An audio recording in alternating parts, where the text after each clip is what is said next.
Hello, hello. Right now, we do have an active tornado warning in the Houston metro, just north of Houston downtown. We're going to be going over this threat here. There is rotation present, though it doesn't look like it is as strong as it was.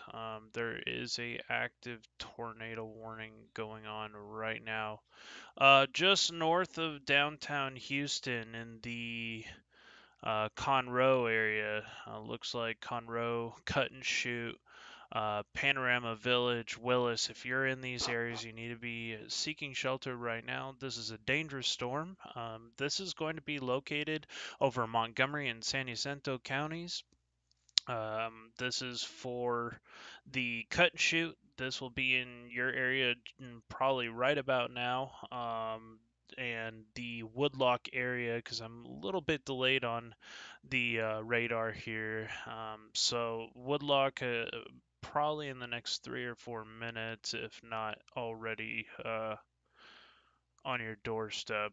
Let me switch to regular reflectivity. I might be able to get a more accurate radar here. Um, that it's more outbound winds going on right now. We're still gonna watch this for further development. Um, though, like I said, it doesn't look like it's as strong as it was. So hopefully nothing official touches down, but it is something to watch. There it is. Rotation is just in the Conroe area near Cut and Shoot. Um, it's very strong outbound winds, and we'll take a look at what those are right now. I'm seeing upwards of probably like maybe 58 miles per hour. Inbound is relatively weak. Um, like I said, I hope this is something that is a trend here and it doesn't officially drop a tornado near the Houston metro. This is just north of College Park area of Texas, located just south of Waverly.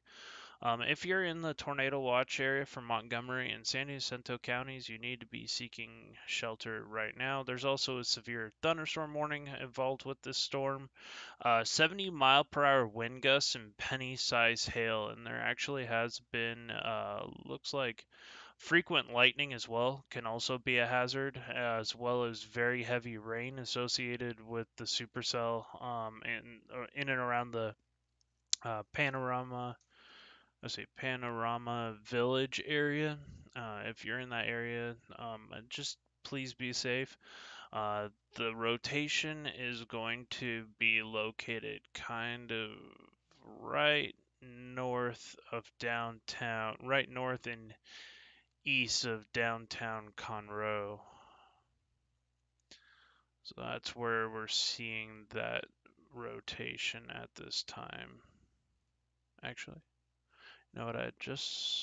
Yeah, so that's going to be in that general area.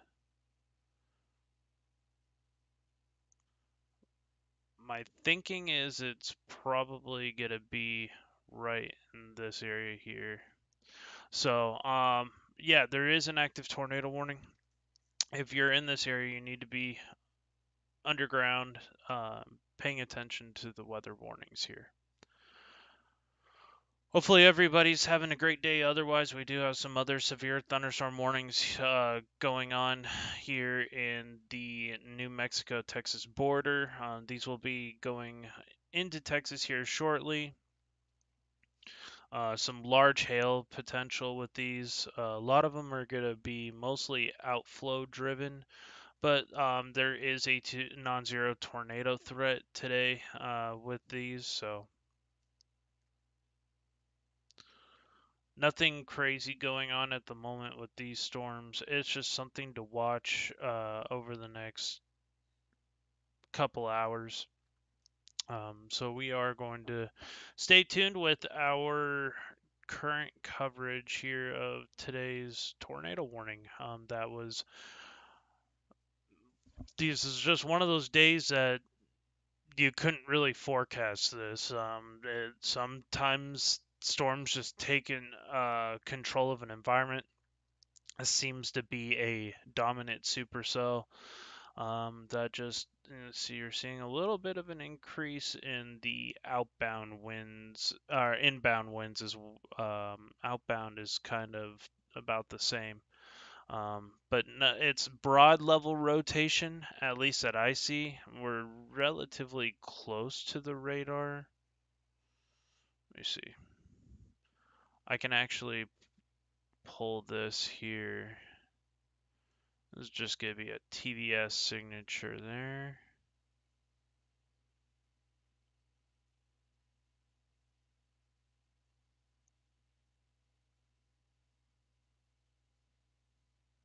So we're just going to continue to watch it.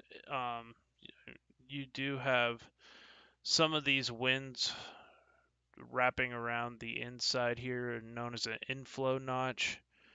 Um, but like I said earlier, it doesn't look super organized right now, but it is something to pay attention to. This is a experimental radar, so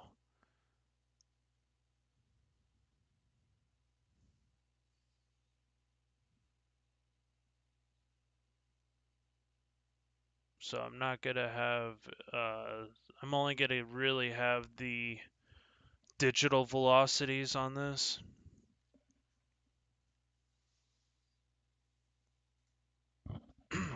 Thank you guys for staying tuned here. If you're in the Cut and Shoot Conroe area, Woodlock, you need to be underground or in the most safe area of your home.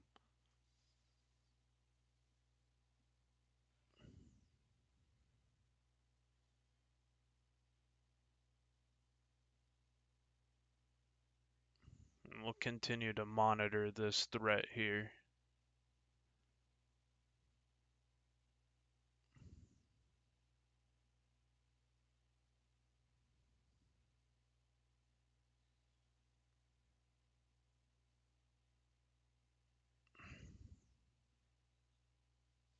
Looks like some kind of cell merger might occur with this as well, with this area of thunderstorms. So I'm gonna watch that kind of closely.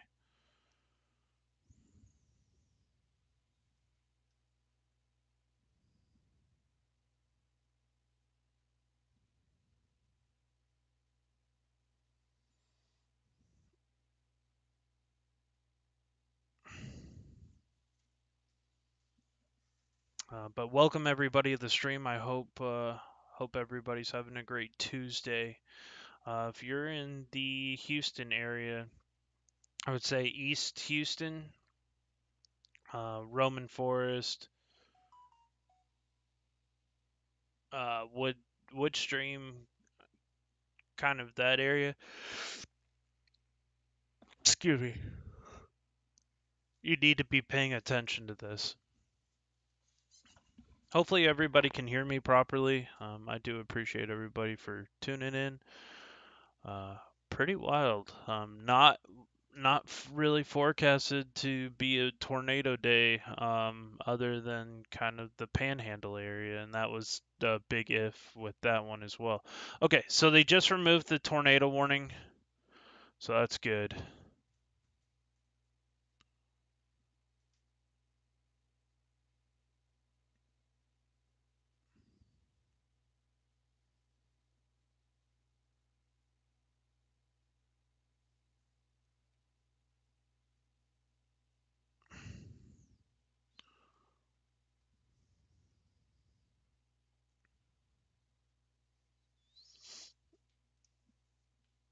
Yeah, it's just very strange.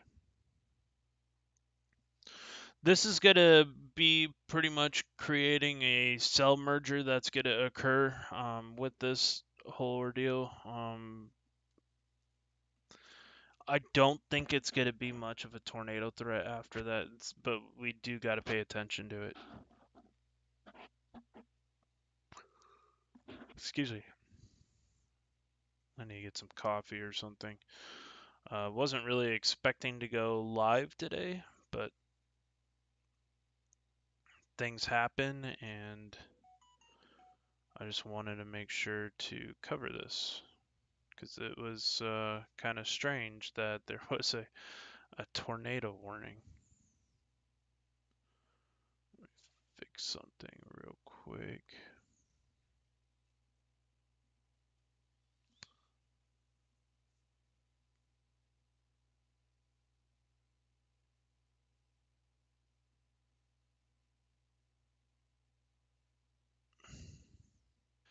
A tornado warning.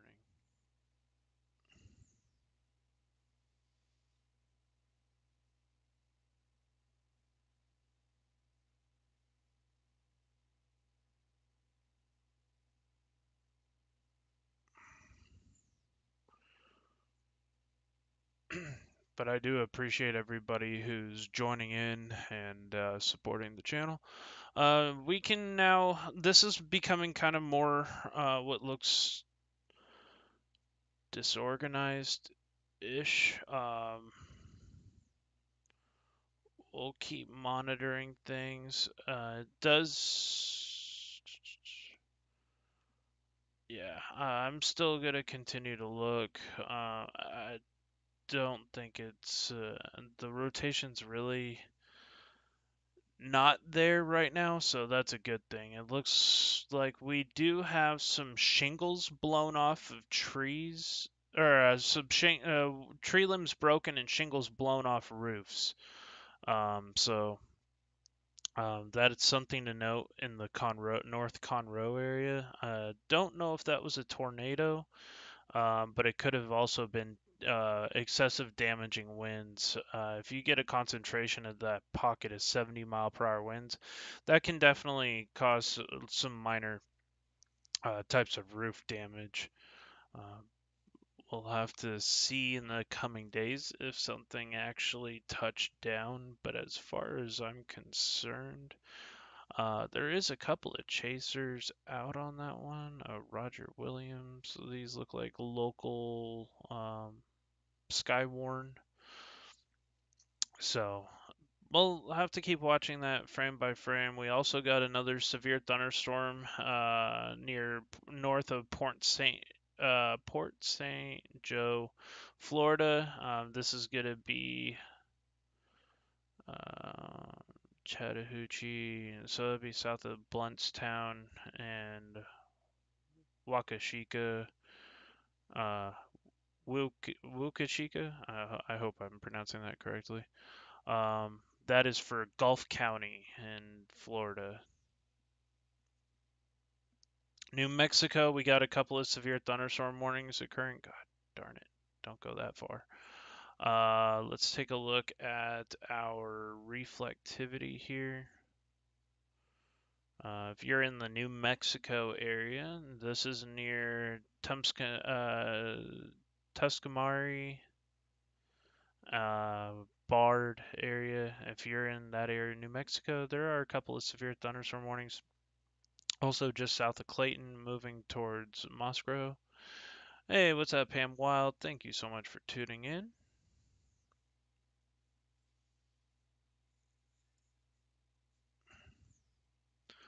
Right now, we had a random tornado warning go on north of Houston Metro, which was pretty interesting. If you guys have any questions at any time, please feel free to come into the chat and help and answer or ask your questions. I'd be more than happy to look into individual places. If you're under these severe thunderstorm warnings, um, you can always message me photos if you guys would like to do that, and I can show them on the screen and give you guys a little shout out. If you go on Twitter, follow me and submit some photos, I'll be more than happy to share those. We got a little tiny severe thunderstorm warning near Muleshoe. That one is going into Bailey and Lamb counties in Texas. Um, That is a little cell that has popped up here. I'll look at level 2 radar. And it does have some hail. Looks like it's going to conjoin with a couple other little cells here. This is going to be a pretty active day for places like Lubbock, and then it's eventually going to be more like a mesoscale convective system, a big line of thunderstorms that comes kind of crashing down, possibly into like San Angelo and Abilene, maybe down as far as I-10 Junction, Sonora area tonight with some damaging wind potential. I don't think there's going to be a big tornado threat today in the Panhandle, but there is a non-zero tornado threat, so it could be possible that we get a couple of warnings, so it's something to watch out for. Rusty, a need to be out chasing, but got stuck at work, gotta pay the fuel bill. Hey man, I hear you. I was supposed to be working today, but they didn't have a shift for me, so got kinda left out today, so thought I would come home and cover the live streams. So, but I do appreciate everybody for coming by and helping to support the YouTube channel. And if you guys have any questions regarding severe weather in your area, um, the biggest risk today is going to be across the Panhandle. But apparently, Houston was like, um, I'm gonna do some weird Texas severe thunderstorm things and start rotating. That was very, very odd, and it's actually still going on. With this storm, but it doesn't look nearly as organized as it did near Willis. It's actually combined with another storm, really losing that rotation. More of a hail threat for the Conroe and Cut and Shoot area. The storm to the south here is really starting to pick up some heavier rain and maybe even some small hail. Hopefully, it goes back to being more outflow dominant. Somebody needs to watch the radar and keep everyone out of trouble. I hear you on that, Rusty. I do hear you on that. I know that a lot of chasers today are focusing on the Panhandle, which is where I wish I could be today. There is a severe thunderstorm warning right now in Muleshoe. That is a good-looking storm, so this is going to be something to watch. It's the only severe thunderstorm warning in the state of in the Panhandle of Texas, I should say, not the whole state of Texas, but in the Panhandle. Some more storms coming over right now into Plains and Brownfield. This one near Muleshoe. And we got a couple other big ones eventually going to be pushing closer to I-40. We have family in Katy. Hopefully Max is paying attention. Yeah, I hope so. We have, let's see. Yeah, it was very weird. I don't think San Antonio. Nothing's happening in San Antonio. Um, just right now, a lot of these storms are pushing over to I-40 from the north. These, for the most part, right now, are mostly outflow driven. Oh, you have family in Conroe? Okay, we'll go back over to Conroe here. Right now, the looks like the worst of the rotation has now dissipated, and there's no longer a tornado warning. The major threats right now, because of how slow moving this is, it's about 29 miles per hour, and it's starting to increase its hail core here to almost 2 inch. So we're starting to get into like that $half to I want to say like probably a marble to getting up into that $half size hail, moving, and these storms are going to be moving southward past Conroe. Into the Kingwood, Woodstream, Humble area, Atacosta. If you're in these areas, you need to be paying attention.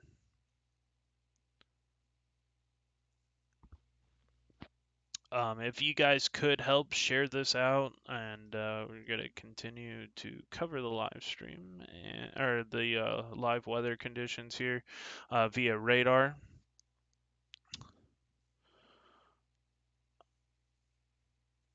So,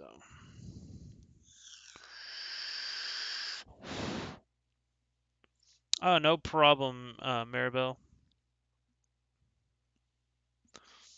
Looks like this could be a flash flooding threat if it continues to move slow.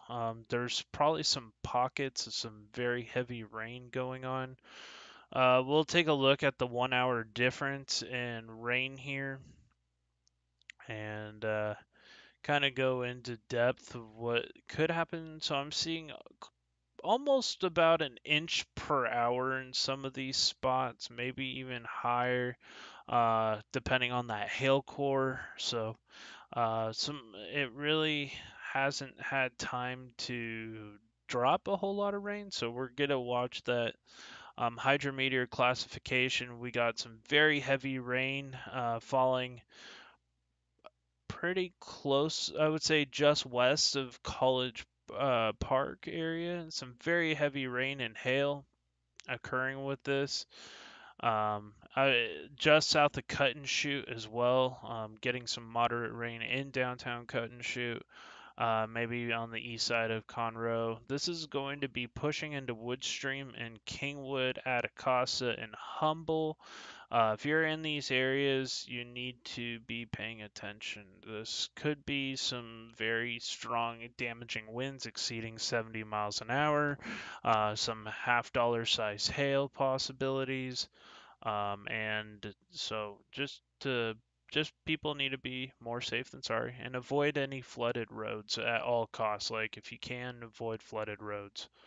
Um, the hail is picking up in spots, especially right here in between Cut and Shoot and Splendora. That pink on radar is really starting to kind of spread out. And we have right now the cloud tops are almost about 50,000 feet in elevation. So some pretty tall storms going on with this.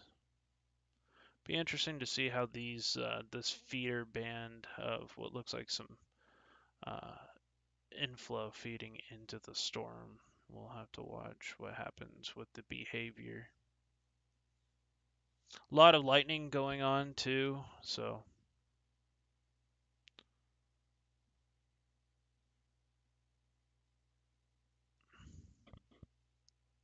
I would say as far as the rotation goes, though, it's pretty much dropped off, starting to actually pick up a little hail core just north of Humble. Eventually, this will push over towards the Baytown area, I'm guessing, unless it really falls apart. But that is kind of in the direction it's heading is Crosby, Barrett, and that general direction going south. New Mexico, we have Harding right now. Quay, San Miguel counties in New Mexico under a severe thunderstorm warning. Texas, Bailey, and Lamb County in New Mexico. Really nice storm structure on that little cell uh, from photos I've seen on Twitter. I'm just not going to share anything without anybody's permission. I don't want to be that guy. But this one is the largest cell right now here with this little cell merger that occurred. So we're going to continue to watch that as that storm pushes south and east. Be interesting to see if it actually goes more of a south direction.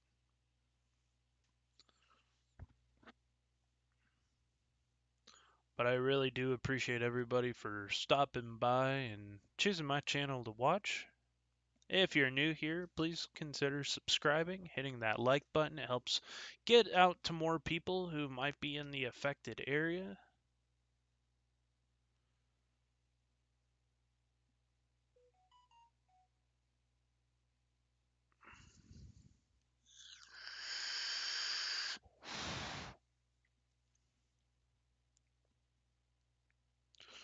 Just gonna basically be monitoring conditions over the next couple hours and make sure that there's nothing major that occurs.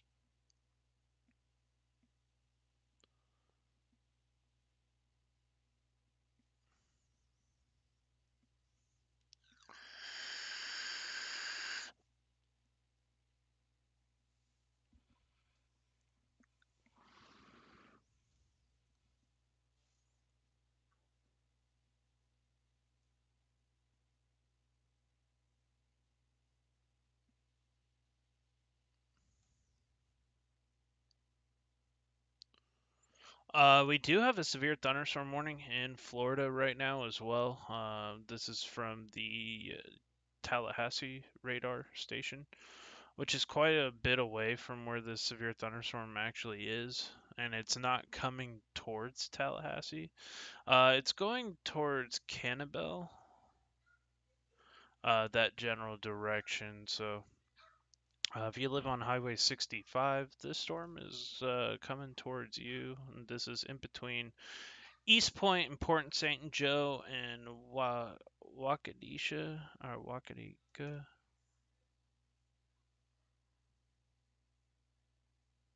Woo I'm sorry, I'm horrible with those long pronunciation names, but there is that is going to be Gulf and Liberty counties in the state of Florida. Going back to the storm in Hardy, New Mexico, this is about to cross soon into the Texas border. So we'll continue to watch that as that progresses eastward. You can see where these cells really just initiated. Um,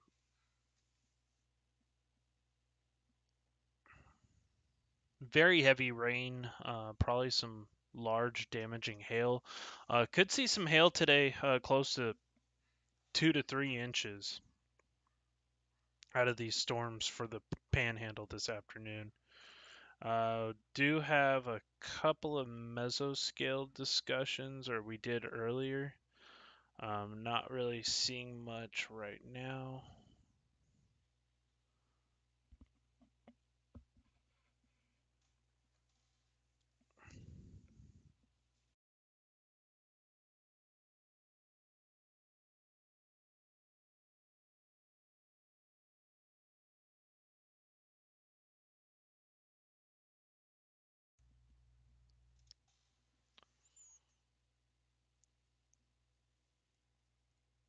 I finally got my car fixed. So it should be road ready by Thursday, um, for the start of my little chasecation.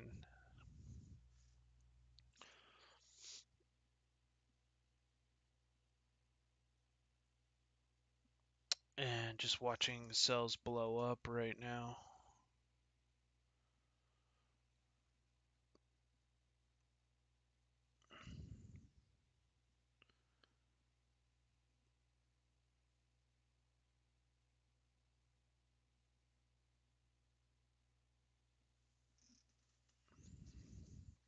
There is a severe thunderstorm warning for this area. Very well placed severe thunderstorm warning. We're getting a lot of storms that are going warned across the watch box.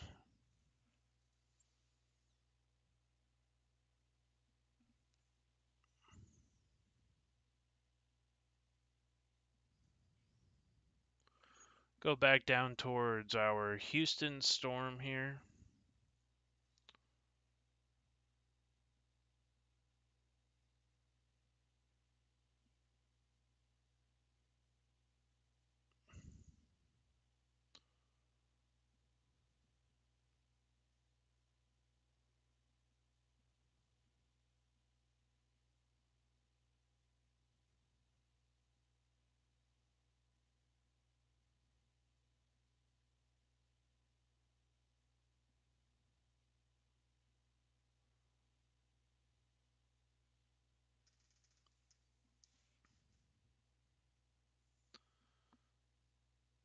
We'll do a zoom in here.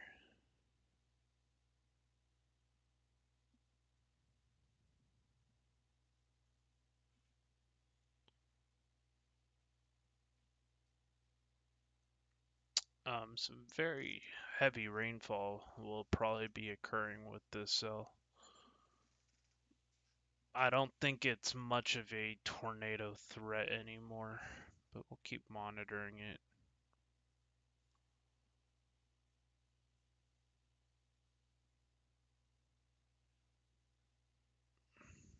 Yeah, it's mostly outflow driven now. Probably combine here with this little cell. We'll see what happens with that interaction, but like I said, I don't think anything is going to really occur. We do have a spotter report, though it won't let me read it. Weird. Okay.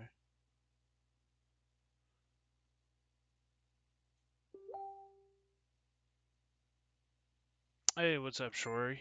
We had a tornado warning go on just north of the Houston area. We did have a hail report, 1 inch diameter hail, some quarter size. So watching that cell, it's no longer a tornado threat. It's mostly just a damaging wind and hail threat. I would say 60-mile-per-hour winds are probably associated with this. Yeah, quarter size hail. And so yeah, that's kind of the main threat. Is gonna be some damaging winds associated with this, not moving all that fast. East southeast at 13 miles per hour. A new cell right here near Tomball. That's probably gonna be pushing off into the near the downtown Houston metro. This thing will probably converge into a line, and it's just gonna come right through the Houston metro. Some pretty strong gusty winds. Um, it's possibly some large hail. So, uh, yeah,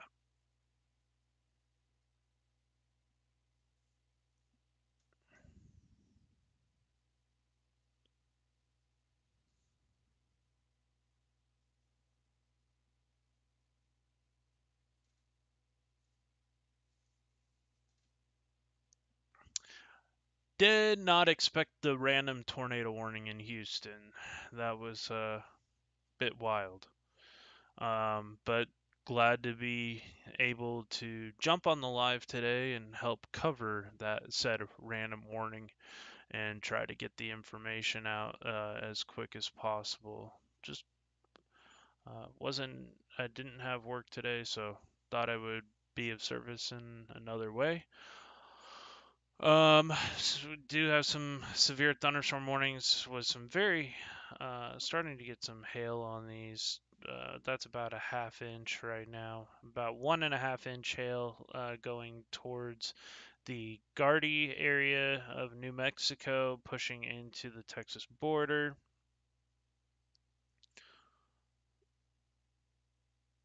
Seems like the bigger of the hail cores right now is kind of near Mosquero. That'll eventually be pushing off to the southeast. A lot of southeast movers lately, and they end up with some odd deviant motions as well. Like you have this storm almost going due east, but it does have, yeah, this one's going due east. So maybe even east southeast.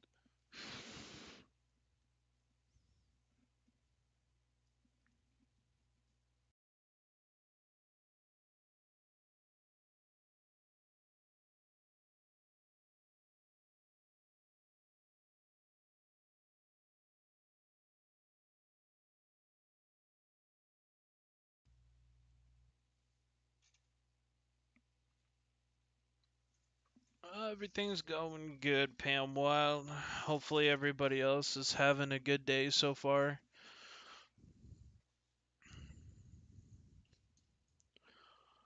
And a quick reminder to hit that like button, subscribe, and share this live stream out. Help get this out to more people who are in the area. These storms are going to be pushing into Amarillo, Lubbock, with some pretty strong gusty winds. There is an isolated tornado threat, but looks like it's going to be more of a damaging hail and wind threat today. That's the primary threats. So if you're in these areas, you want to be paying attention.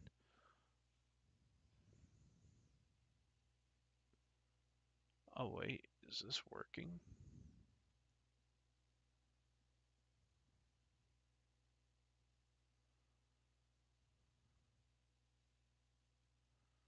No, I didn't want to move that.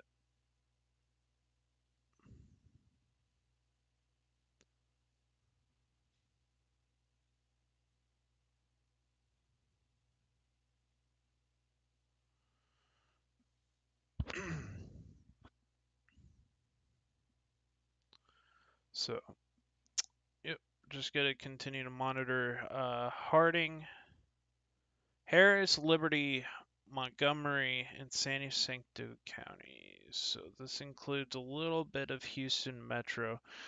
This storm near Tomball right now is starting to get a little bit more hail. That is moving south-southeast at 23 miles per hour. It's projected to move over towards Champion Forest, Jersey Village, Valley Village, and Hunter Creek Village. Probably somewhat near the Bel Air area of Houston. If you're in this area, just be on be aware that this thing has 1.25-inch hail, a little bit bigger than quarter size hail potential at the moment. So, and then you got the bigger storm, and that's gonna be moving through Barrett, Crosby area, and down over towards the Baytown region. So if you're in that area, you need to be paying attention to gusty winds, some very heavy rain, and a lot of frequent lightning on both of these storms right now. So just be weather aware and have a plan in place in case things become too flooded. Hopefully, y'all can hear me good and everything.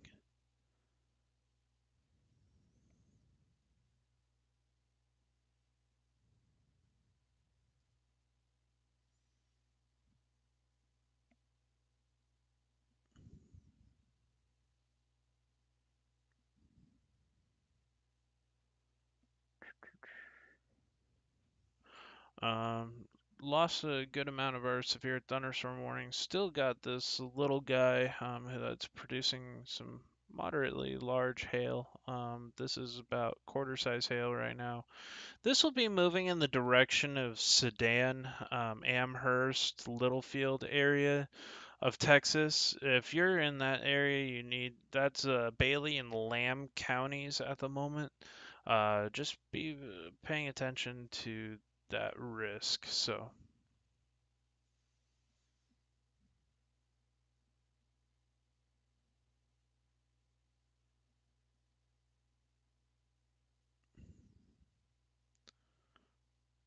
fighting with Wally World, there's no better place to fight with. That's why I call Walmart Fight Club, which is an interesting place.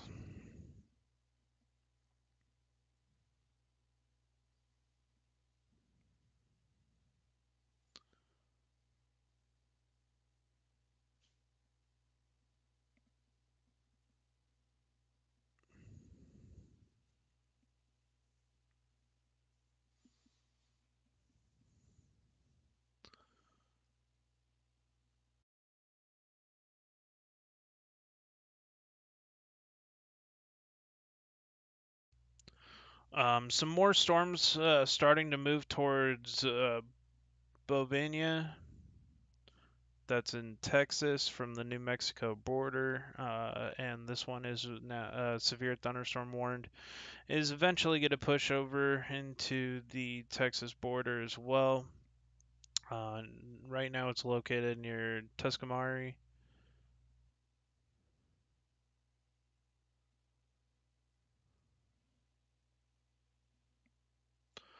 That's really our only couple of thunderstorms going on. Looks like the Houston storm even lost its severe thunderstorm warning. We'll see if that re-pops up here in the future.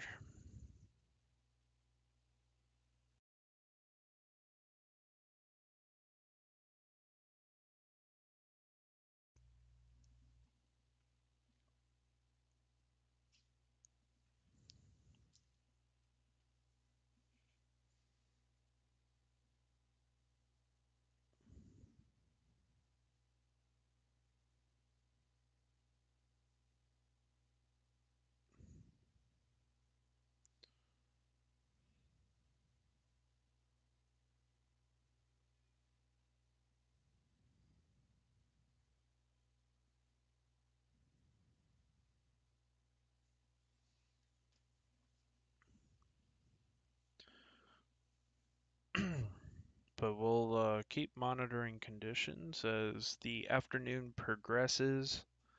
I think there might be some locally organized thunderstorms that form, but I think a lot of them are going to be more elevated. But with the right cell merger that could occur, we could end up getting a tornado warning, though I don't really see there being a major tornado threat today, but it is possible. Go over to our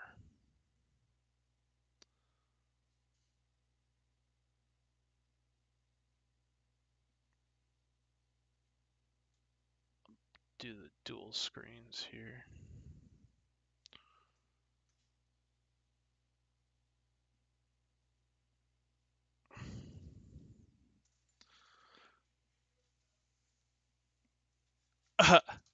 For sure, sure.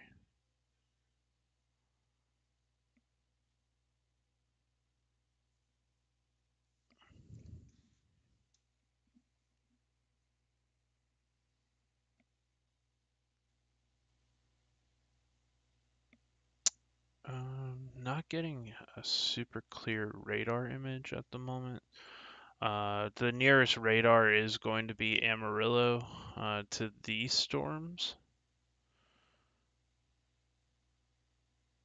There is a lot of like radar noise. This is not really rotation here. This is more being shown from large hail potential.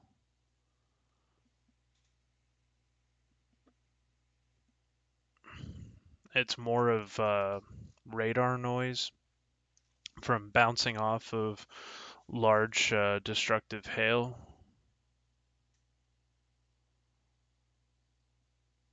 And in fact, there's actually some indicators of 2.5-inch hail, and this storm's only moving at 9 miles per hour. This could be a major flooding situation that could occur with this as well. That's cool. My chat just decided the chat stream chat's working, so that's cool. If that's working, then I will put it here. But yeah.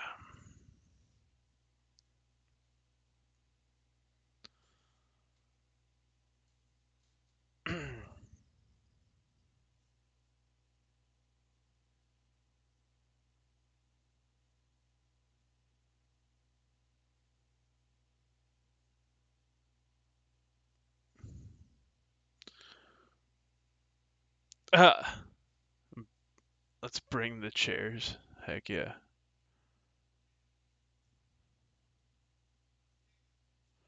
There we go. Now we got the chat here, so the chat will pop up on the screen, which will be pretty cool. I've been trying to get this to work for like 3 streams and it never works, so happy it's working now.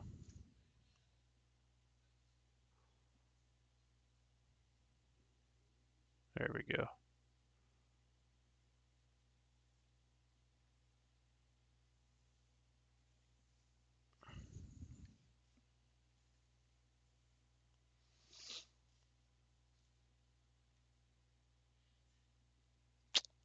But yeah, so we're gonna continue to watch this. Like I said, some large destructive hail. Yes, hello to all the people who are silent in the chat, and feel free to join, ask questions, and hit that like button, share this out. Um, Send it out on Facebook or Twitter. If your family or friends live in the Panhandle, things could get very interesting this afternoon. We even have a severe thunderstorm warning in Canada. Canada, eh? So that's in Leedale in Canada, and that is really far up there. So, yep.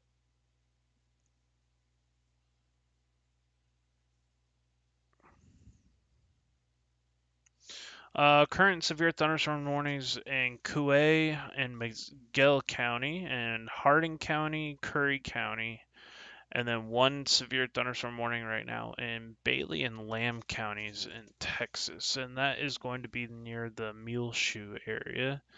We'll continue to watch this storm. Has quite a bit of inflow, so it's gonna probably just continue to keep going.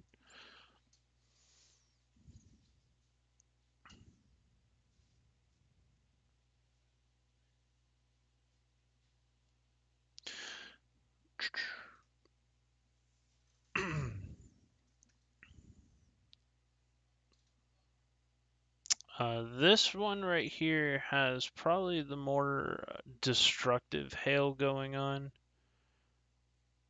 There is a little bit of a... I can't tell if that's rotation or that one might be some RFD. Um, there's east-southeast at 12 miles per hour. There is some hail that's wrapped around it. Dust Devil, pray for me. Oh no!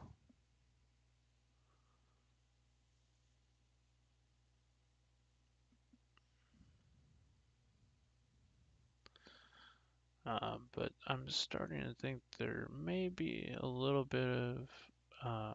There's definitely some refracting going on, which I think is from hail. I don't think this is a tornado threat. I think this is more of a damaging hail threat. And by the looks of it, you got about 1.25, maybe even upwards 2-inch hail going on with this. We're gonna have to keep watch of what's going on with this cell.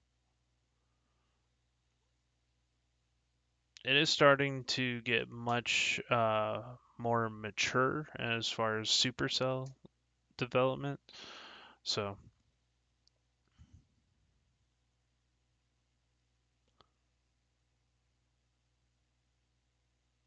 definitely some strong winds associated with this center of circulation here, and some very large hail. Could be probably some just amazing structure with that storm.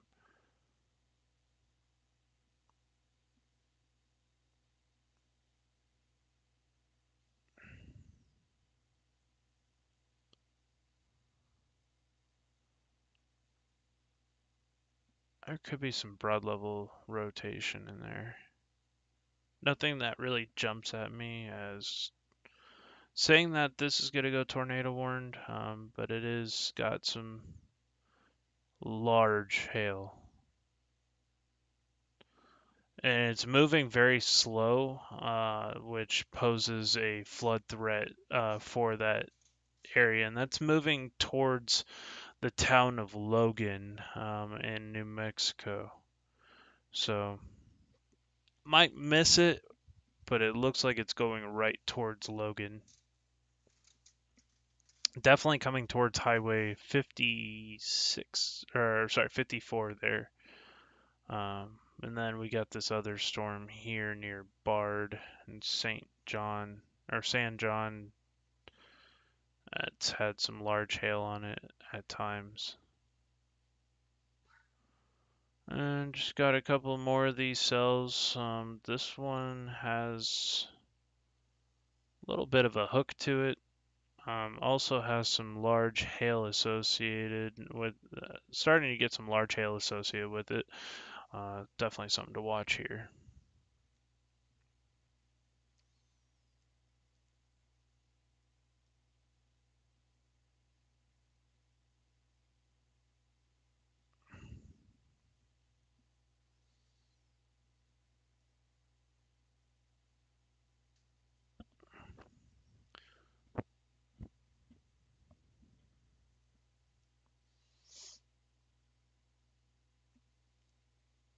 Yeah, it's definitely got a little bit of a trying to go a little bit more surface based via photos I see on Twitter.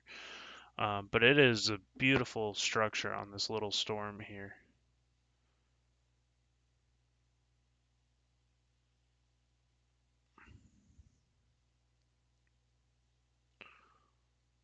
We're going to just continue to watch this. This seems to be your more dominant cell. I think hail is what's causing this radar issue there, making it look like there's rotation, but it's actually just hail in the core of that storm. It'll be interesting to see if we actually get a hail spike.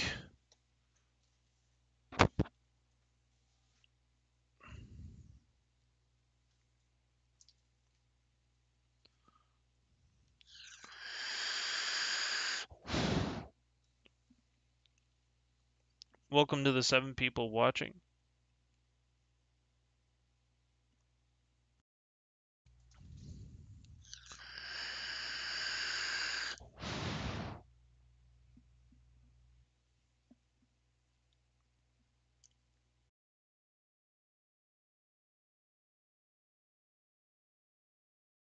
Watching multiple severe weather threats ongoing right now. We got a couple in New Mexico for Harding, Quay, or Coué, San Miguel, and Curry. We also have that Bailey and Lamb County, the Muleshoe storm here. We're going to continue to watch this. And we do have a pea-sized hail report out of this from storm spotters in the area, one of them being Aaron Rigsby. It was going to be really hard for me to be able to drive all the way there. I would have really have missed the storms today because I was expected to work, so I didn't really have the time to plan a chase to drive 7, 8 hours. So,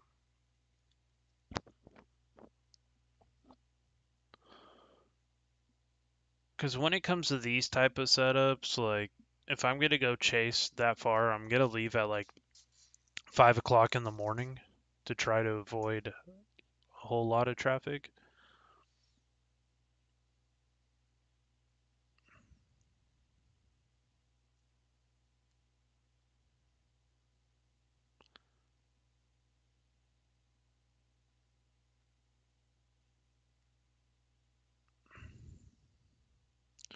This one just continued to be a decent hail producer there. We'll take a look. Pea-sized hail falling in that as well. How's it going, Bricks on Bricks? Thank you so much for tuning in. Hope you're having a great day.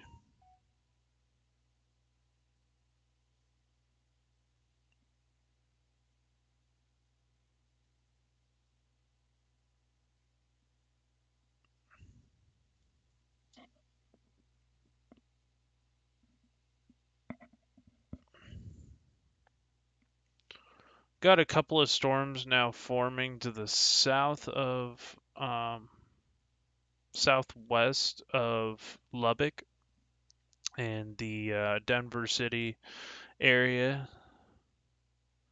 It's gonna be more of your Cap Rock region, from like Hobbs over to Seminole.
The storm near Houston seems to have lost its mojo for the most part. We'll see. There's still some hail associated with it, but it's completely outflow driven.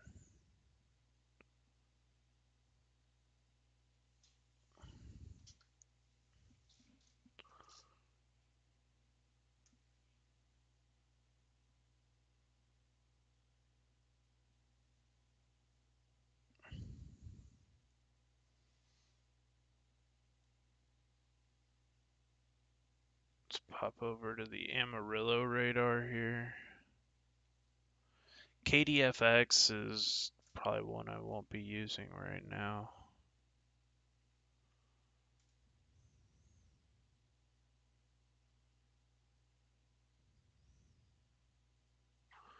We'll go into the storm real quick.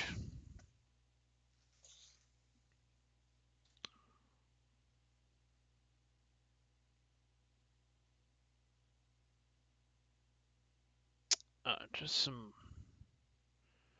some hail on that one. The one to the north of it just went warned as well. And that is going to be, okay, so that one is in New Mexico. So Curry and Quay. So this is the newer one that went severe warned. We'll watch these as they come towards Bovinia and what town would that be? Friona. So they're about to just enter the Texas line here.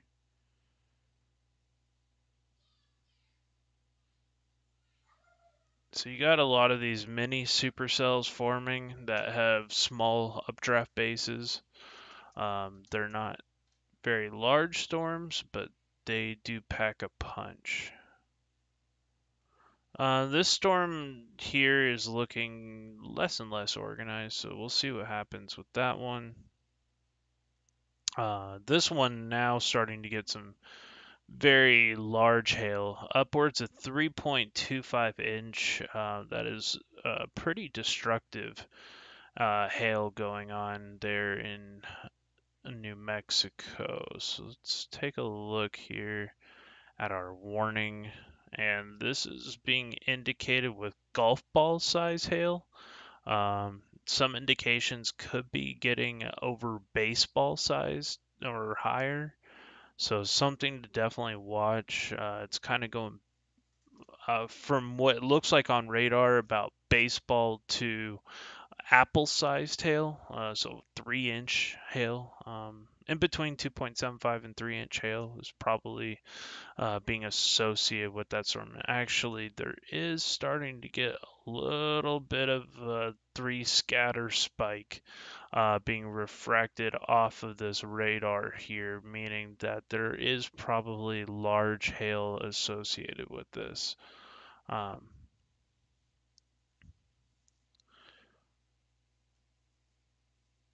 Yeah, not something you want to be driving into. I know there are some diehard chasers who love to get their windows blown out.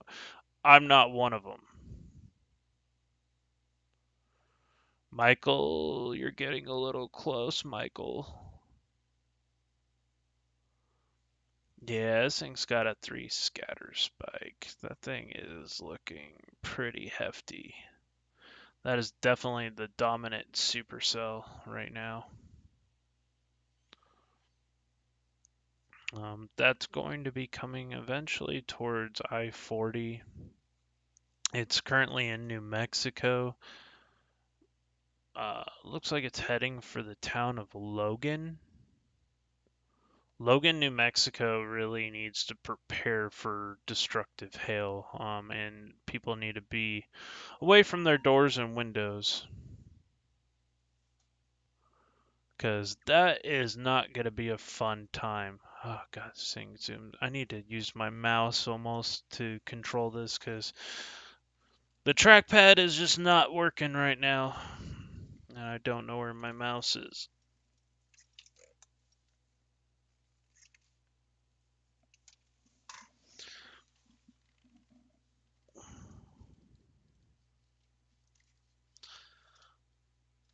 Yeah, so it kind of confirmed my thoughts. I thought there may have been some rotation on it, but it looks like it's not rotation. It is actually destructive hail that's creating a false rotation signature. Um, so,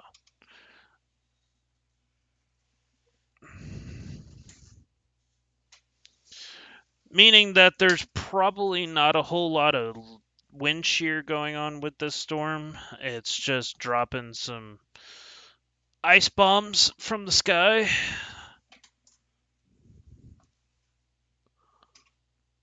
Sorry, I'm trying to untangle my mouse controller so I can do accurate zoom ins instead of it going out on me all at once.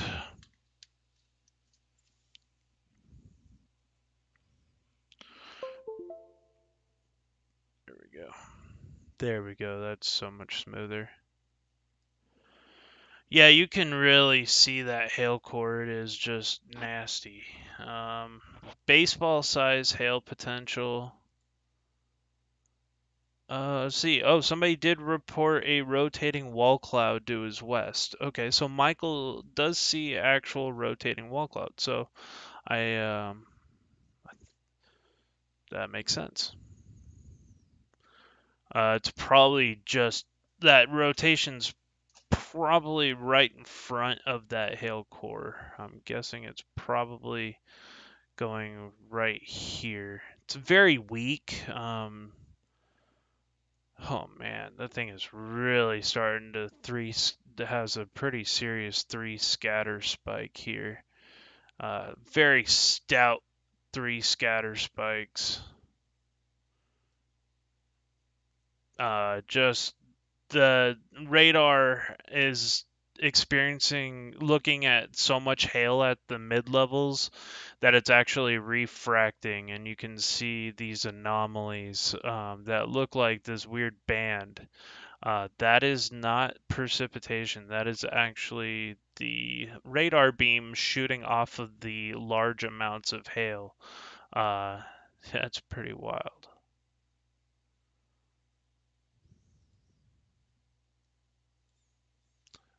Not a good time. Looking at the DBZ value, you're starting to get into that 70 plus range, 73. It's kind of smaller in this new frame. 71, 73.5 DBZ, that's really getting into that baseball sized hail. And it can do an awful amount of damage if you get caught in it.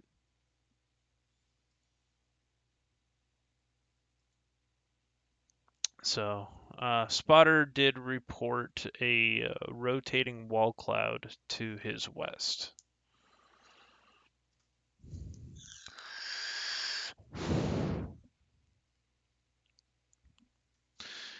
Yeah, sky ice, right?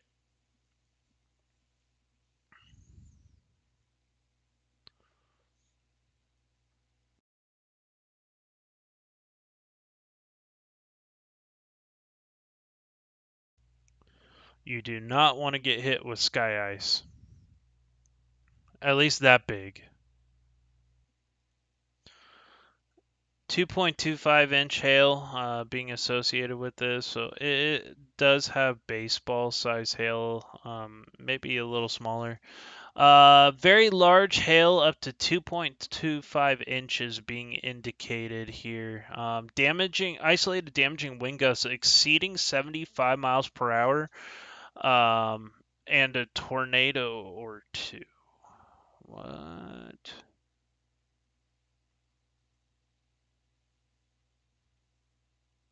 So they are concerned about possible tornado or two being indicated or being seen with this storm.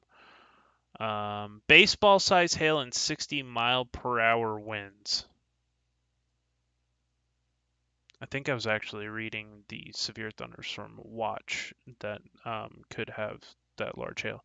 This could be the storm that has the very large hail, and actually, it's now showing up as the message from the National Weather Service that we do have baseball size hail and 60-mile-per-hour wind gusts. We could get some isolated amounts in some of these storms exceeding 75 miles per hour. So. About this one is near Bolivinia. We do have a new severe thunderstorm warning now in North Dakota. So there's that.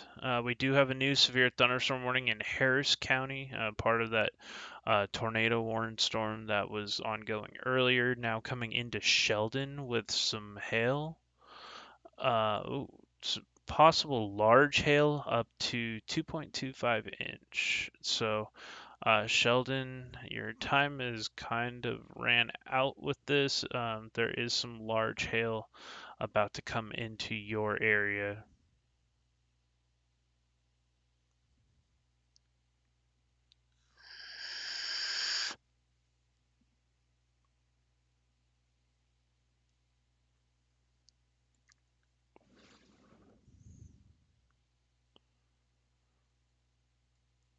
Looks like that hail core is really shrank.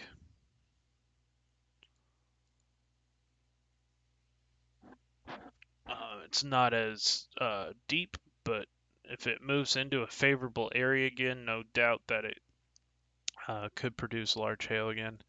Still seeing what looks like a 3 scatter spike, maybe even 2 of them here, or known as a hail spike. And these are indicative of large destructive hail, so we're going to continue to watch that. But definitely has the potential to cause some serious damage. And it is when you start getting into that 70, 65, 70 mile per hour with baseballs, it can be life threatening. So, um, very dangerous storm. People and outdoor animals can be severely injured with that size hail.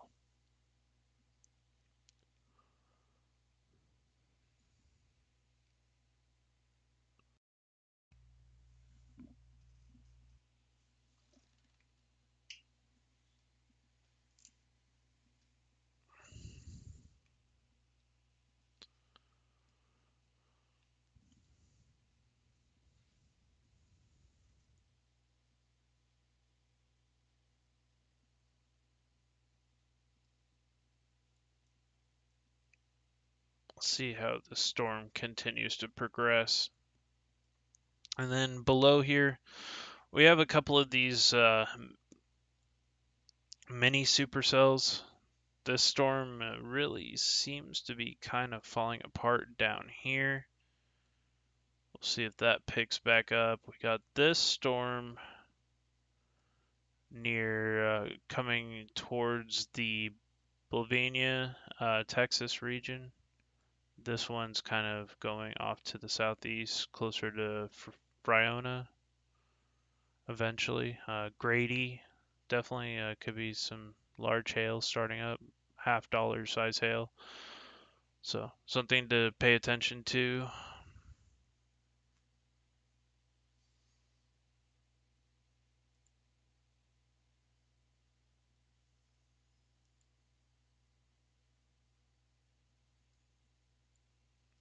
This is kind of like the storm with like the most concern right now. Not seeing, not as far as tornadoes that go,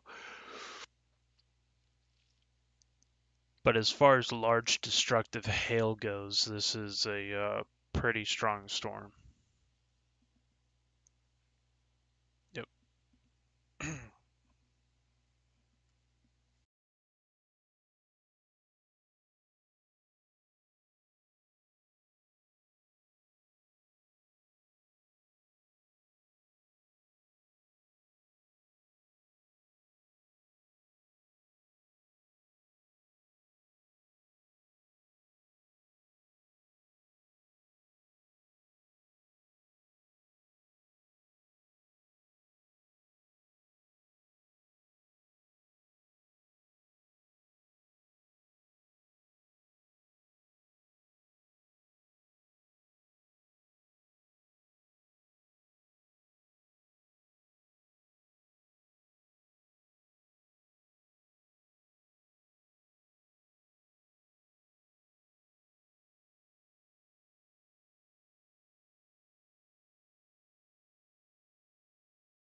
Of course I am. Of course I muted myself and hit the switch on my mic. I do apologize, guys. We're continuing to watch the storms here. Uh, Shori, what did you mean by what's the plan for tomorrow? I'm gonna be working tomorrow, probably, most likely. And then I'm off on Thursday.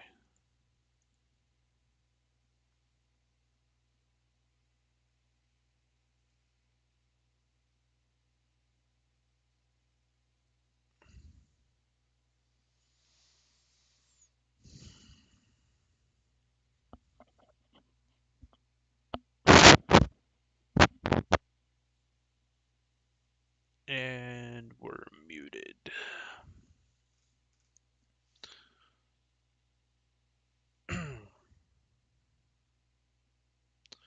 So yeah, it's having a tough time reading the radar on level 2, so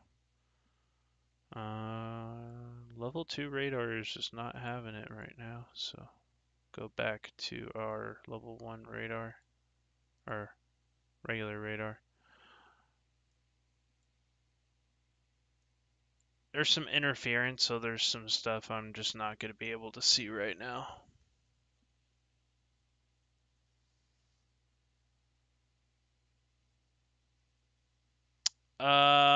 So for Thursday, that's a great thought. Thursday's kind of the start of my chasecation, so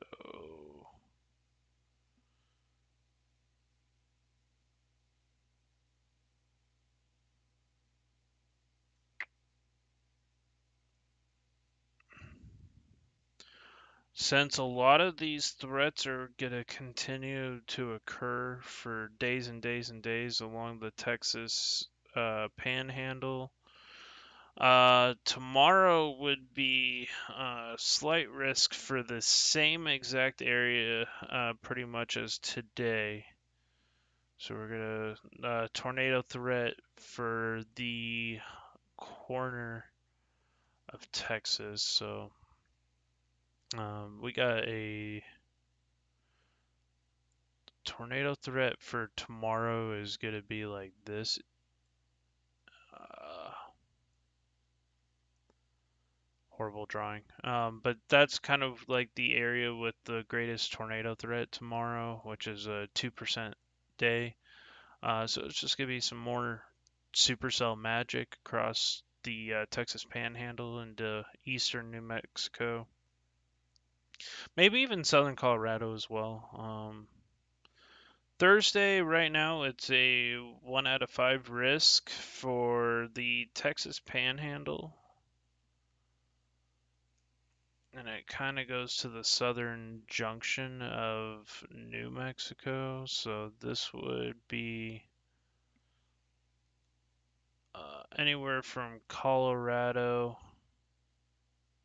to Hobbs. It's going to be kind of this general area that's going to be watched out for on Thursday. So it's all conditional.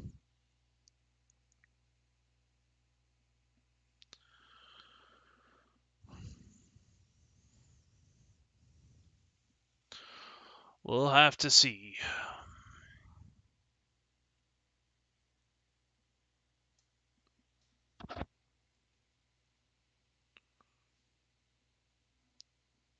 All depends too if how fast the city of San Antonio can pay for my wheel too, since they neglect to fix their potholes here.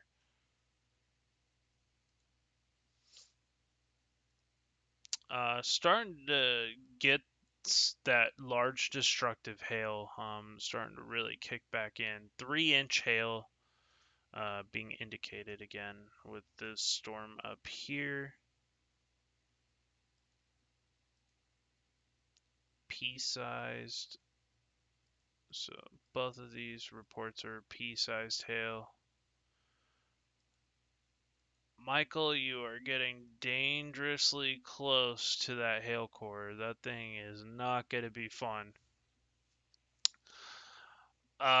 When you see a pronounced as a storm chaser, you see this on radar and immediately go, okay, this thing's probably powerful enough with that hail spike. And seeing that there's 3-inch hail indicators, I want to try to avoid getting blasted through this hail core here, because that will probably cause you to lose your windshield.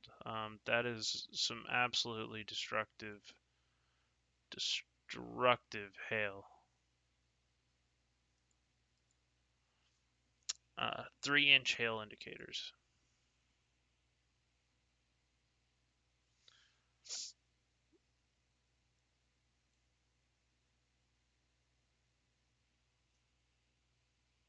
I'm not on the ground, so I can't really see if there is actually, I don't know what this is. He said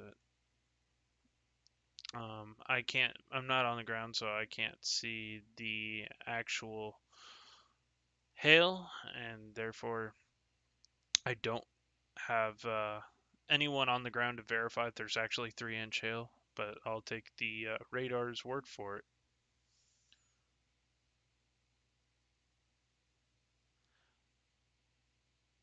Yeah, I actually took photos and dropped a geolocation for the area where the pothole was, and they said they're going to try to address it. So, yeah, hopefully there's a fast reimbursement. I'm going to call and follow up with them. So, if anybody didn't know, I was driving home from work the other night and I smashed into a pothole, and it ended up bending my rim of my car. And so I was down and out for a couple of days without a functional wheel. So I did get it fixed. It is working. I'm just waiting for reimbursement.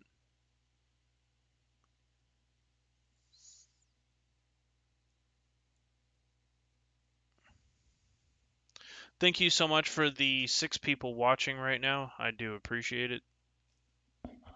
We got a number of thunderstorms going on. We got a couple of severe thunderstorms right now in Nebraska, a couple in New Mexico, and one in the state of Texas. And that is going over towards Farewell or Farwell and Bavinia, and eventually that'll be moving in towards the Muleshoe area.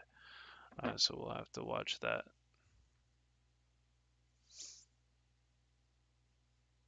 And a couple of Canadian severe thunderstorm warnings.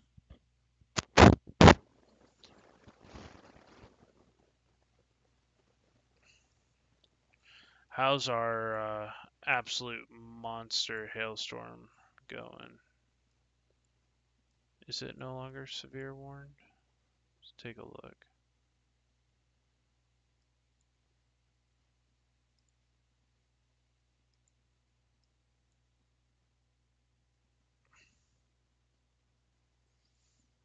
I think this is gonna be that Curry Quay. That one, that's one of them. I think it's this one, yeah.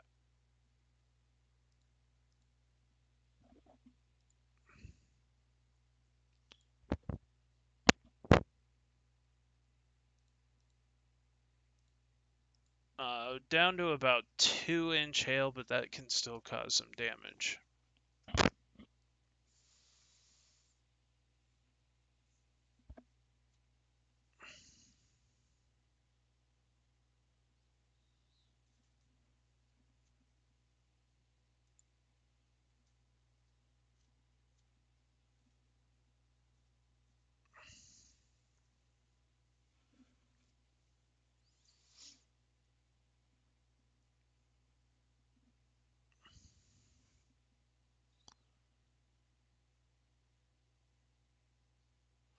Yeah, that's going right in towards downtown Logan. Hopefully, people have had their time to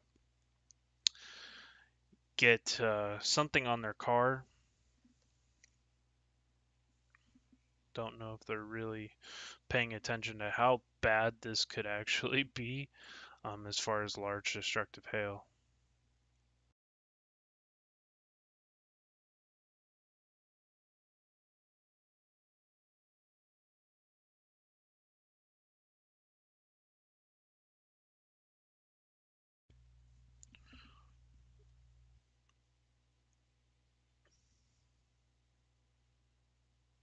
Really need to start hooking up the GoPro instead of using my basic webcam. This camera's on my computer's not the best. It'd probably look more professional if I use something like my GoPro or hooked up the 4K pass-through and used another one of my cameras.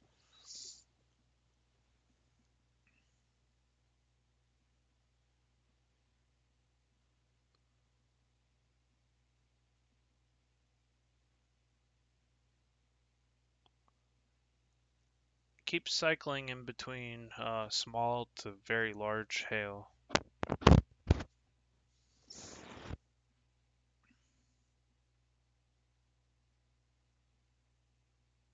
Got these storms down here producing a little bit more of getting a little bit stronger. These all are going to be potential flooding issues because they're moving so slow. You're about to have an ongoing cell merger with these storms. There might be a new large dominant supercell that ends up forming out of that. Probably see a increase in rotation with any storm merger that occurs.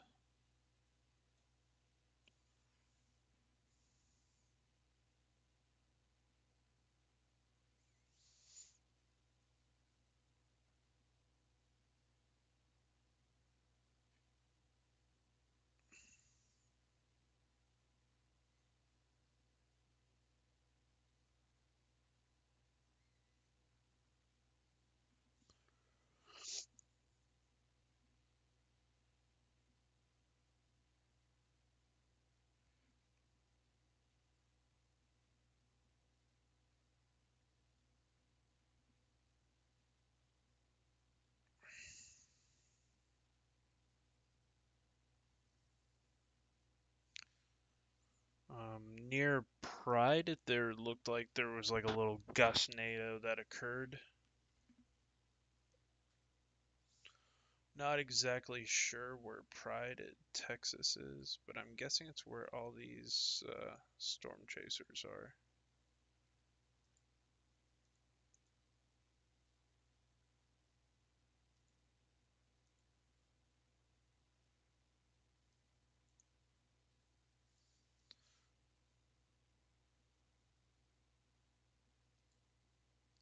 Looking into these storms right now, 1.25-inch hail. This one near Grundy or Grady, starting to get some large hail associated with it.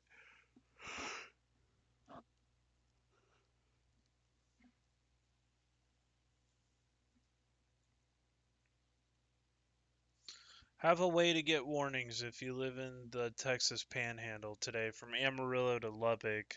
Could be a pretty wild day. And then we'll go down here to the Lubbock radar. Starting to get a little bit of a hail core on that storm. This one will probably do a merger.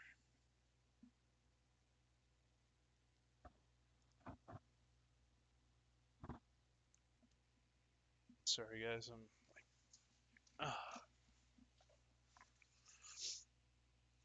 I'll be right back. Right now we just have a couple of new severe thunderstorm warnings going on here in Texas. We're continuing to watch a couple in New Mexico. I'm gonna grab something to eat because I haven't eaten yet. So um, you guys will still be able to watch the radar and everything, I'll have it here playing. So just bear with me, y'all. Oh, let me click on that.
Yeah, just bear with me, guys.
Hey guys, let me know if the music is too loud. I'm going to try to adjust it here so it's not too overwhelming.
Hello, everybody. Welcome back. Thank you so much for staying with me. There's not a whole lot of people here at the moment. See if we'll get some more people tuning in.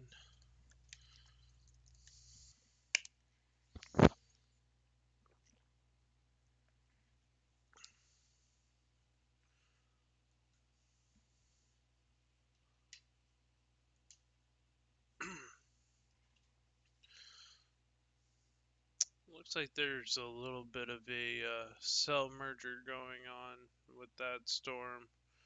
Go down here towards Lubbock, where we got a couple of severe thunderstorm warnings. One that might actually begin to head towards the Lubbock area.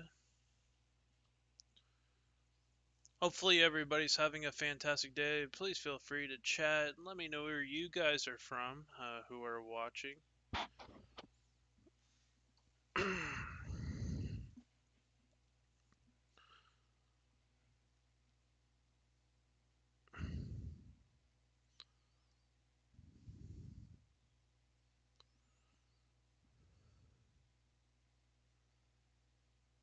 It was fine, not drop or raid, nothing. Cool.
Still watching these storms here in Curry and Quay counties in New Mexico that are going to start moving their way over into the Texas border. Actually, some of them have already started to make their way into Texas. We got currently Bailey, Palmer, Lubbock County, Lynn County, Terry County, and Hockley County under a severe thunderstorm warning. This is going to be just to the south of downtown Lubbock.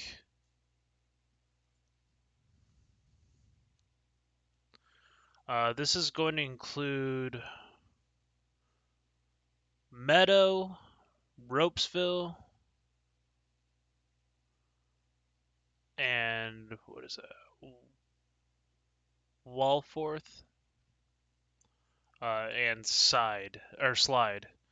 So if you're in this area, you need to be paying attention to the storm blowing up. It could end up getting some relatively large hail that develops with this supercell that's rapidly blowing up right now.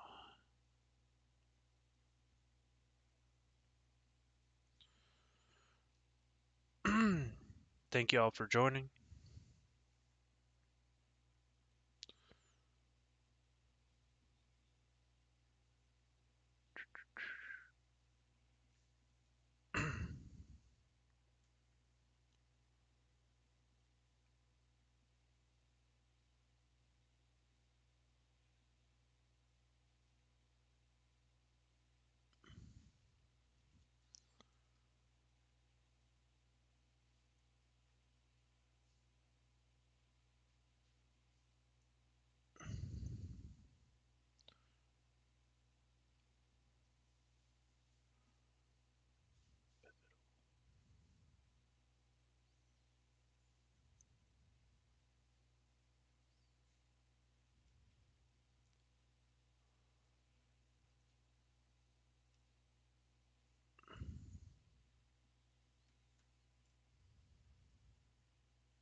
That is good to know that Pivotal Weather is having some interruptions.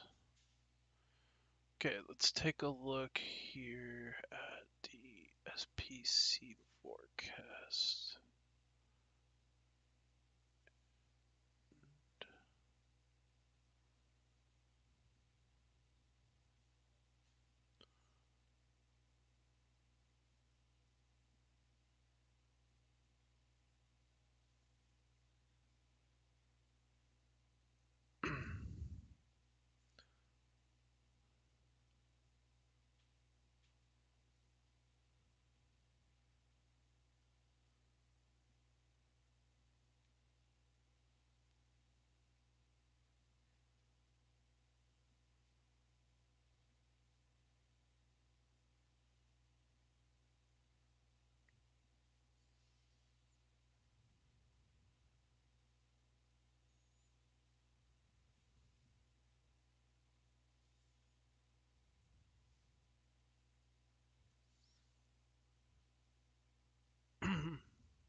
Just trying to put a better thumbnail on this video because I put a temporary one up there.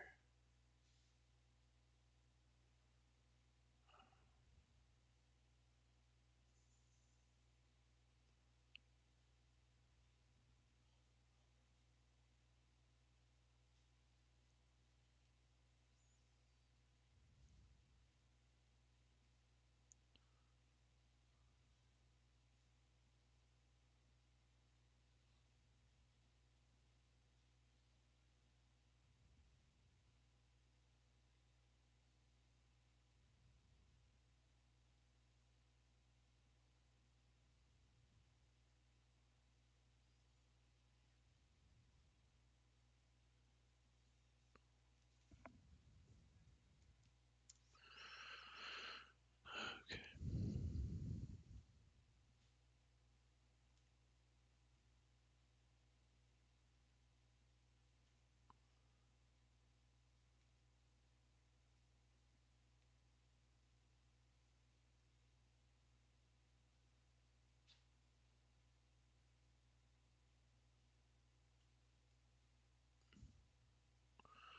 There we go. Should be better thumbnail. Um, yeah, so we're still going through our risk right now. Let's see. Funnel clouds being reported by a couple of individuals. So we're starting to see some rotation. Starting to lower towards the ground. So it's a little concerning for people near Littlefield and Amherst. If you live in that area, you need to be paying attention now because storm spotters in the area are now depicting that there is a funnel cloud and it's not showing up all that well currently on the radar reflectivity, but people have been seeing it. So if you're in Littlefield, maybe just to the south of, or I would say just to the west of Littlefield, you need to be really keeping your eye on the storm. Lakers fan. Anything going on Illinois? Not right now. Illinois. Let's take a look at Illinois here. Looks like it is nice and free of storms in Illinois right now. Going through all of our radar stations. There's a couple little showers in very southern tip of Illinois near the almost near the Kentucky border there. And there's some storms moving south and east here in Missouri. Doesn't look like anything really for Illinois right now. It looks like y'all are in the clear.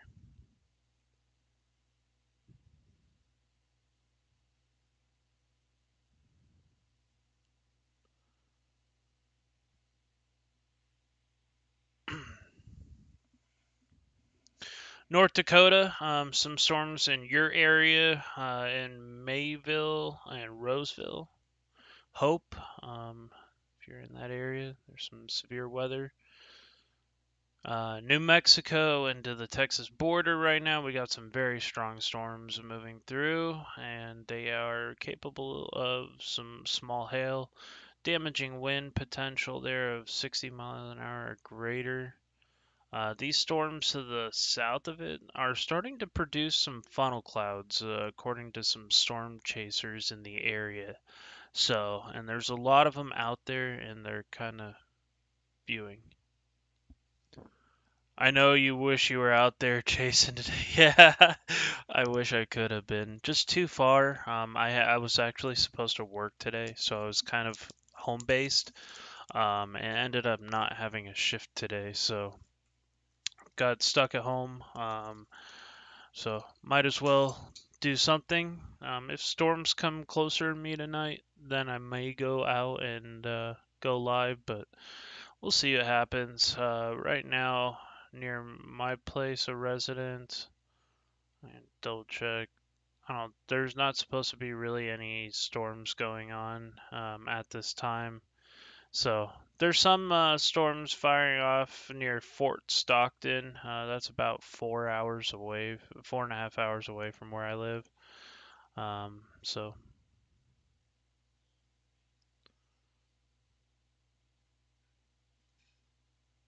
there is nobody on these storms to the south here. Everybody's going. Every other storm chaser is going to be up here, near the Lubbock area. So trying to capture the glimpse of something occurring. So we'll see what happens. It's interesting that there's a funnel cloud.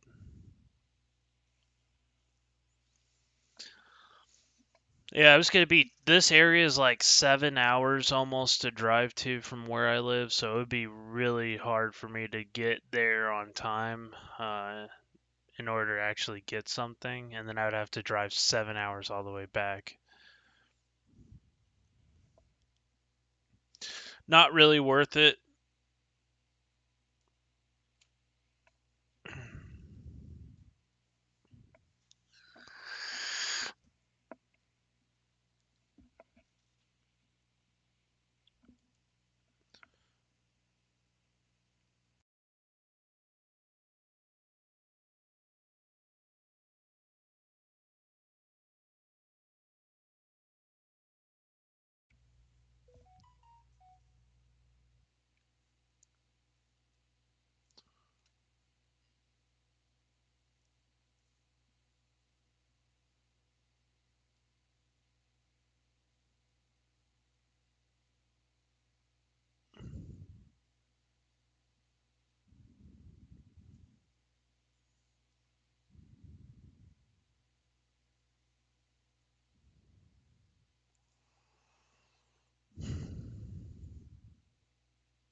This little cell here south of Lubbock has got quite a bit of hail.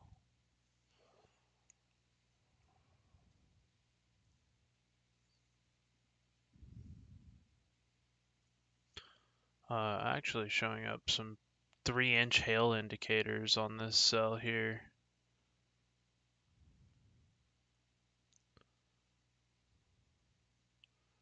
I'm not seeing a hail spike out of this just yet, but I'm sure it's coming on the next couple of slides. Dangerous storms nonetheless. This one producing a couple of funnel clouds. The area of rotation is weak at best right now.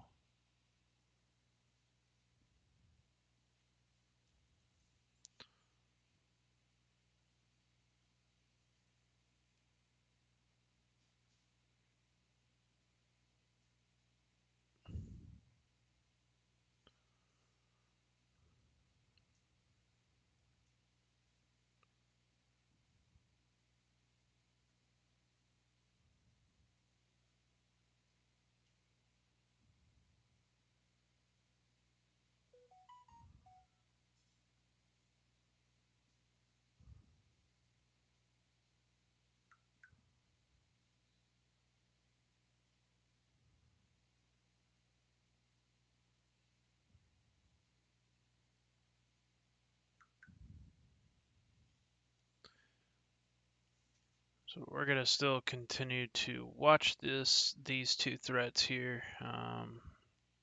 Some cells popping up. As the evening goes on, there might be a little bit more low-level shear that comes into play.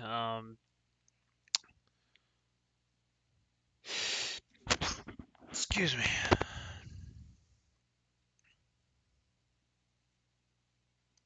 We're gonna watch these storms too.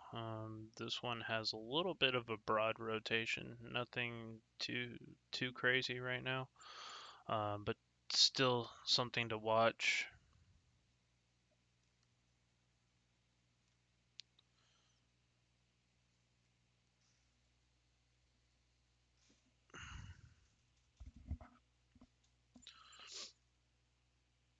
It's kind of conjoined into just one massive storm. Near Bavania, that's going to be moving into the Muleshoe area. One concern I really have with this storm is the fact that it could have some relatively heavy flood potential. So that is something to pay attention to. Funnel cloud report 2 miles northwest of progress. Funnel cloud to my northwest rotating. Okay, so we actually do have a funnel cloud embedded in this rotation here, so that is a little bit more concerning than what I thought. It's going to be a little rain wrap too. It's just on that side of that hail core. That's going to be coming closer to the Farwell area and Muleshoe. So definitely be paying attention to that if you're in this area. Somebody did report a funnel cloud, but it could also be rising scud. It's very often mistaken for one another.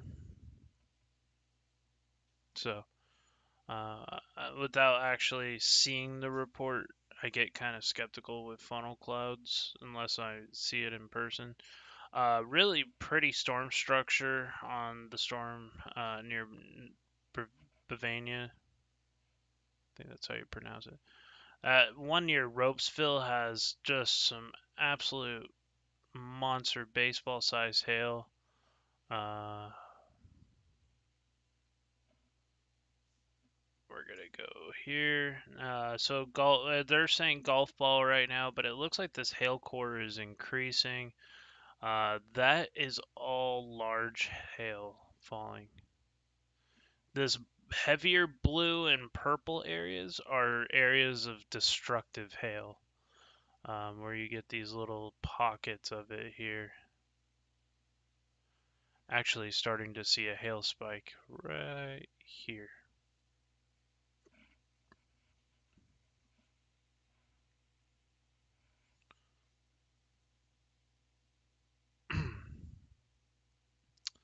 Yeah, this is what's called a three body scatter spike, or known as a hail spike.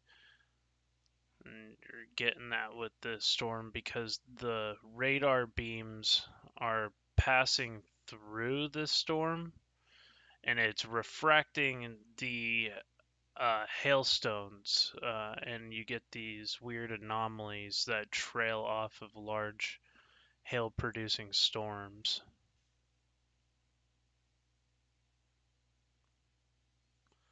Pretty fun science. Yay, science.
Thank you so much for the 3 people watching.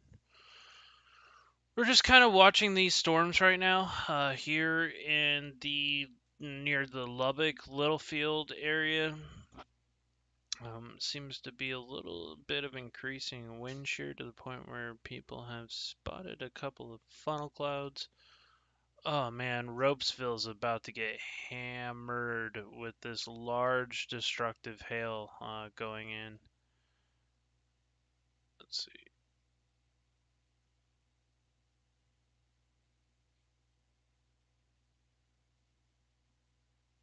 I mean, just absolutely nasty hail going on. 2-inch hail, so I mean that's getting up there.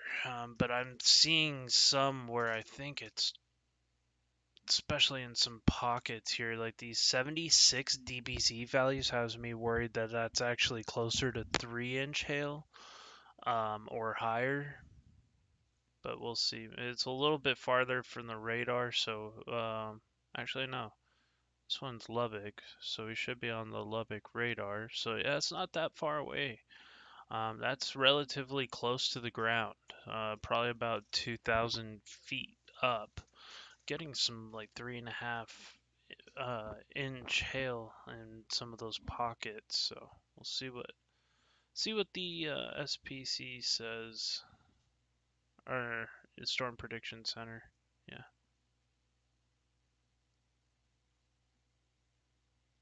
That's becoming a very dangerous storm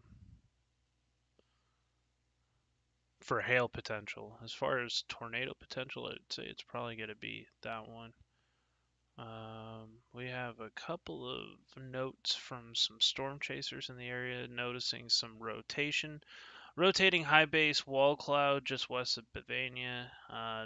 Overall is trending down.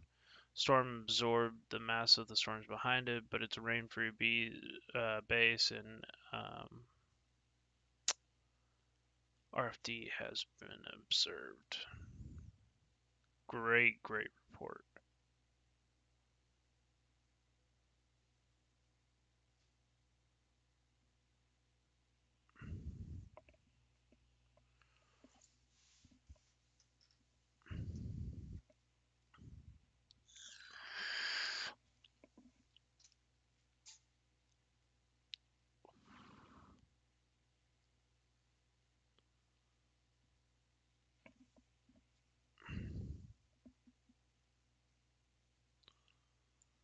Oh man, poor Ropesville.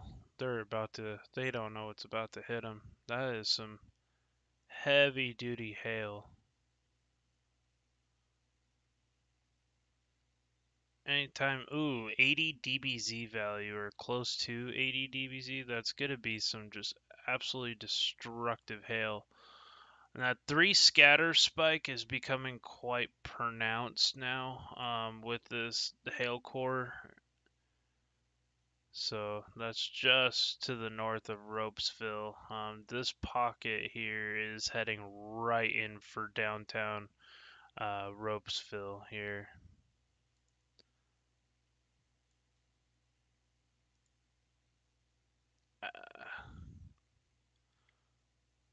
Who is the storm chaser out there? Joshua House. Gosh. That thing is just an absolute monster hail producer. Dropping them baseballs.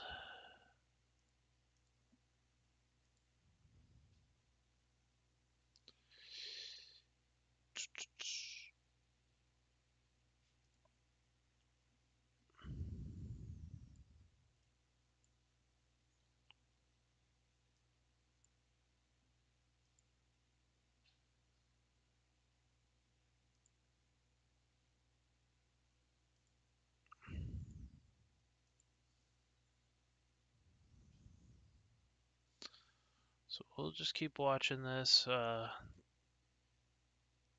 likely area of this rotation is going to be right about here in the storm.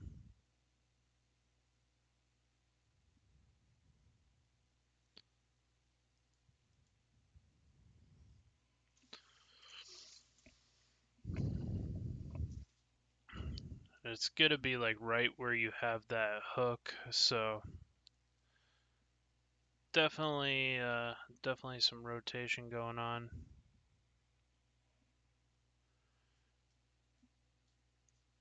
We'll keep tracking that.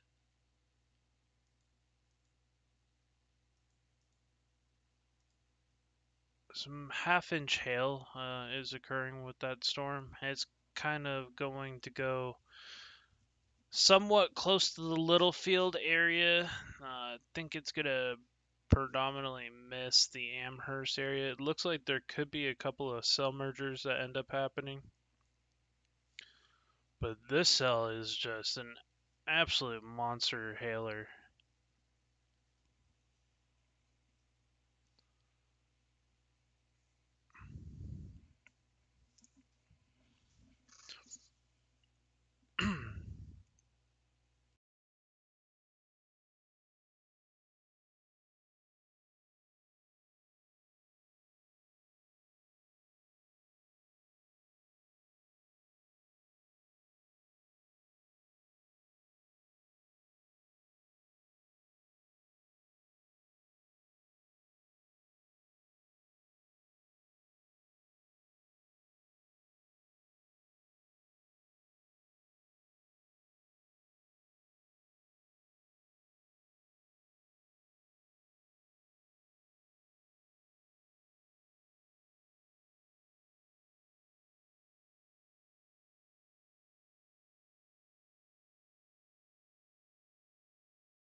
Really need to pay attention to that. Geez, I didn't know I was talking to myself. I'm trying to give myself good information, but none of you guys. I'm sorry. It wasn't on purpose. I just sometimes forget to toggle on the little switch on my board. I'm up near. What's up, man? I'm up near Bavania, just like everybody else is. That one near Lubbock had almost 80 DBZ values on it. Um, the Lubbock storms are looking really good. If you want some really good structure. Um, as far as rotation, there's not a whole lot going on, but definitely got some hail. Keeping all that information to yourself, yeah. I'm sorry, guys. I'll just teach myself the weather. Just kidding. We did have an active tornado warning earlier in the Houston area. That's why I titled it Live Tornado Warning and Severe Weather Coverage, because we did have a live tornado warning in Houston. The SPC wild card, as I would like to call it. Um, it's just bizarre.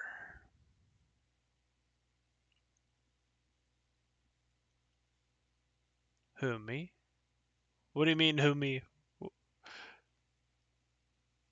Oh no, I think she meant me, because I had myself muted and I was talking to myself, because I had my little switch thing for my microphone, this one, and I had it muted because I was vaping real quick, and I didn't want everybody to hear. So,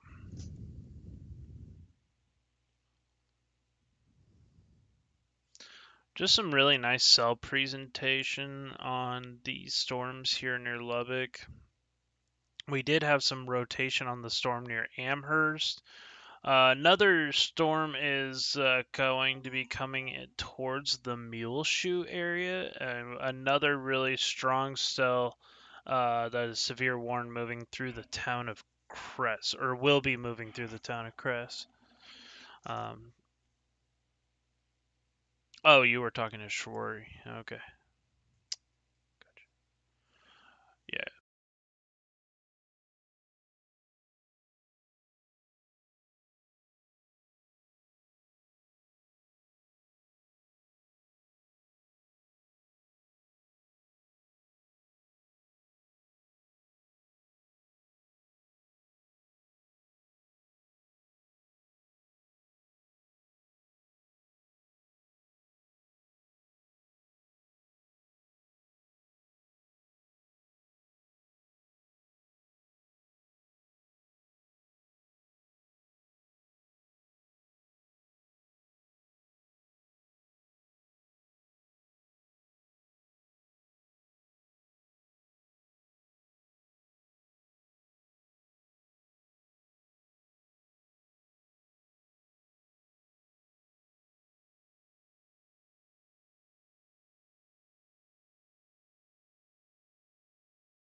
Yeah, it looks like that's about to be a splitting supercell.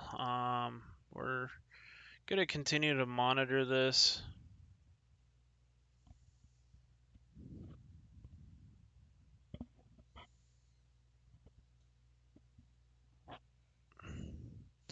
Ah, I see. You see this,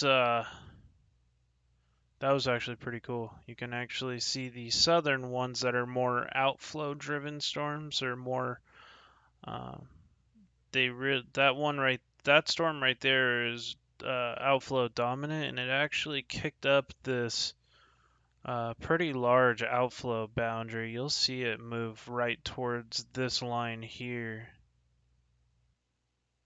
Boom. Um, there's one little concern with that. If since these storms kind of have a hook to begin with, I'm wondering if that enhances any rotation if it hits the cell or it just absolutely chokes it off. That'll be interesting to watch.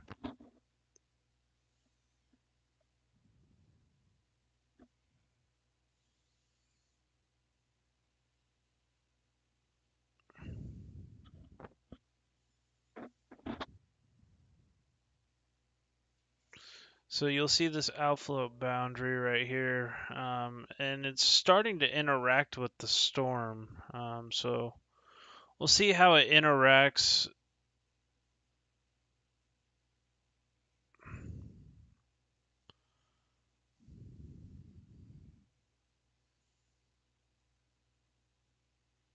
Go to one of them be our velocity here. Thank you so much for the 6 people watching. Do appreciate you.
Of holding information to myself.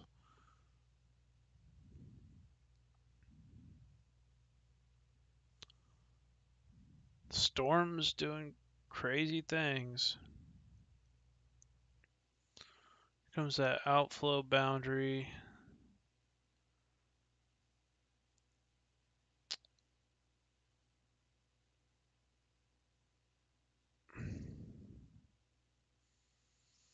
We'll just keep monitoring these up here. Is there any new reports? 552 rotation, 2 wall clouds, one to my north and one to my northwest and one to my north, both rotating. Interesting. I think that was actually from Ryan Scholl from StormQuest. Not sure if that was his report, but I saw him post something about the dual mesos, and there is some rotation here and rotation there, so that is interesting. And I actually saw the photo of it. It does look like there are 2 separate mesos, so that is something to watch for potential warning here. Looks broad. It looks more like mid-level rotation.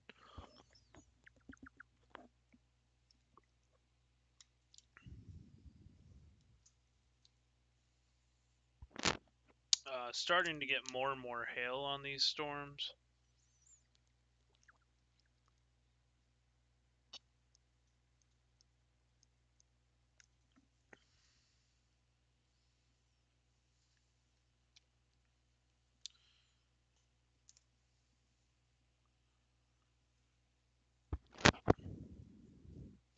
Hopefully everybody's having a great day. If you're new to the page, please give it a like button and share out the stream if you live near the Texas Panhandle or have family or friends who live near the Texas Panhandle.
Let's see.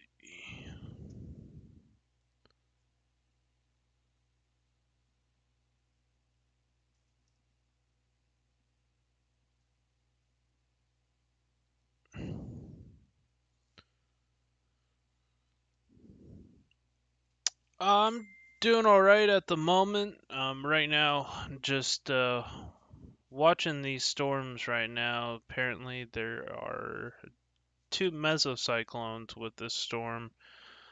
Both are rotating, so it is something to watch. Tornado. Brief, dusty, non-fully condensed tornado around 540 mile to my northwest, lasted about 3 minutes. Watch circulation in the dust plume. Let's see. Watch debris circulation in the dust plume underneath the funnel cloud has since lifted. Okay, so we did have a little non. It probably might have been a dust tornado, like a dust NATO, gust NATO. Um, we'll see. Could have been a tornado. You got a little bit of rotation. We definitely have had some funnel cloud reports, multiple uh, rotation reports with the storm.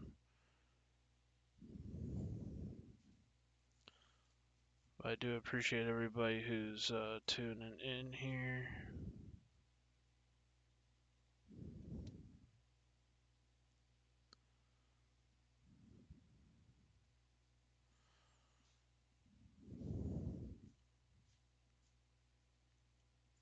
Wait a second. What is this? Severe thunderstorms in Austin. What is wrong with today? Are we having just a weird wild card day of severe weather in Texas? It's the atmosphere is that unstable where it's like, all right, time to make storms. Oh yeah. Wow, these exploded into nice little supercells here. Okay, that is very interesting. And they're stationary too. That is wild. Two new severe thunderstorm warnings right now, Travis and Williamson County. That's going to include just north of Burnett, Texas, south of Lampasas. We also have Burnett. So this is going into the Travis area, Travis County area, which includes the North Austin Metro. Weird. It's a little bit close to me. I'm not going to drive all the way to Austin to try to figure that one out, but that's definitely a little wild. Oh, look at this. This could be why we're getting those storms popping off here. I just noticed this outflow boundary here.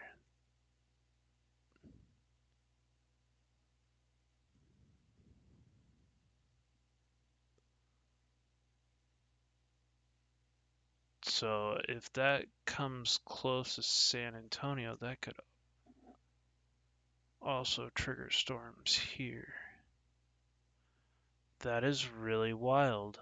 You just had this pop off and very, very high instability in the region.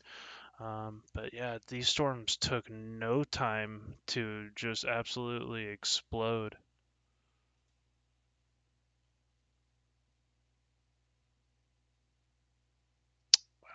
That could be a flash flooding risk for the Austin area, Round Rock. Um, so it's, that's freaking wild.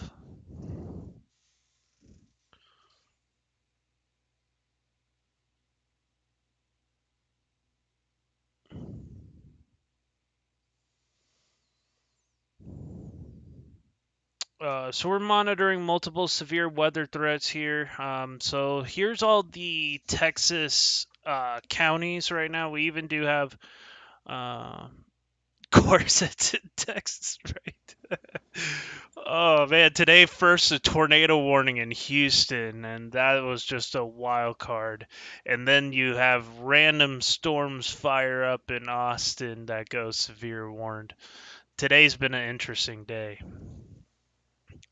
You have you have like dueling outflow boundaries right here. Okay, so you'll see if I pause this right here, you have this outflow boundary from this storm kicking up here.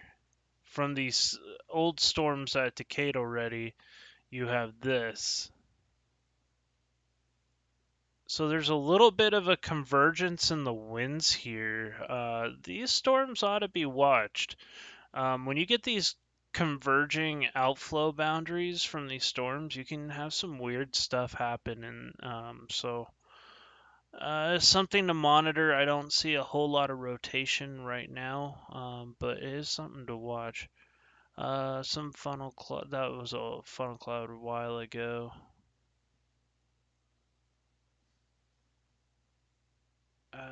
Don't see any new reports, and there is some rotation with the storm, so it is something to watch. It is still pumping inflow, so.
Yeah, these storms have been.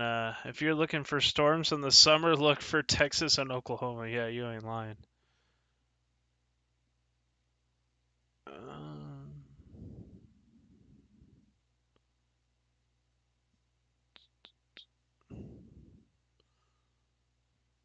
Alright, so we still have rotation on that storm. Thank you so much for the 7 people watching. Do appreciate y'all.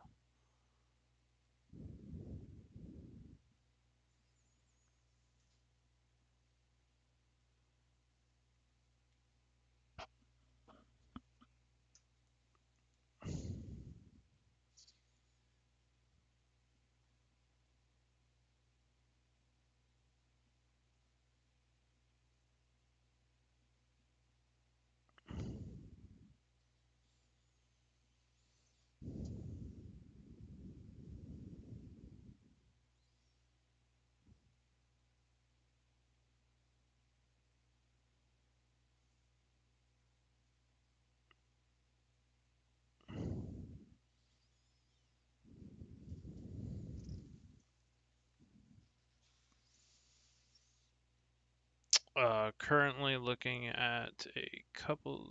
This is old reports, so looking at a potential funnel cloud or a potential rotation embedded with this. This is more, I don't believe that TVS indicator. I think it's a false indicator. I think because of how much hail is occurring with this, that is some destructive hail ongoing towards Loveland right now. If you're in Loveland, you have just a couple of minutes to start putting stuff on your windows because you might have some pretty bad damage incoming towards the Loveland area, or Leveland area, I should say. 2-inch hail's falling, so it's getting up there. I would say it's probably even bigger now. Just by these really dark blues, encroaching on probably 70, yeah, almost 80 dBz. I would say that's probably closer to 3-inch hail falling in that pocket. If you live in Leveland, you need to be taking your safe space because hail can be extremely destructive and dangerous. So if you live in Leveland, potentially dangerous situation as far as hail potential goes. You could have some pretty bad impacts from the large hail. Could really injure you if you're not wearing, if you get caught outside walking in it. Could also blow out your back window of your car and your front windshield, spraying glass in your face. It's not a pleasant experience. I've been there more than a couple of times. I wish that I could say that I've never been through it, but I'd be lying. Um, yeah, I mean, I've seen firsthand what destructive hail can do. These are outflow driven storms, and how I know that they're outflow driven is you see this nice fat God, that really leveling off. Just kidding. You see this nice large outflow boundary going on. This is not rain. This is actually dust being picked up by the surging winds.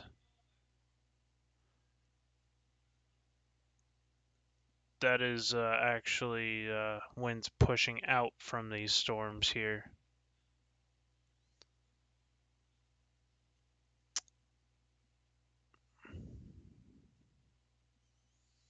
Nice little supercell up here. It looks like it's possibly about to do a cell split. I'll have to watch that right split. Let's see. Landspout tornado 3 miles south of Texaco occurred on the rear flank downdraft boundary. Very dusty, transient, persistent ground circulation. Tweet sent from Alex Star WX.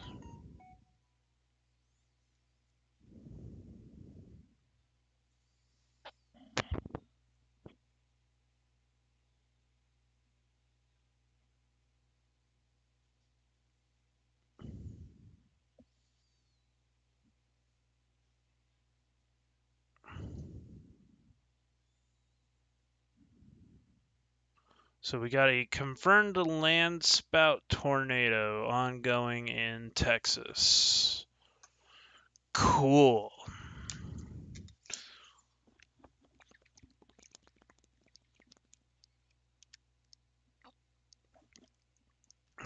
Could be a dangerous situation if you get caught inside. I wouldn't recommend trying to 0 meter any type of tornado.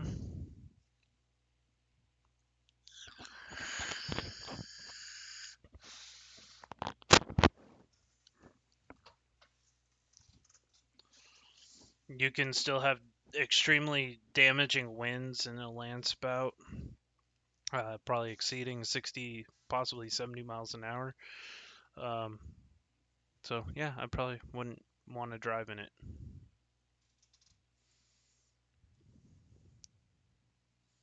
Plus, it's all that dust will just absolutely clog all your filters too, just from being near it.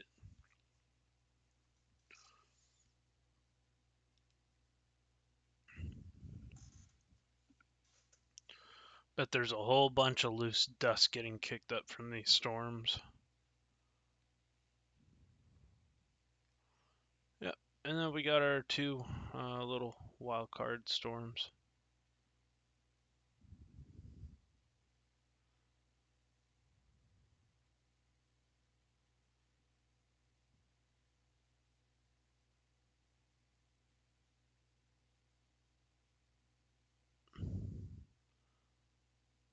Huh. That was just different. But yeah, there's a clear outflow boundary going on here, right near Rockdale, and I'm guessing that kind of gave enough punch to get these storms rolling here in Austin. Let's see. Raining here where we're at 89729.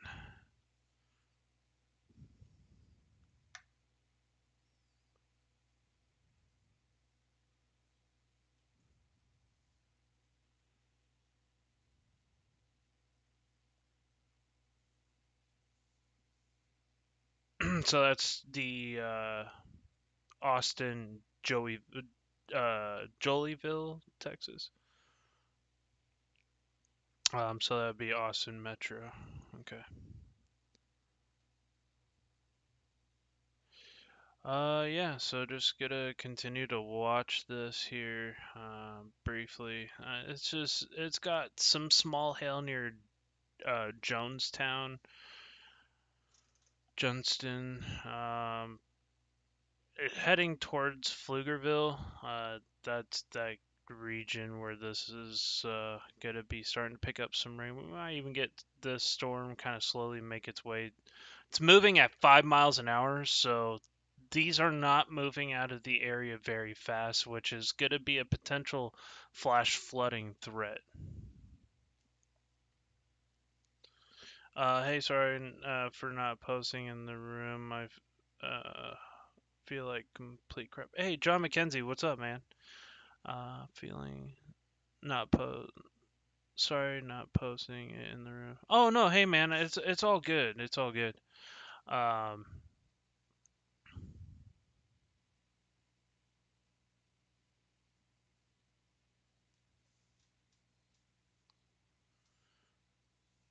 yeah, I'm just right now. I'm just been trying to spread the word on social media that these storms are going on, not just the ones in Austin, but these ones up here in the Amarillo, Lubbock area. Some pretty nasty storms moving into the Lubbock region. You got some really divergent winds. I mean, you can see these storm motions are quite erratic, but a lot of these right now are outflow driven storms. You have these outflow boundaries here. So these aren't going to be your um, tornadic cells. These are going to be more of large outflow driven hail producers. We're going to continue to watch these threats here. We had a confirmed Landspout.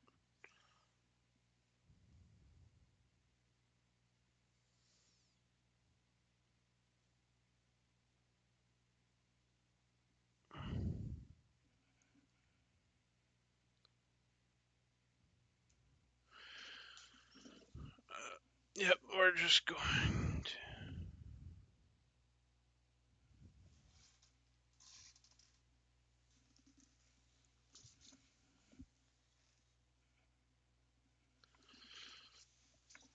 There is a little bit of a broad circulation. In fact, we've actually had a couple of funnel clouds and now a confirmed landspout tornado that did occur with this storm at 6:02.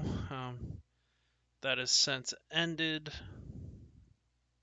seems. Those have all gone away.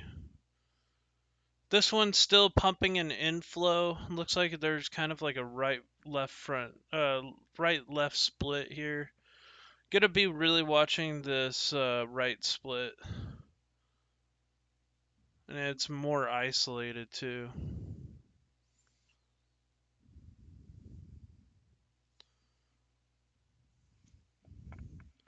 But I hope everybody's having a fantastic day so far today. If you're in these areas, feel free to please feel free to ask questions.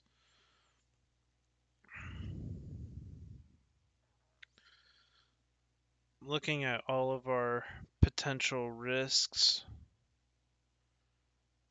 Hudson Bend.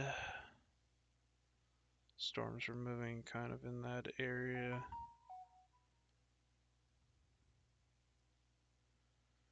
Um,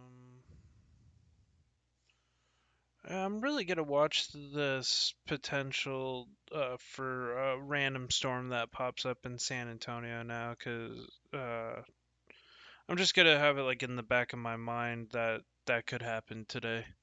Because now Houston gets hit with a tornado warning earlier, and then or North Houston Metro gets hit with a random tornado warning, and then Austin has a 5 mile an hour mover, basically a stationary boundary setting up. So we're gonna have to see how this plays out today. I think we could see some more stuff going other places as well. So right now, current counties under a severe thunderstorm warning here in Texas is going to be Lamb, Hale, Lubbock, and Hockley. That's that storm right here. So these are going to be these couple complexes of supercells that are kind of just dancing around each other right now. Some large hail has been with these storms at times. We also have Hockley and Lamb, which is part of the same complex. We have the one that produced the Landspout tornado. I don't know. That's 5:30. Trying to see if there's any new reports here. Nothing quite yet, so we're gonna have to keep watching. Looks like there's an area of rotation starting to occur right about here. Broad level rotation. Nothing too crazy yet, but something to keep an eye on. And then we have, so that'd be Bailey and Palmer counties. We have Hale and Swisher County.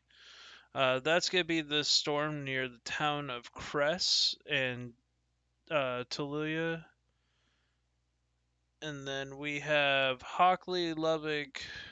That's going to be this little storm complex here. And then we also have Idaho, another wild card situation going on today with this large elevated supercell putting out some possible damaging winds here. Train spotter, some thunderstorm wind damage here. Don't 49 mile an hour. That's not too bad. 61 though is where you're starting to pop into that more dangerous storm winds there in Idaho. Wow, that is some pretty intense. You also have Travis and Williamson County right now under a severe thunderstorm warning.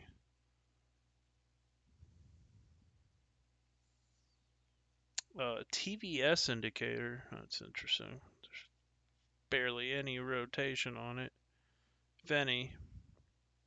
Um, Pop open to. We got that's the KGRK radar. Also take a look at our San Antonio radar. I'm not seeing that. There is some hail though with these storms. And I guarantee those will probably create a little bit of an outflow boundary. We'll have to wait and see how it reacts here shortly. Very interesting.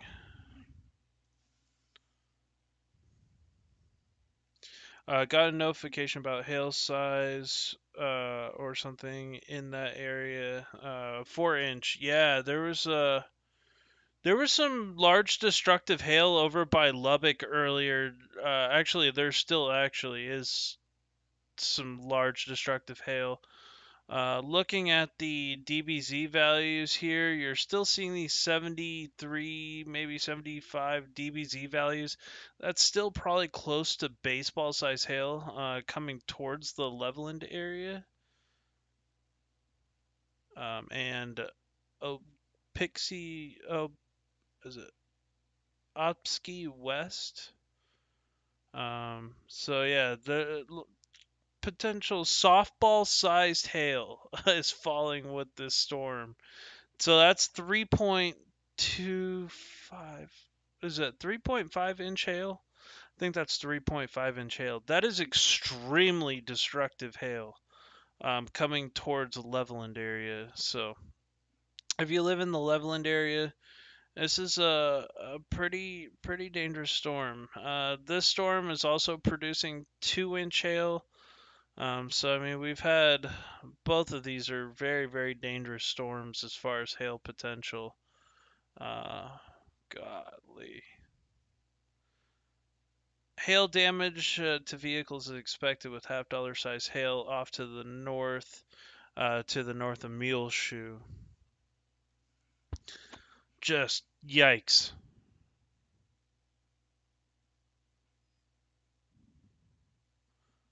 Large hail and gust wind threat continues for the rest of the afternoon. No mesoscale discussion. It's not showing up on my feed just yet. But yeah, holy. I would not want to get caught in that hail core, I'll tell you that much. That could be a little bad.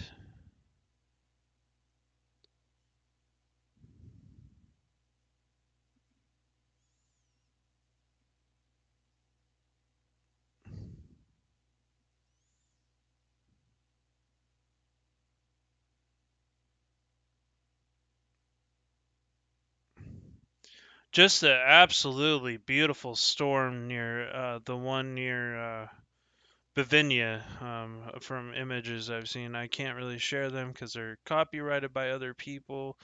Um, so it's going to be this storm up here.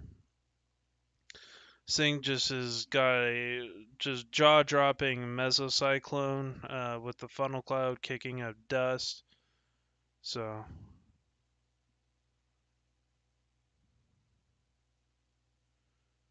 just yeesh. It's had some really nice rotation on it.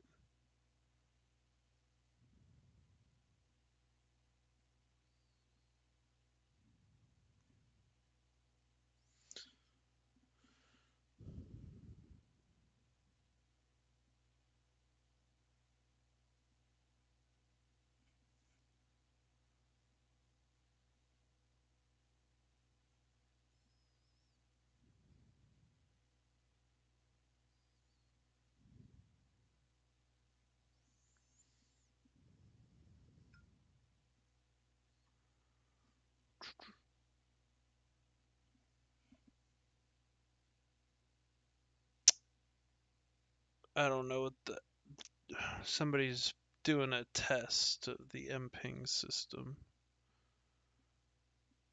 So yeah, just some incredibly destructive hail going on near Leveland.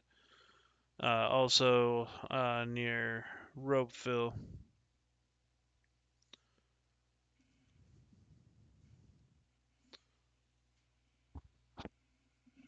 Yeah, so that's getting close to that 4 inch level there, John. That's nuts.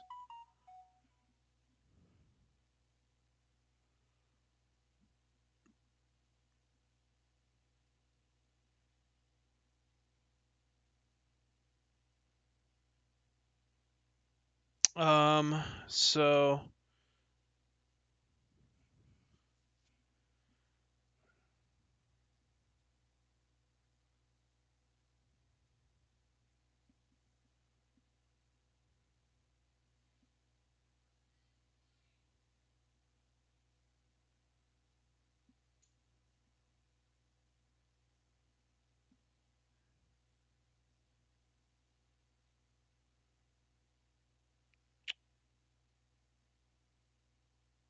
Looks like there's some damage in the Houston area, from what I'm hearing. Looks like there may have actually been a tornado that dropped, potentially. It could also be damaging winds, but there is some damage that occurred. Some damage in Huntsville as well. I'm just not sure if it was damaging winds or if it was an actual tornado, but yeah. Hmm.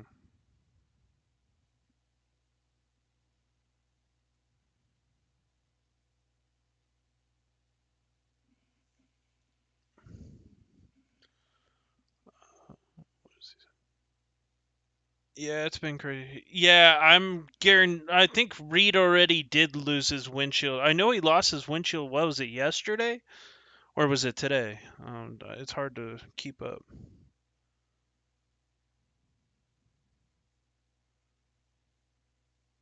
Oh no, that's so tough. The goat is back at it again. Who's the goat? Welcome, FMA FMWX. Good to see you. Thank you so much for joining.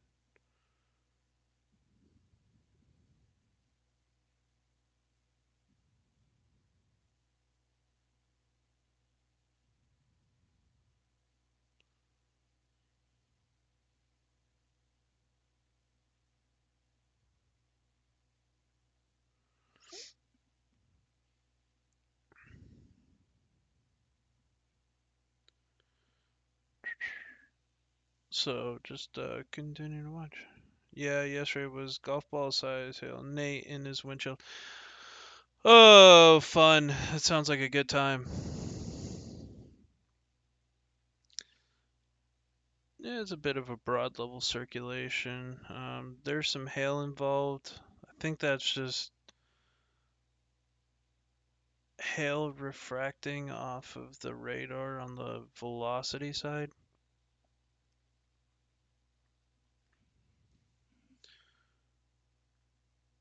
I think he had a new one put in today. Gotcha. I'm pretty sure they're in the Dominator. Maybe not. So we're gonna continue to watch this. It looks like it still has a rotating mesocyclone on that storm near Muleshoe. It's actually moving in that general direction. Something to watch as it gets closer to town. Let's see. We do have a couple of storms down here. We'll get over to these. Hey, what's up, David?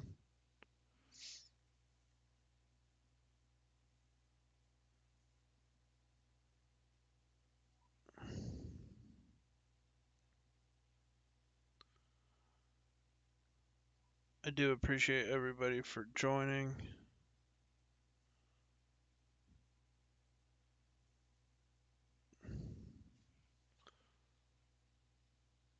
So that storm is not severe warned yet, but the one is to the north. No.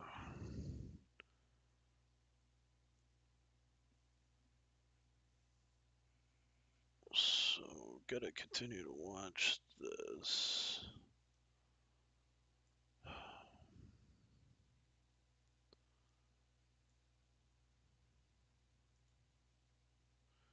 Golf ball size hail being indicated with this. Confirmed golf balls.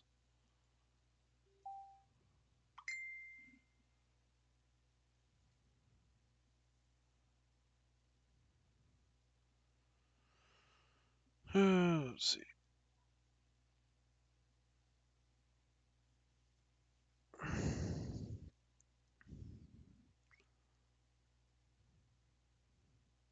God, I hate not being out there today. This is some large destructive hail going on with this storm. I would say this is probably baseball size hail in this core here. close to at least. Whoever's in the middle of this, I feel really bad for, and I hope it's nobody. Oh, Brandon Ivy is in the middle of that. He was on the show Storm Chasers with Reed Timmer back in the day. He was the he was the meteorologist for Sean Casey. Oh no, he's sampling some scientific stuff in that hail core right now. I'm gonna go with that. Ah.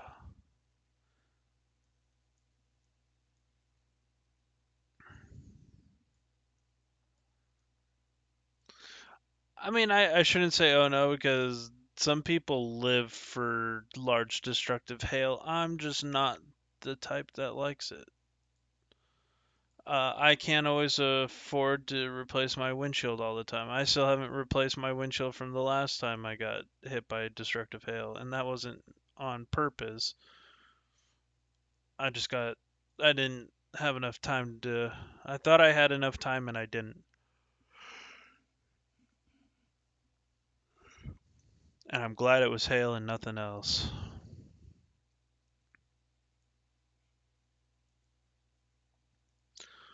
Lubbock radar.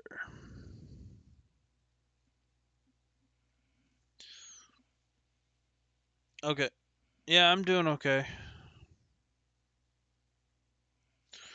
Um, I'm starting to see on Twitter the Leveland storm here from photos of it, which pains me because I love this thing's got some absolute gorilla hail on it. Beautiful structure going on with this storm.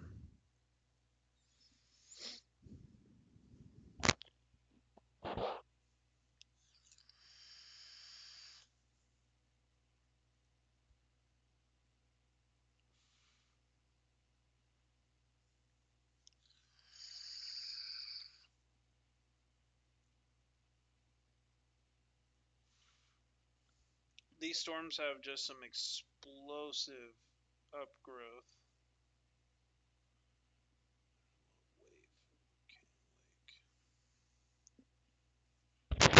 upgrowth. Just really blowing up fast in that Panhandle region today.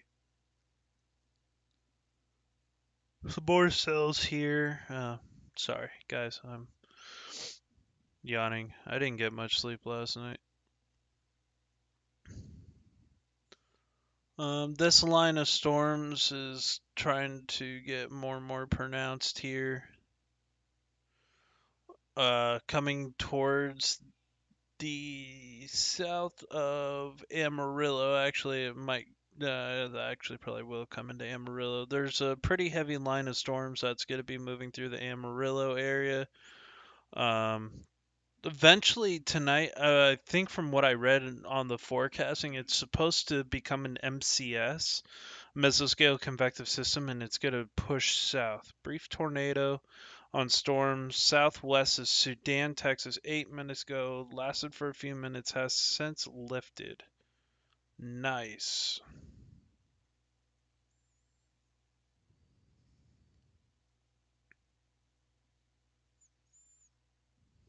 High base supercells too with this.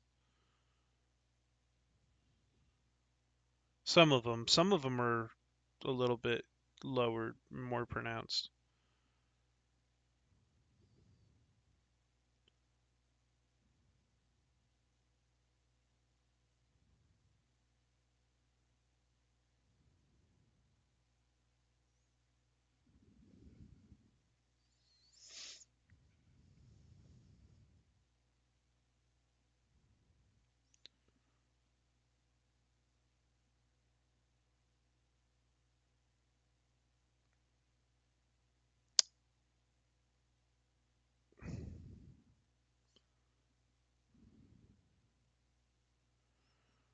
That's crazy.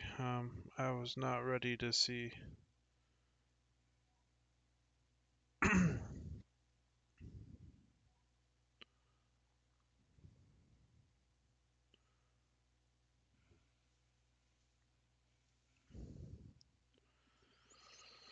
I've been currently live for about 3 hours and change.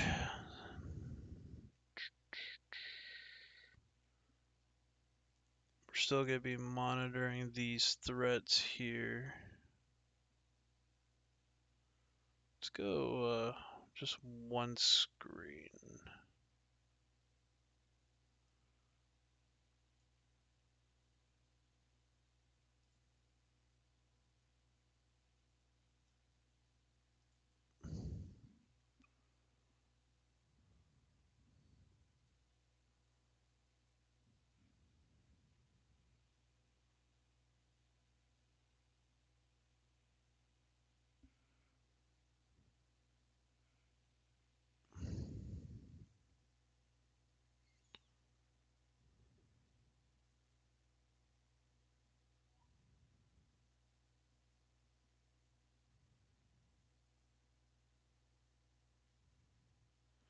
Did you search hail on Twitter? Because don't do that. Stick with the area and storm or gorilla hail instead, right?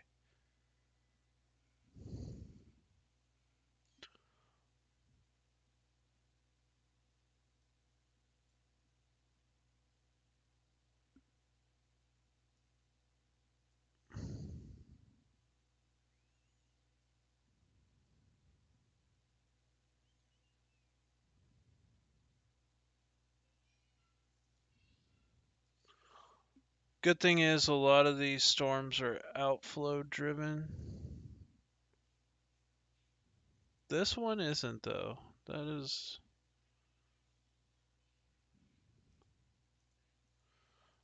blowing dust and sand, so maybe it is becoming more outflow driven.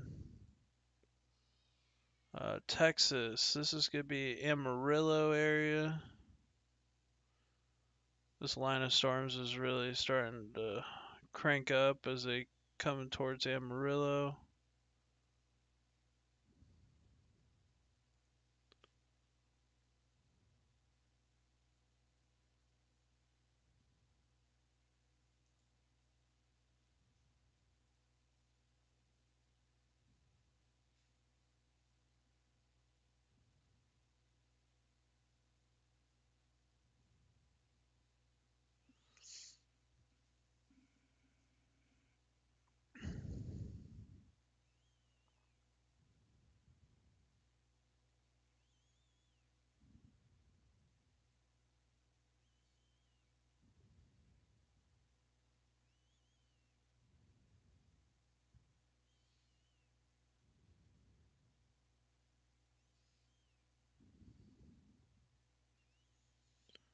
Really interesting on those storms in south central Texas. Is just a little bit of a boundary that I think was created by those storms in Houston, or maybe I'm just mistaken. It was just some weird placement on an outflow boundary, and it definitely broke those storms there. Was not expecting that today.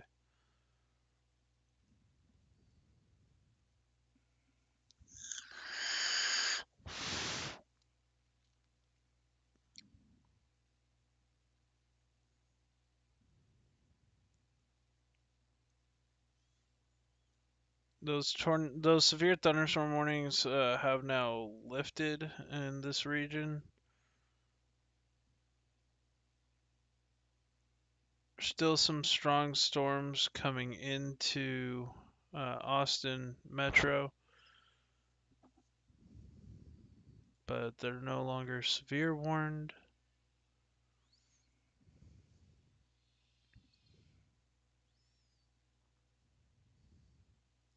Outflow boundaries.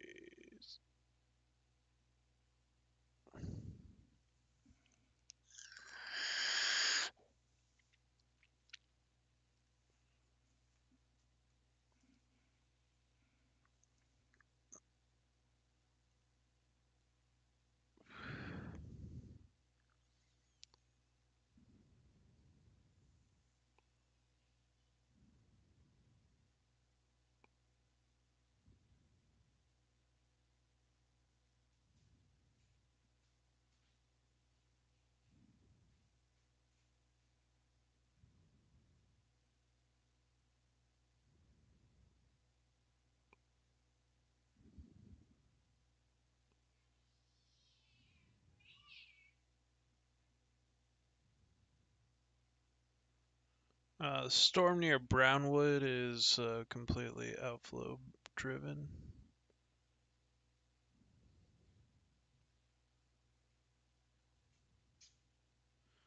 These are going to be outflow driven storms here, at least right now.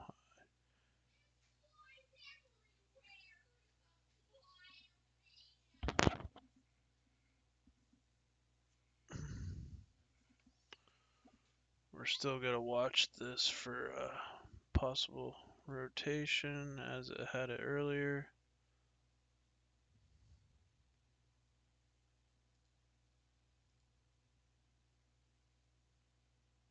Not really seeing it all that much right now, but still has potential. If you have an outflow boundary that kicks up, I could enhance some spin, but right now there's just a little weak broad. Uh, doesn't look like anything special.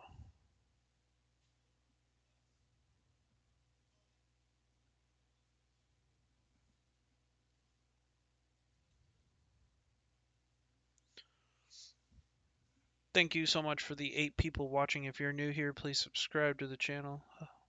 Hit that like button, share this out.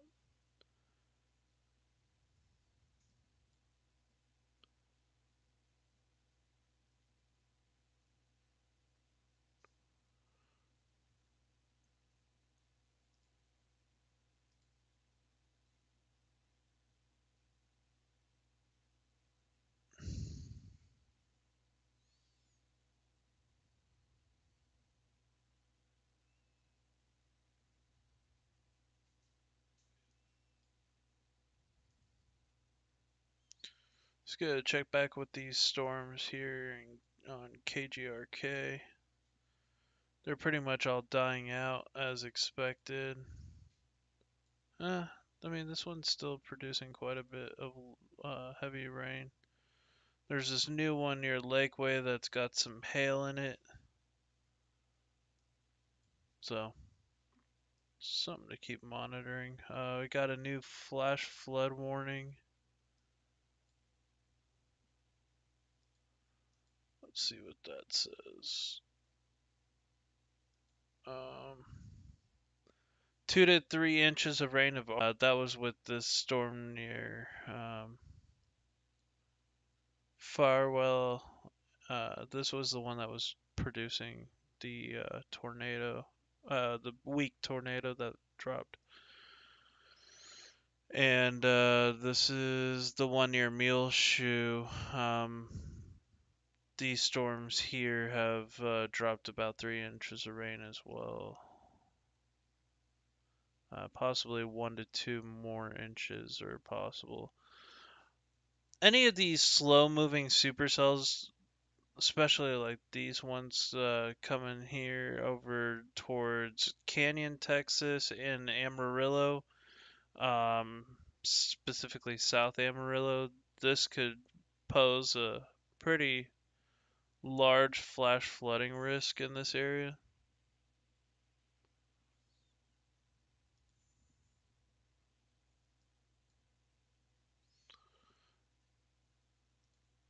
Any of the areas in this region here could be at risk for flash flooding here in the future. I don't think these storms are moving all that fast.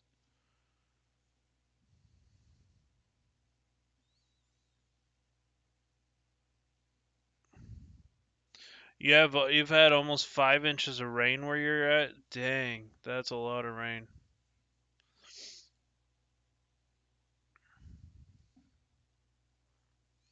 Oh, Hillsboro, gotcha. Yeah, it's been quite a much different situation than it was last year.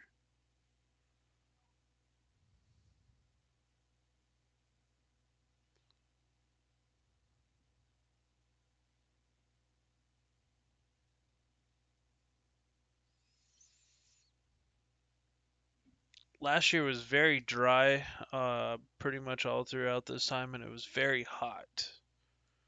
Um, I mean, there was days here in San Antonio, my air conditioning wasn't working in my car, and it was putting heat index values like 119 degrees, starting in late May into July and August. It was just ungodly hot.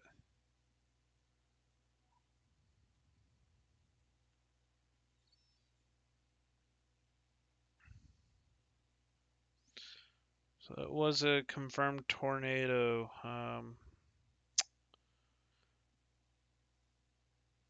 couple of storm chasers had it. Wow, that's absolutely insane.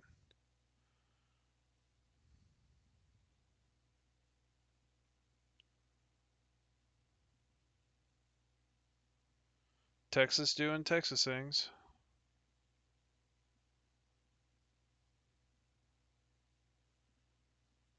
Uh, that is so overnight. There's supposed to be a potential MCS that goes across a lot of north and central Texas. We'll have to see how that progresses tonight.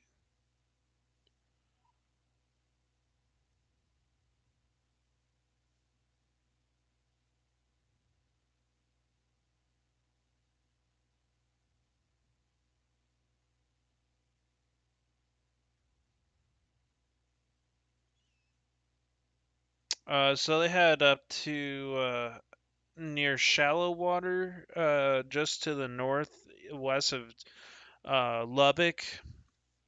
We'll go back. It was this storm right here.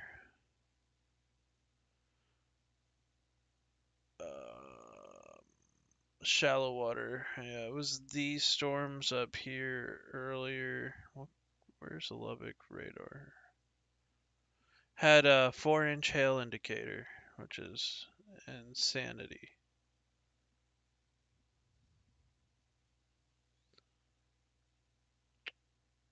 So that town that has pretty much drifted off to the north here. This storm did have at one time 4-inch hail. It was actually warned for 4-inch hail too. Half dollar size hail is what it's warned for right now. 7 here, heat index is 100 to 101, not ready for this. Yeah. I think this year is going to be cooler than last year. There's going to be some hot days mixed in, but my truck needs a new AC. Yeah, I'm starting to think my Honda needs a new AC because it feels like the air conditioning has completely gone out of my car again. So I don't know what's going on. I just fixed it. 24 years old, but pushing 300,000 miles. Yeah, I also don't drive. 70 here. Yeah, right now it's 87 degrees here in San Antonio with 70 dew points. So it feels pretty god awful at this time. Just nasty. That cell is now really popping up.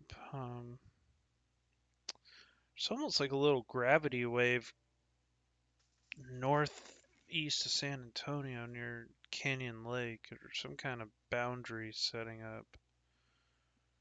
I feel like I have a sneaky suspicion something's gonna pop off here and go rapidly severe. Most of these storms are really now becoming linear, so I do think the tornado threat has pretty much ended at this time. I don't think we're going to see much more of a tornado threat. I'm kind of going through all these storms right now, and I'm just not seeing anything out of the ordinary. Some of these cells could do something weird as they progress. I'll be watching this one here right now near Morton. If you guys don't remember, there was a giant dusty wedge tornado that went right near the town of Morton a couple weeks ago, about a year ago, I think it was. I think it was last year. Our heat index value right now is 92 degrees.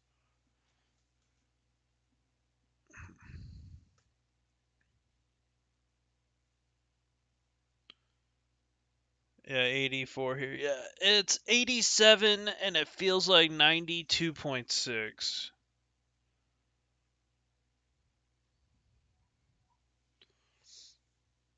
So yeah, this was the area with that famous photo, that big dusty wedge from last year.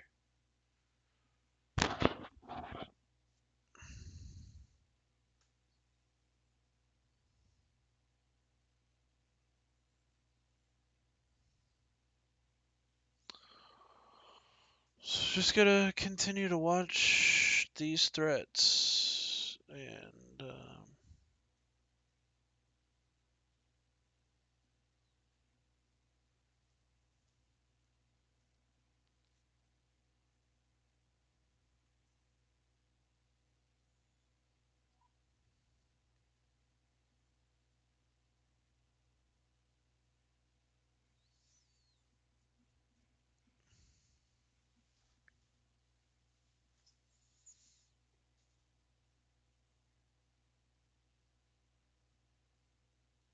is that an ice cream truck I hear outside? What the heck? We don't usually have ice cream trucks here, and I just heard the doo doo doo doo doo doo doo doo doo doo doo doo. Uh, Bizarre.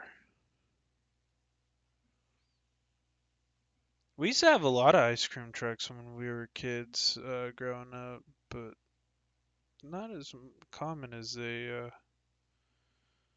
All right, so there is along this line here. There's actually some a little bit of rotation along this line. Just to the south of Amarillo, Canyon is getting hammered pretty strongly with some probably some damaging winds going on near Canyon, or maybe just to the north of. There's still quite a bit of inflow kicking in with that, so something to watch. The north half of it's outflow driven. Go back over here towards the Lubbock. Okay, so that'd be the Midland Odessa radar. So where would that be? There's a little Boeing segment that's severe warned just south of Lubbock right now, pushing into the town of Post, Close City, towards the Highway 84.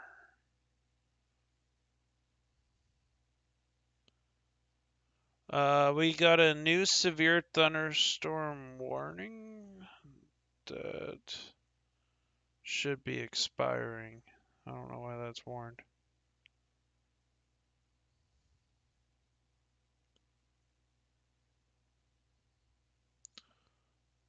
I thought there was a new warning, but it's not new.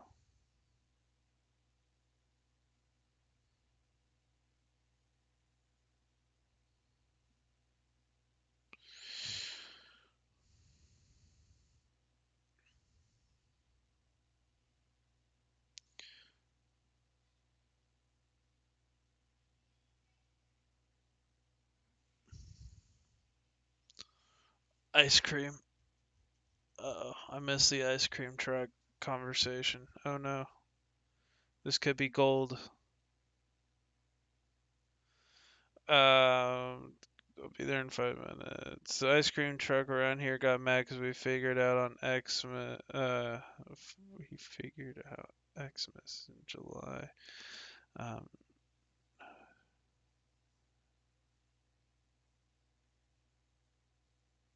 uh, that's hilarious, Shori. Grabbed a truck and started playing the Friday soundtrack back at him every time he'd drive by. I have some mint chocolate chip at home. Awesome. The real ice cream wars at Tucson. Oh, jeez.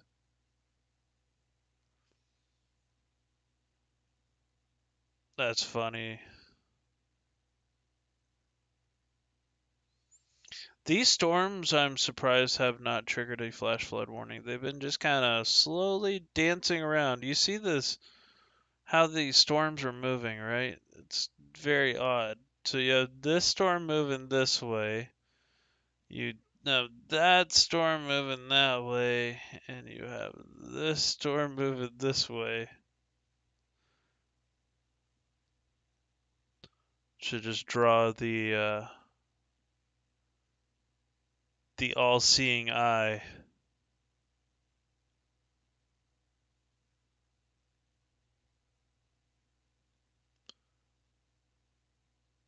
It's the Illuminati of storms.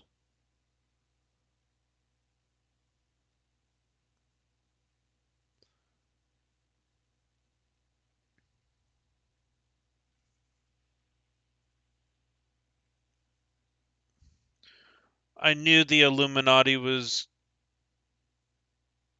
showing or controlling the weather. We all knew it all along.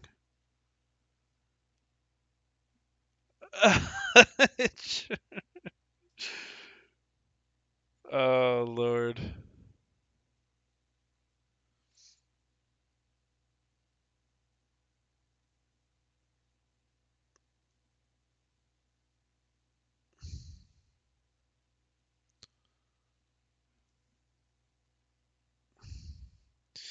Had a snow cone breakdown a couple of years ago.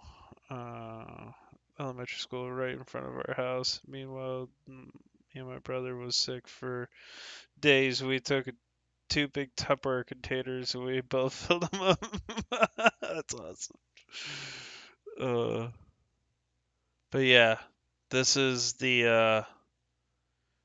storms are showing us where the Illuminati are located. It's a horrible drawing. Sorry, guys.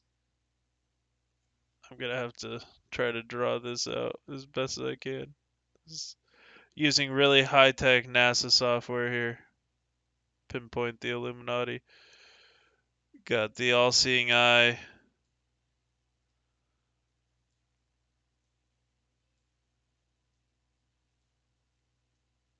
They're located in Anton. We all knew it. That's where their underground base is. I'm just having fun.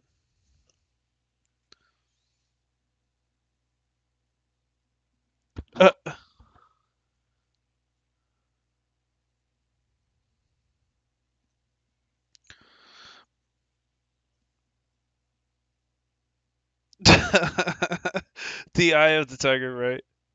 Try to use my cell phone. Right.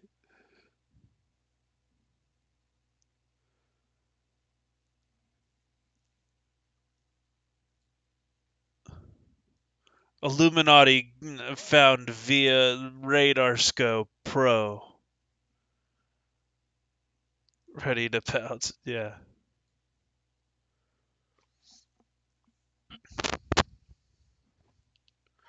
I was just kind of hoping like some troll would be like, "You're right. There's harp going on. That's where they have a secret harp base."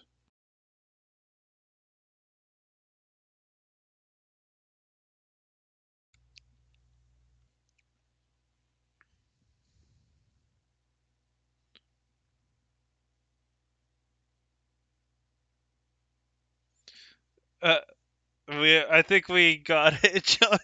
You're all good, man. Uh,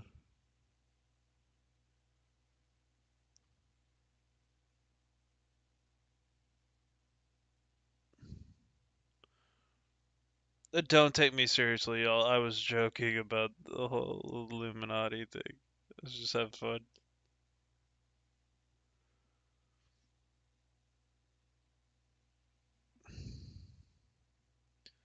Yo, don't make Harp mad.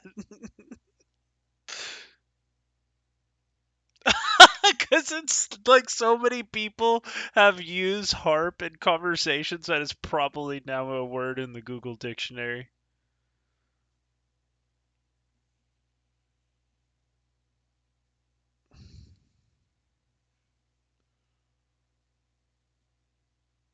Used to have Radar Scar, now you switched over to Radar Mega. Gotcha. Yeah, I purchased Radar Scope Pro 2 for my chasing because it's just easier to operate. This storm has some baseball-sized hail potential coming towards the Morton area. We'll have to see how that storm interacts. We also got this storm up to the north here. Neither of them have rotation right now, so that's a good thing.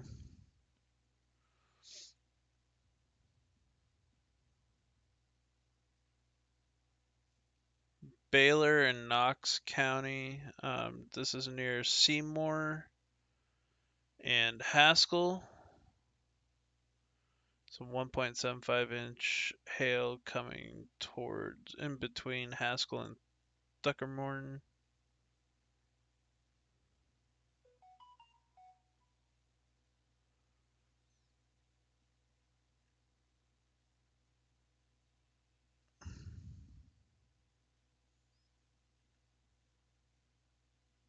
Ooh, that's starting to get pretty nasty bowing segment going on here. Oh, your desktop is the GR level 3? Nice.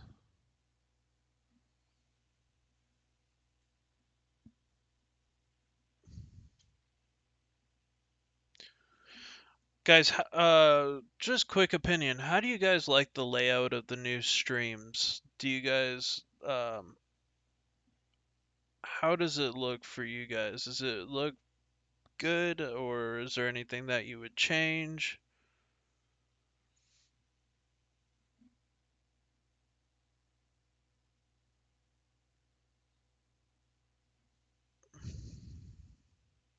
Try to go with a more professional look of the layout, have it be a little bit more interactive and uh, just some cool graphics behind there. Integrate some chats, have it look a little bit cleaner.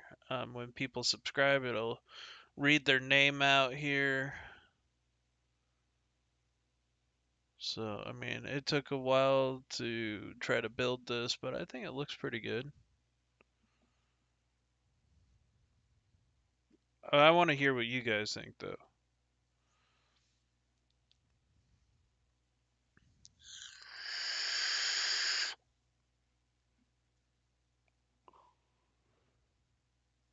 Oh, is the cheaper version like $89? Gotcha.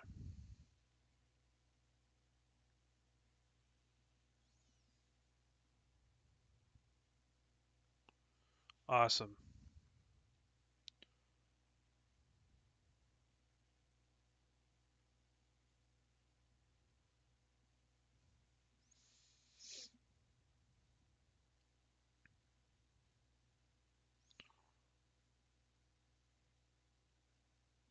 Oh, Mr. Gorilla is coming and knocking.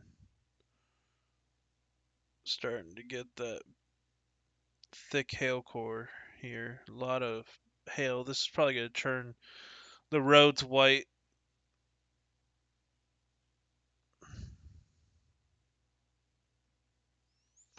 It's gonna be slippery. It looks like it's outflow driven, but we'll see. And then we have this strong storm moving into the Amarillo area. Take a look here. Go to the Amarillo radar. Look at that cyclonic look to that. That's pretty. There's not really much rotation. There's some broad where you can see the winds going towards the radar here, and then these winds are going away from the radar. That looks wild though.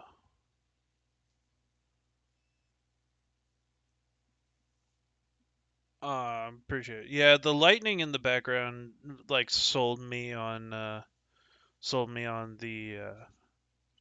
build, so I'm like, yes, let's do that.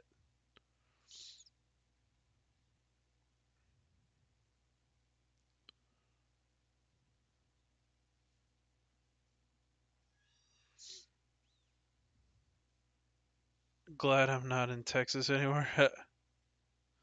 But Texas is fun. There's a new storm near Dripping Springs. That's looking pretty strong. And there's also that thunderstorm that's near Liberty Hill, near Austin area. That's relatively pretty strong. We're really gonna have to watch out for thunderstorms popping off down the line here this afternoon. In my neck of the woods, just a whole bunch of little storms forming near Lubbock. Those things are just kind of dancing around in the Lubbock area. I mean, look, more have joined.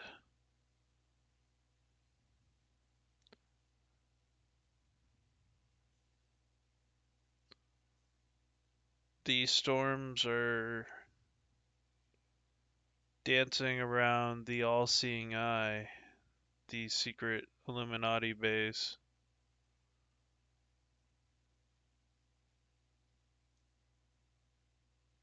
And it's like all of them are like, join us.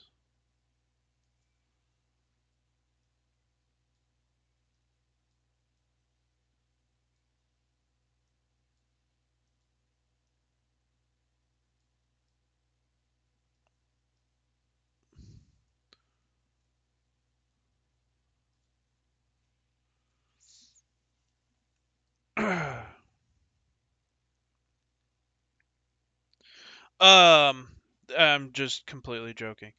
I am using Radar Scope Pro 2.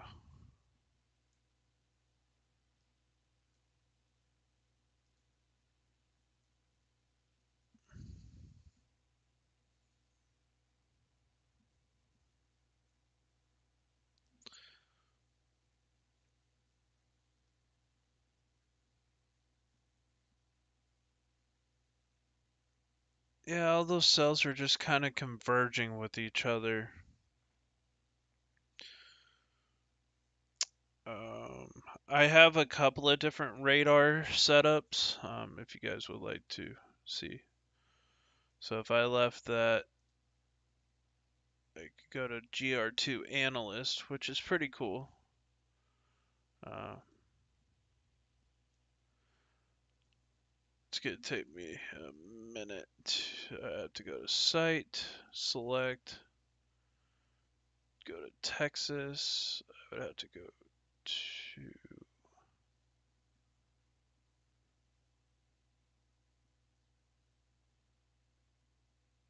Where is...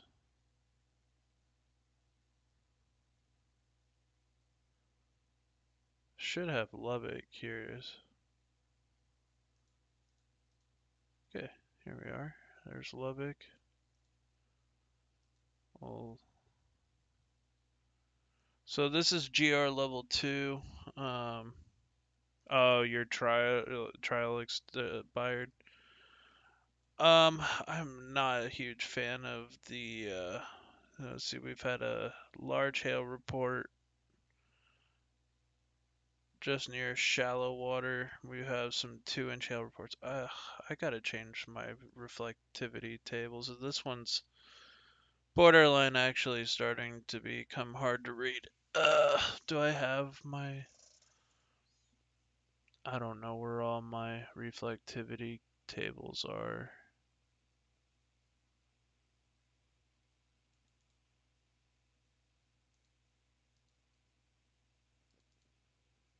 Okay, here we go.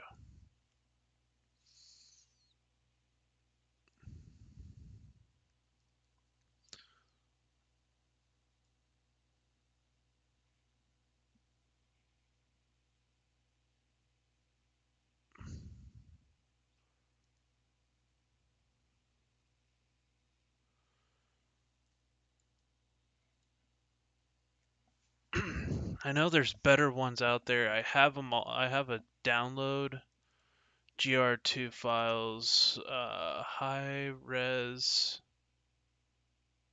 reflectivity.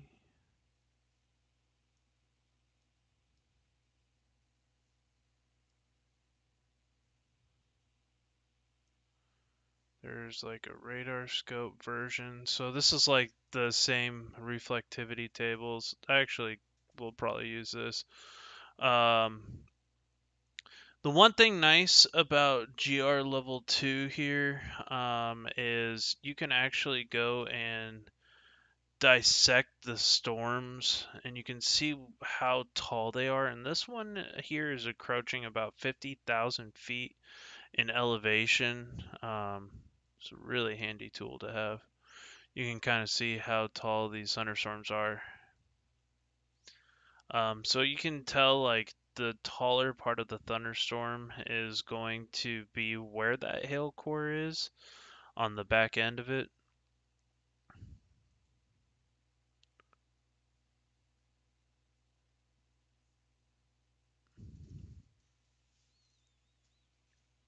I have WSV3 too, but I'm trying to actually go away from using WSV3. It's so like hyper smooth that for me it's hard to use.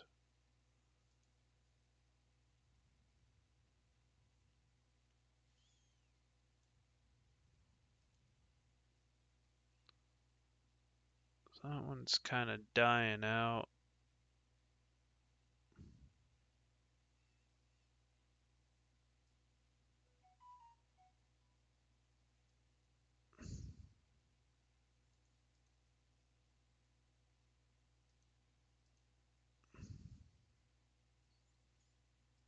Let's kind of gotta dissect this. So you have these storms are all relatively close to about 50,000 feet.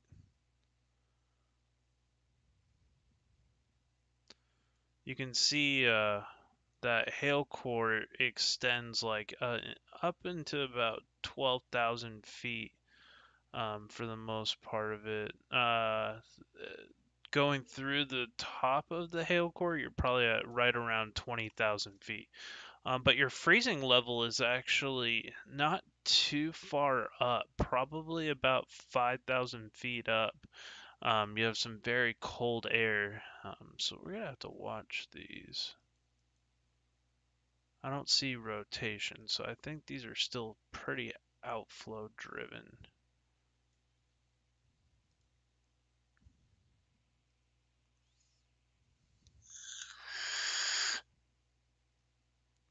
This one up here is still dropping some pretty large hail. This one's a very tall storm. I'll dissect it here.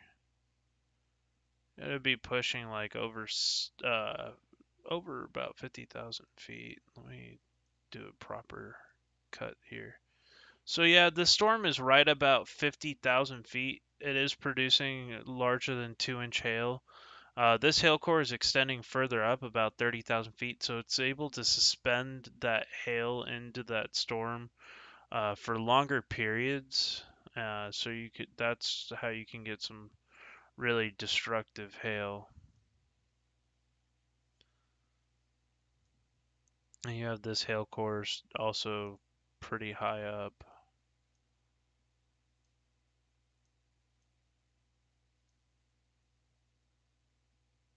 About 20 to 24,000 or 23,000 feet. So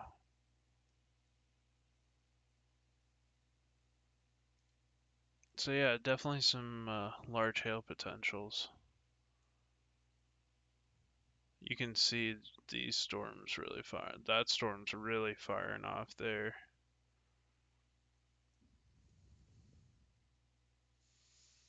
Seems like this storm to the north, the part of that line kind of fell apart.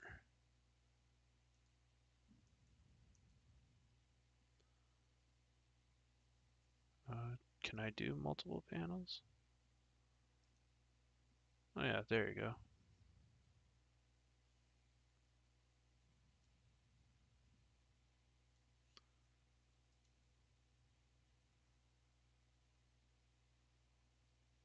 I like how smooth this is too.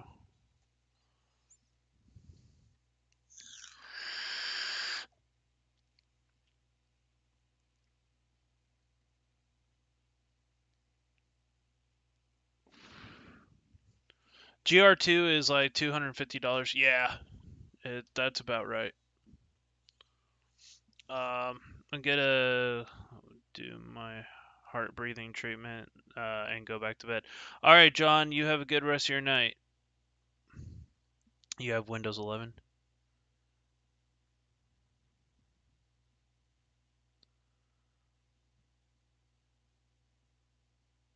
Yeah, it is. It is pretty expensive. I just went on like a radar buying spree for a minute.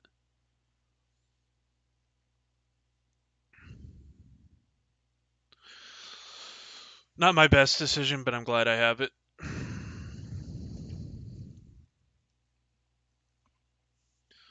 It's a heck of an outflow boundary that got kicked up. I don't know if y'all can see this boundary here that got kicked up ahead of that line.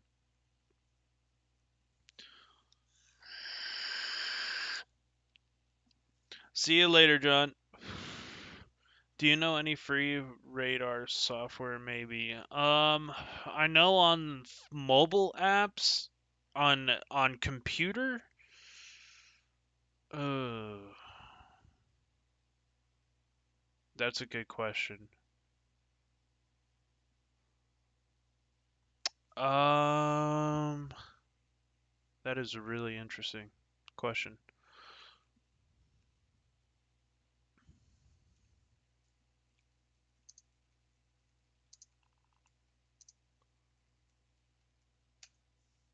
Let's see if I can find any recommendations.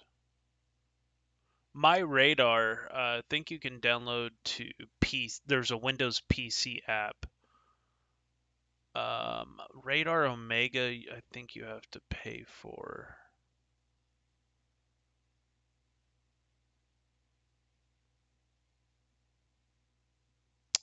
Yeah.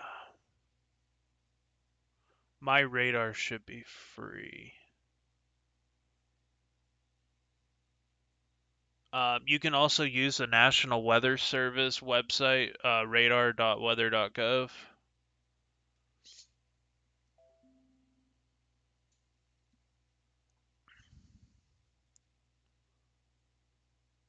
Uh, there's the Windy app. Um, you can always download that for. Oh, that's a app for Android. Never mind.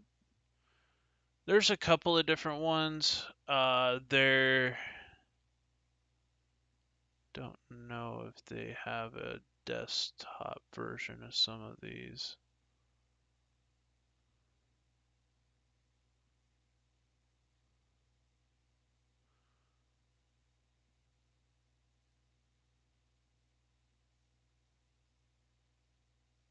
Yeah, my radar should have a free one. That would probably be my best bet. Would be it's free on Windows, P and also other platforms. So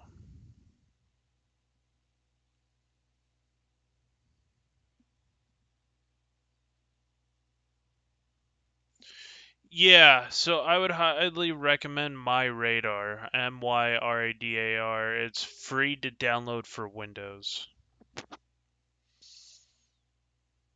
I've actually used it storm chasing a while back, and it does do its job. You have a little bit of an outflow boundary there, kind of demarcated by that line, so that storm's more of an outflow boundary driven hailer.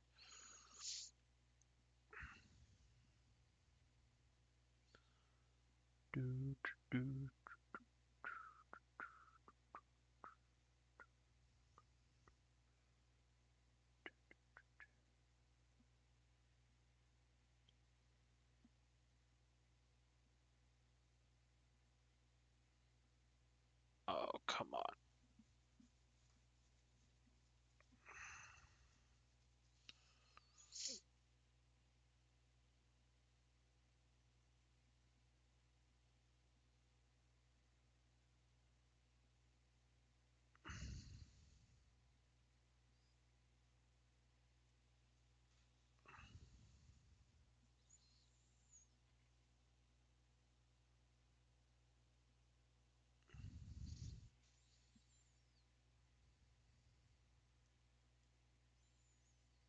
You can see that rotation, that broad rotation in the reflectivity, which is pretty wild.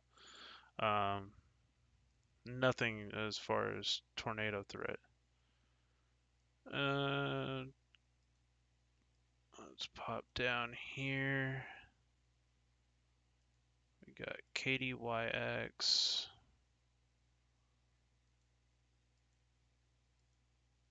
Got elevated hailer here, just near Seymour, Texas. Dissect that one. It's a pretty tall storm. It's close to about. It looks like it's possibly up there around 60,000 feet.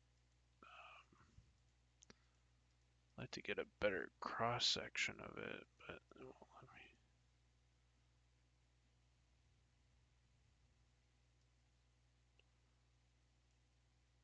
Yeah, that's popping pretty close to 60,000 feet in elevation with that storm. So definitely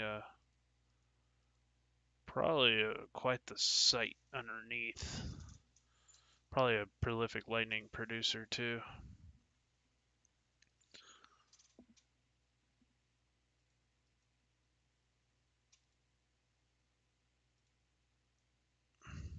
Oh God, stop with this.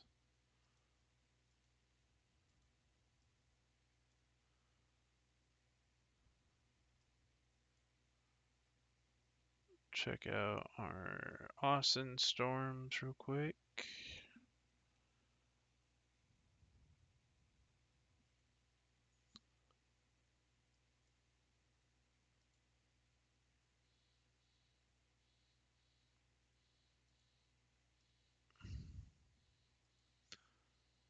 Oh, come on, KGRK.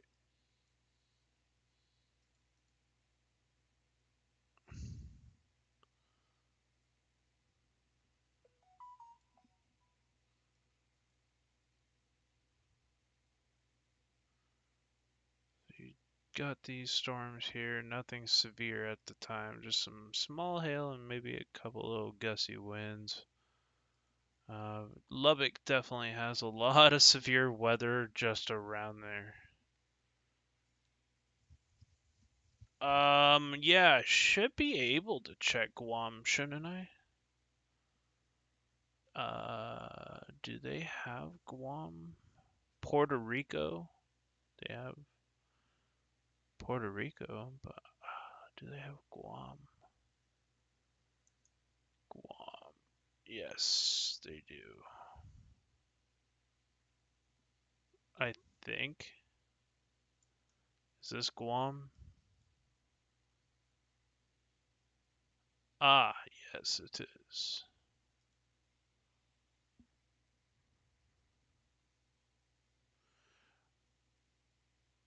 Looked like the hurricane went under a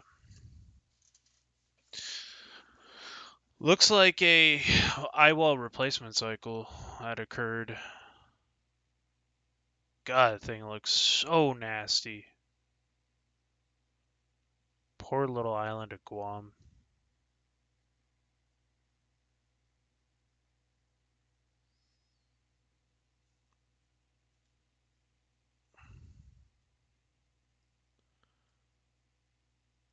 Out of some dangerous wind levels right there.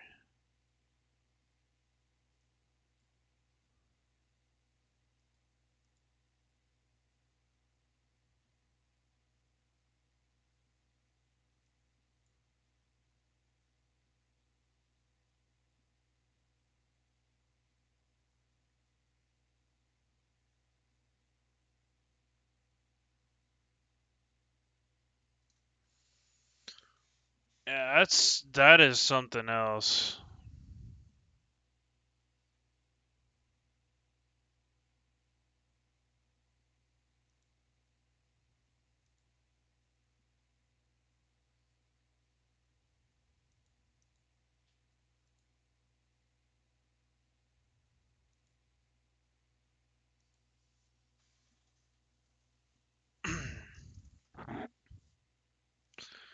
Yeah, that's a very dangerous hurricane or typhoon.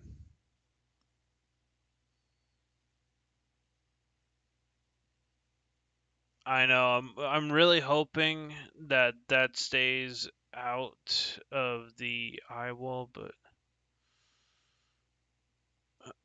it's not looking good.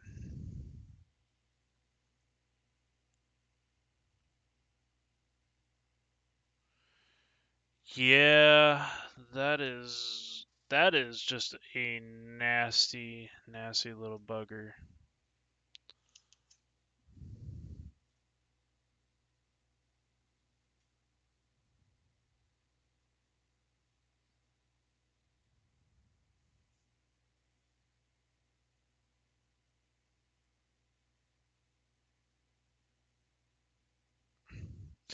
Yeah, it's got some insane wind.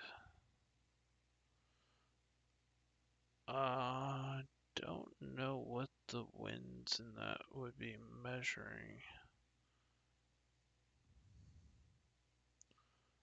There's Hawaii. Guam is like way outside of that. Oh, radar scope is like, how dare you go out of the United States? No,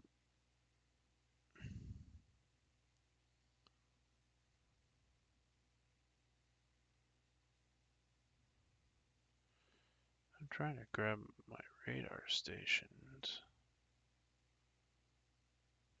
I guess radar scope won't show Guam on here. That's weird. Um, Maybe I'm just looking at the wrong spot, but geez, that just looks. That right front quadrant is just heated.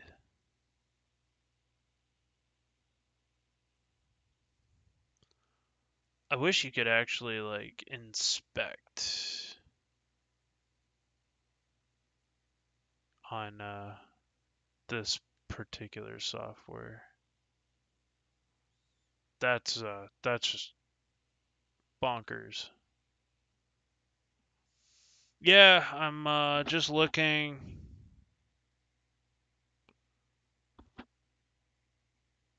Pack and hail, yeah. I'll switch back here to Texas in a second, but I'm just kind of like, jeez, I would not want to be in Guam right now. My prayers go out to everybody there that hopefully, yeah, it's that thing's packing like 150, 150 plus. That's just not one part of that looks good.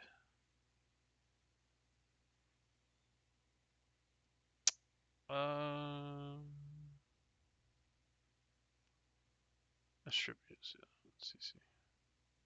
There's actually a little bit of hail falling in the core of this being indicated just from how cold those cloud tops are in right front uh, that right front quadrant.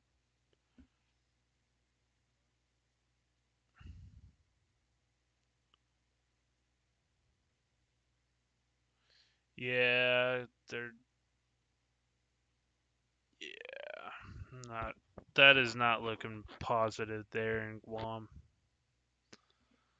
Yikes.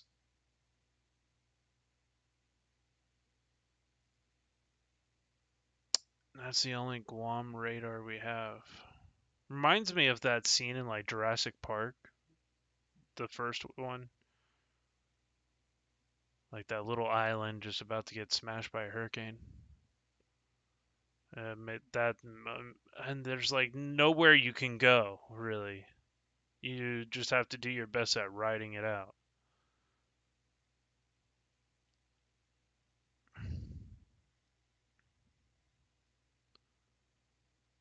Texas, Laughlin, Lubbock.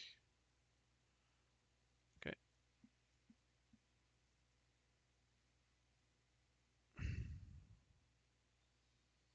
Ah, I know a couple names on here. Will Moore. That's one of my little buddies. He's a good chaser.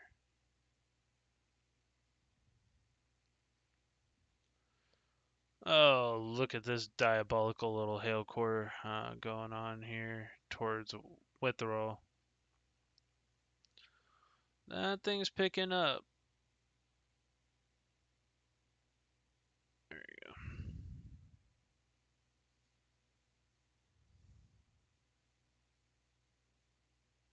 It's about to go under a little bit of a cell merger there. Yeah, I'm keeping faith for Guam. That looks pretty concerning.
Monitoring still a couple of severe weather areas. There is actually a little bit of a broad circulation with this, but nothing too worrying right now. Kind of the only area that I really see at the moment.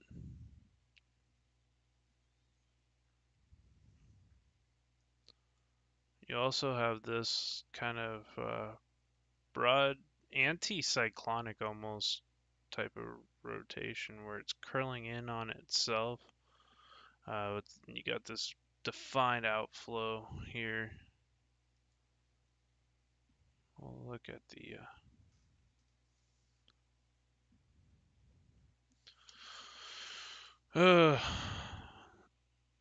I might have to end this live soon. One of my friends is getting harassed by this really bad individual on WX Twitter who's not even in the weather community, just simply trolling him because he has a mental illness.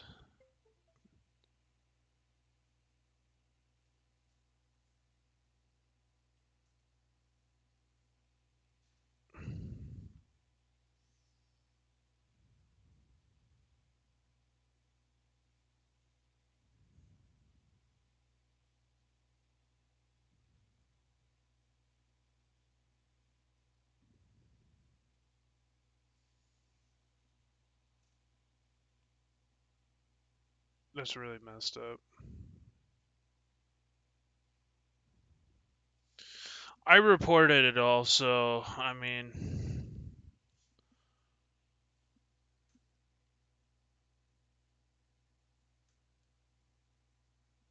I just don't stand for people like who do that to others.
Yeah, yeah, no, I know. That kid is absolutely sick and twisted.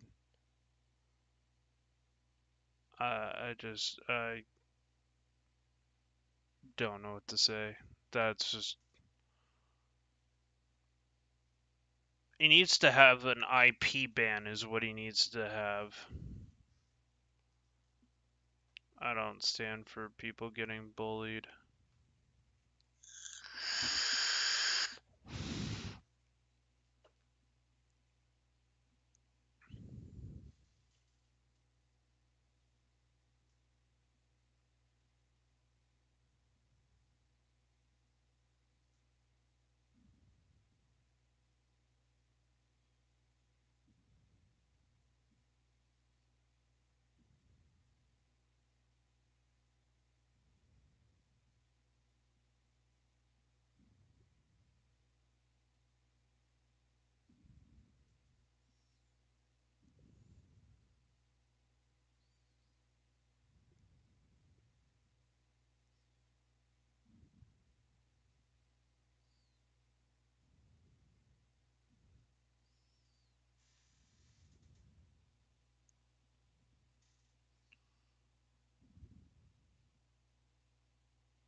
Some multiple flash flooding incidences going on right now. Near Cress, is it? Yeah, Cress. And near Emerson, Sethward, Texas. 2-inch hail falling with this too, which this can lead to some pretty strong flooding situations. Showing close to baseball size hail, possibly with this core, at least at the mid levels. It could be some possible golf balls being tossed out. We'll keep looking here. This is Midland area.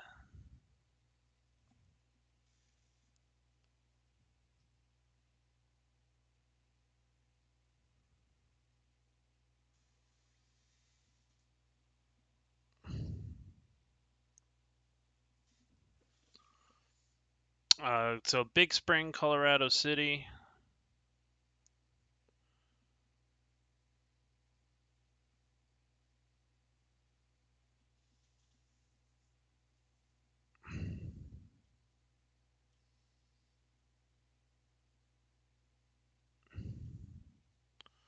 So just some pretty strong outflow. Shake, yeah, shake heads.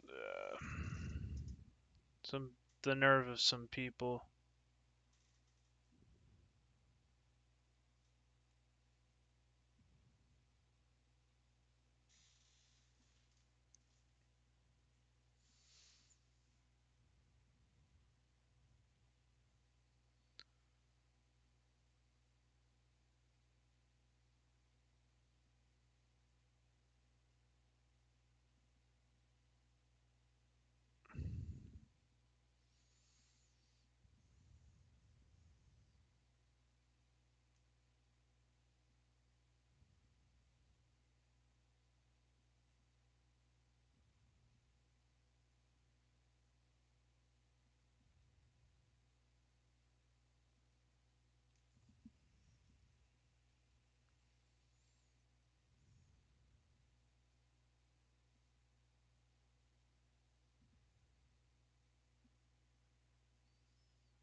So hopefully that situation gets addressed and that kid's account gets banned.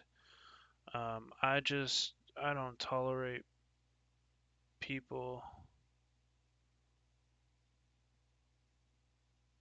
who are who act that way and spread hate and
Cool. Yep. So, sent multiple reports. This kid's goose is cooked. His account won't be lasting much longer, I don't think.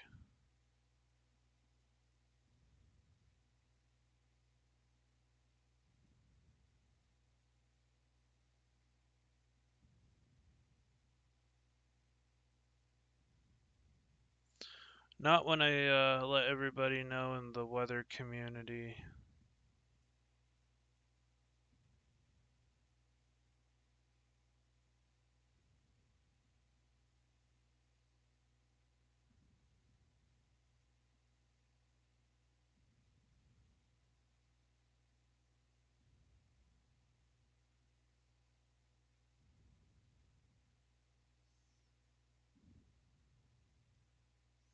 We as a community should stand up to this BS because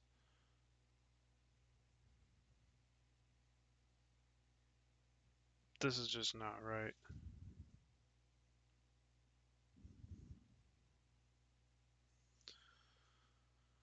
Okay.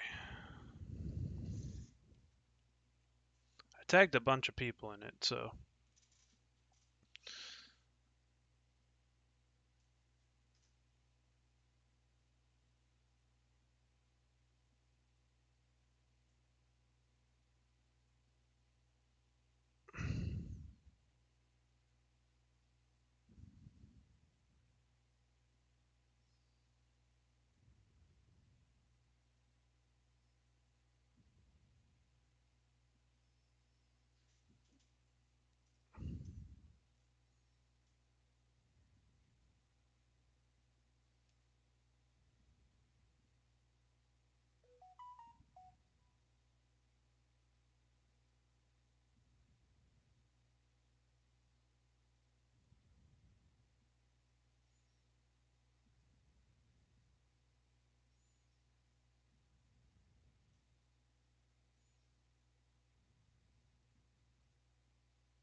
I do apologize, guys.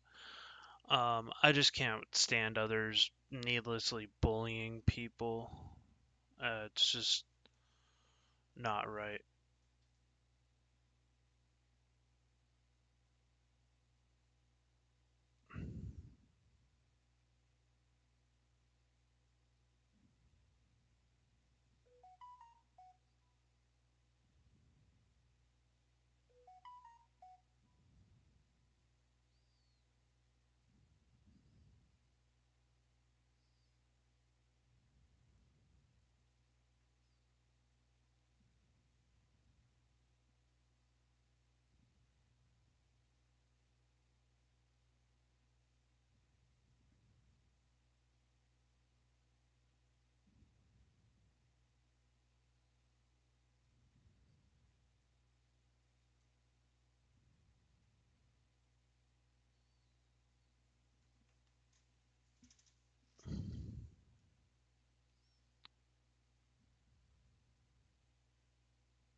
Just yeah, like I said, still continuing to monitor conditions.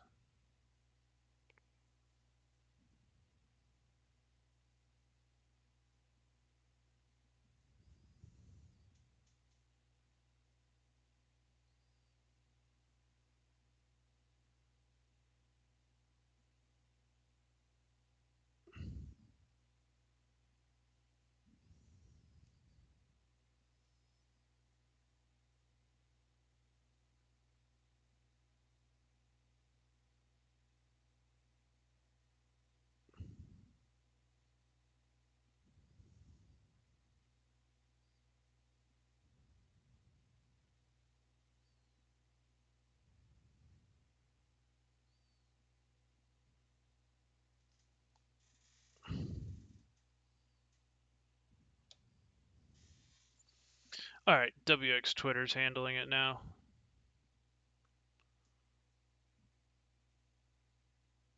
I just thought I had to message people some bigger names in the community. That's not okay. Andre is literally the nicest dude alive and does not deserve that.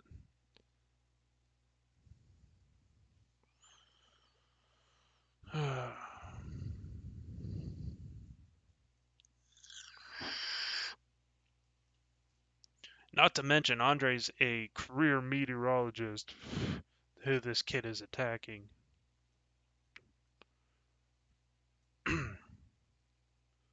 And something like this could ruin his job. So I'll always defend him.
Sorry, guys, if I'm muted again. I was just thinking in my head.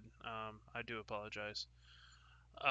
Still watching our severe threat. Most of these storms have gone more linear.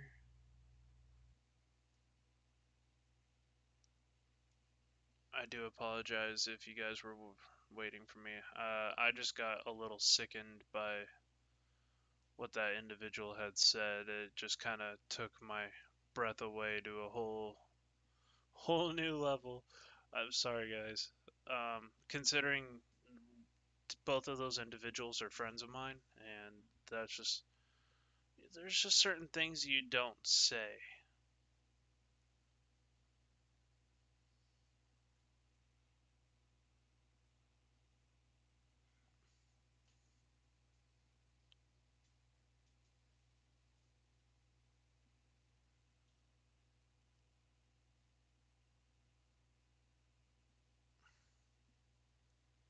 Especially when those two individuals are some of the nicest people in the weather community, and they just didn't deserve that. All because somebody is filled with hatred and racism. I swear, they don't make paddles big enough for some of these kids. God, I'm so glad I did not grow up thinking that way.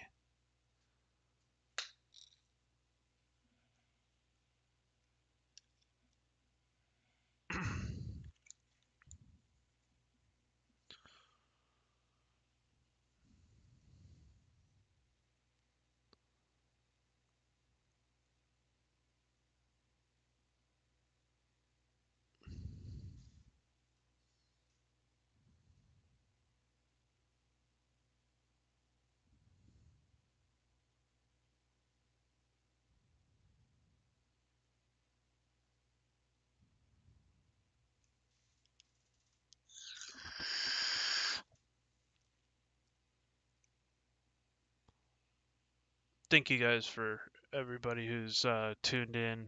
I do apologize, guys.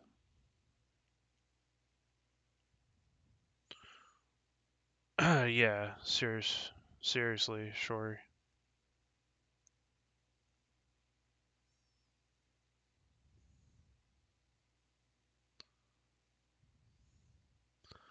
Looks like these storms are advancing towards the Abilene area.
Got a new splitting cell near Limpassus at this hour.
Still watching a couple of severe threats moving into the Sweetwater, Texas area.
Major flash flooding concerns ongoing here. These storms are now starting to kind of rapidly move off to the east. They were moving a little slow and now they're advancing a little bit quicker. Still got to watch for the flash flood threat here.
Watching this little cell up here.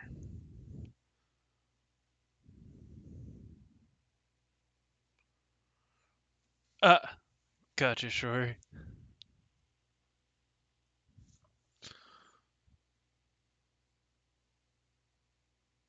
This one's got a little broad level rotation. I'm gonna continue to watch that one with that outflow boundary surging south. This has actually got some potentially destructive winds pushing out ahead of it, so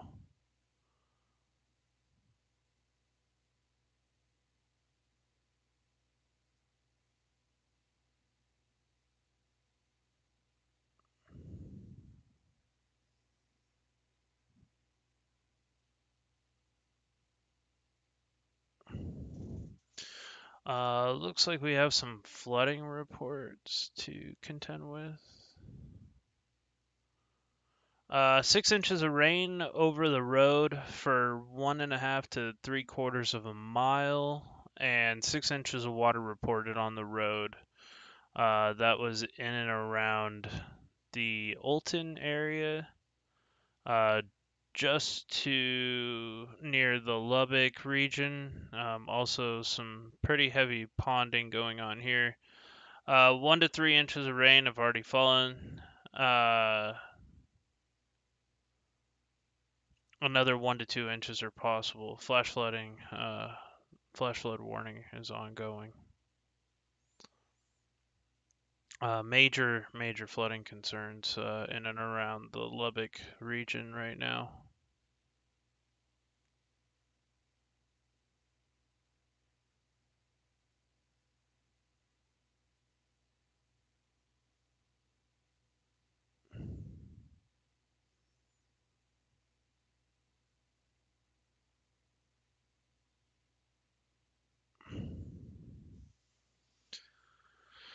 Oh, here we go with the radar not wanting to load for God knows what reason.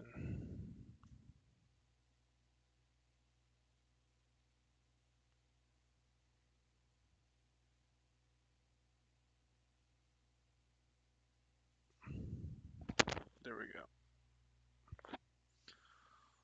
So yeah, just major flooding concerns going on in the near the Lubbock region.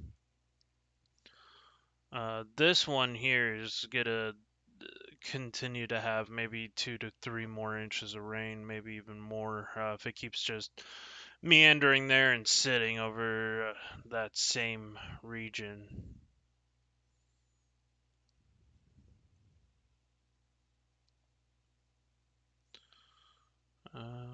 KGRK. Looking at our radar here. We have this outflow boundary popping off here. Wondering, there's like these two splitting supercells near Limpasses. We'll have to watch those.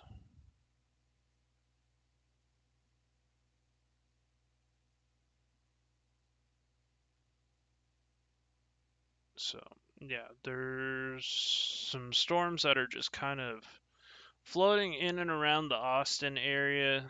We'll have to continue to watch those for.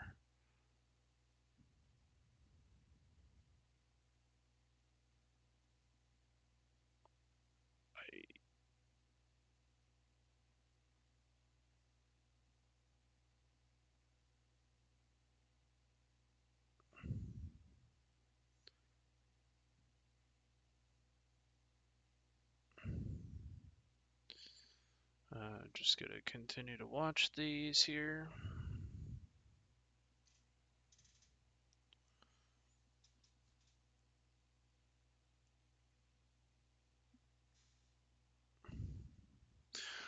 Thank you guys so much for staying tuned with me for close to the last 5 hours here.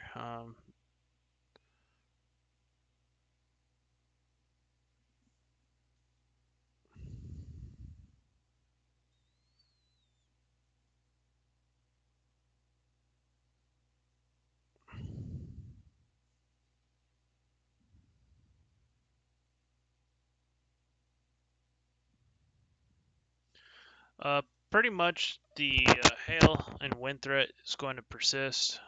With any slow moving, more stationary storms, could definitely. This is the only one that I have a little bit of a rotation concern with, and it's not. It's very broad, but it is kind of a strong broad rotation. Looks like there might be a cell merger about to take place with these, so just gotta continue to watch.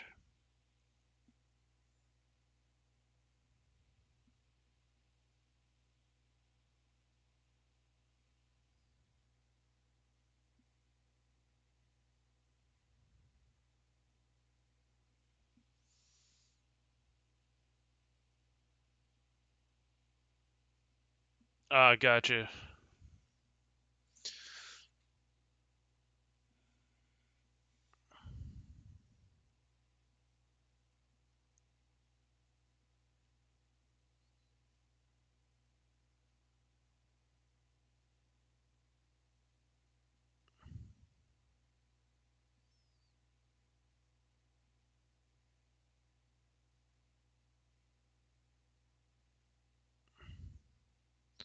It's always interesting to watch these type of supercells kind of form, and they just end up kind of sitting over the same area.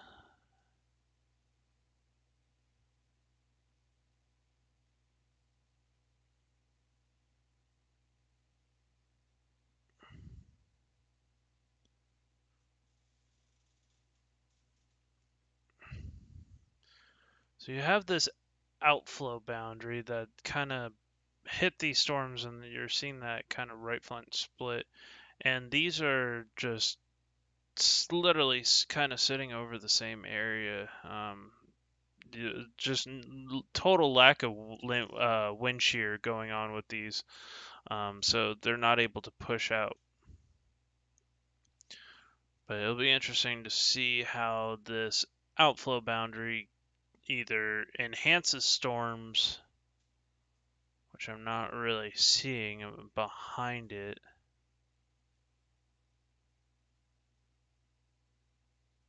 or it will completely destroy storms.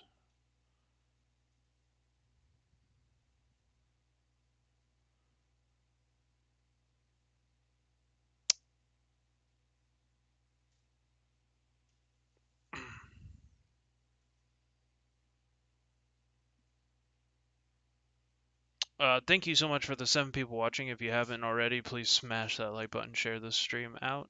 Right now, we're just covering multiple severe weather threats ongoing here from Lubbock down towards Abilene.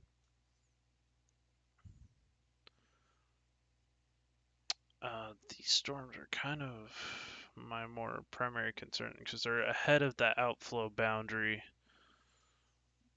and they're more discreet.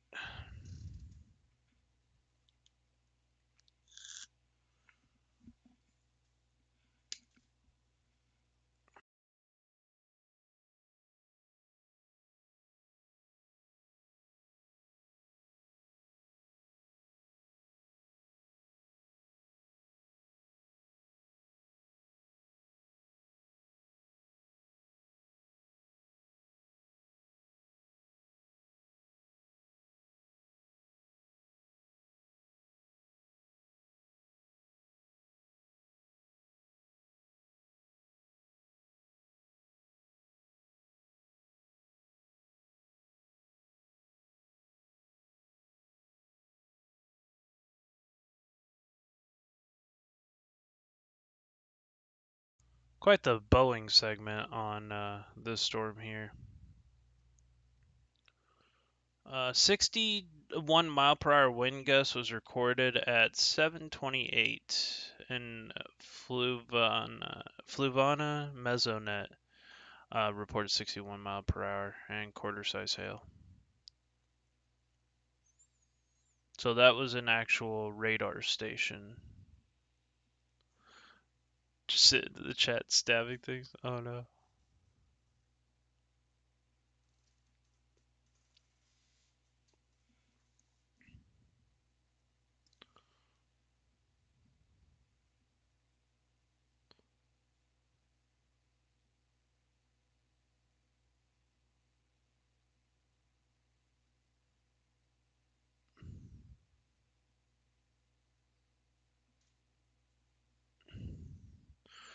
Some penny-sized hail was ongoing.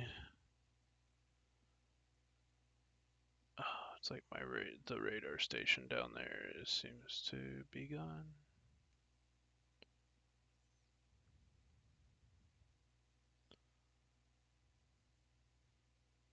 So yeah, those are only the real storms that are going on right now down there.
Well, apparently that radar is not having a good time.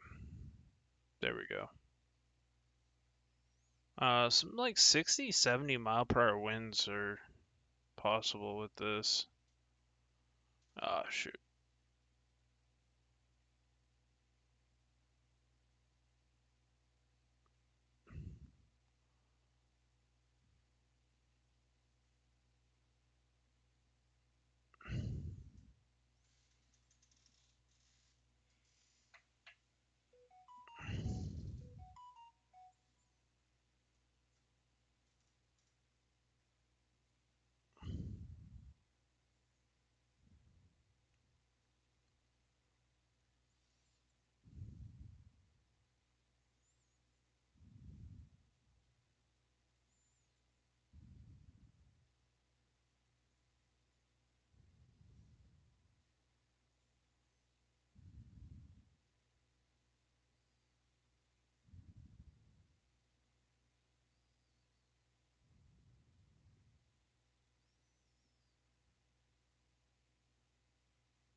Welcome back.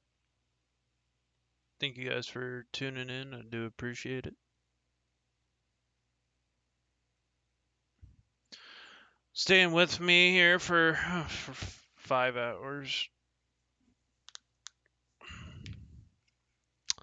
Like I said, I don't think the tornado threat is gonna persist. I think for it was really not a huge thing today. The main threat today is going to be just damaging winds and hail.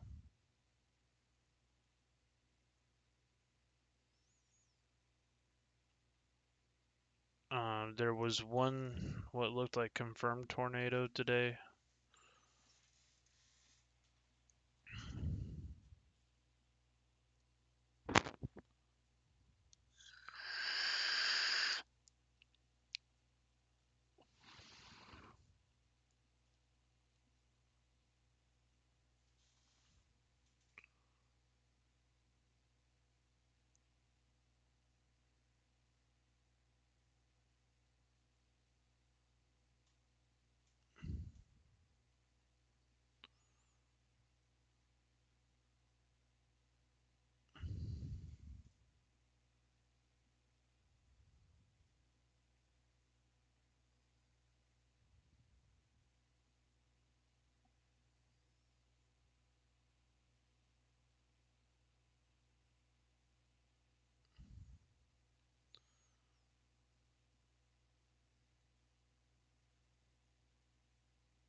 Looks like the severe thunderstorms are persisting up in the northern area, but um, it's this what that will eventually turn more into a MCS, mesoscale convective system.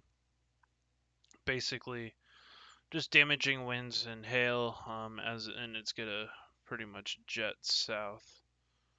We'll see what happens. The storms are just kind of continuing to sit over the same area. Same with these ones.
Ooh, we got a 3-inch hailer. How fun. Let's go take a look at our beautiful 3-inch hailstones.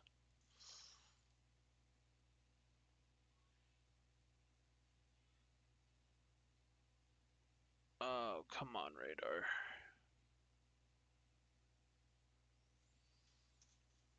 Next update.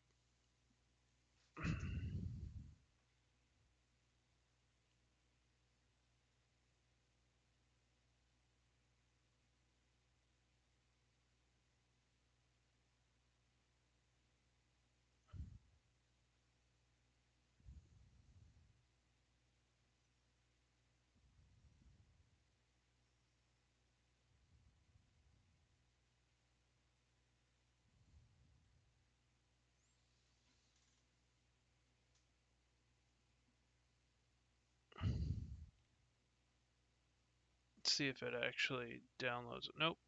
For some reason, this radar is just not working. Gotta find out why.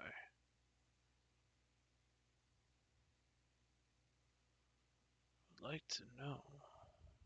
Downloading, downloading. Yeah, buddy. Okay. That's our closest radar.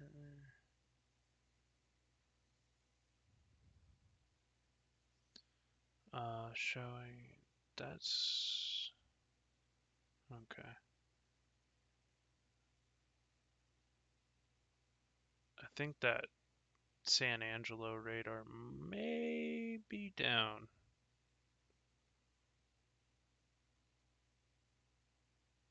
1 inch. Okay, so yeah, like this is showing. This is showing some very deep hail. 3.02 inch. So you got some of that deep purple going on. This is actually a hail map. This is showing the current hail within this thunderstorm, and this is showing almost inch and a half, maybe a little bit over. In fact, there is quarter-size hail falling right now north of Colorado City.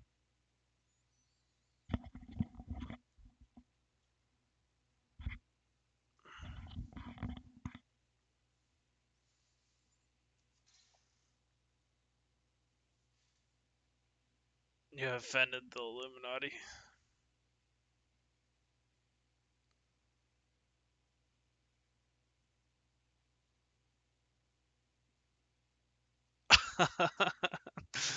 I know I offended the Illuminati. They're gonna come after me.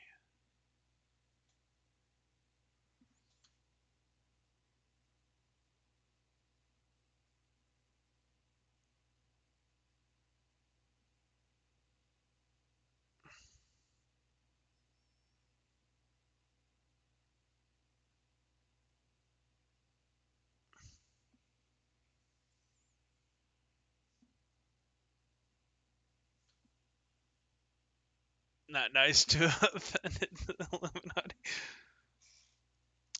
Those storms of the west, those storms in West Texas are smarter and move their high pressure ridge in El Paso near Arizona. Yeah, I mean there's been a little bit of a stationary boundary that kind of came out of the east from Houston, um, and ventured its way over. Now, what is going on with the Lubbock radar? It was there was that boundary that was visible. I don't know if it still is. Pretty sure it was. Both cells are severe warned. That is going to be near Gatesville. One's moving towards Gatesville, one's going towards Lampasas. So they did a weird north to south cell split. Very interesting.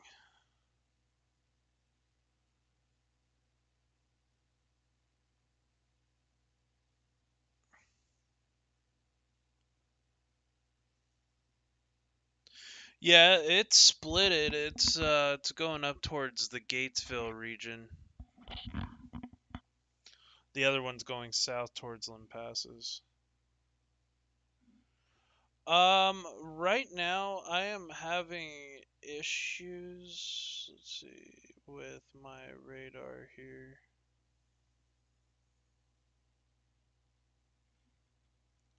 I'm trying to get it to work, but it's not wanting to work for me.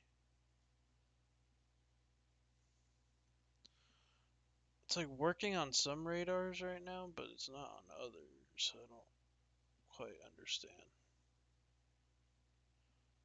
Showing next update. This one downloads right away. I'm sure San Antonio will probably load right away. Yeah, I might just have to.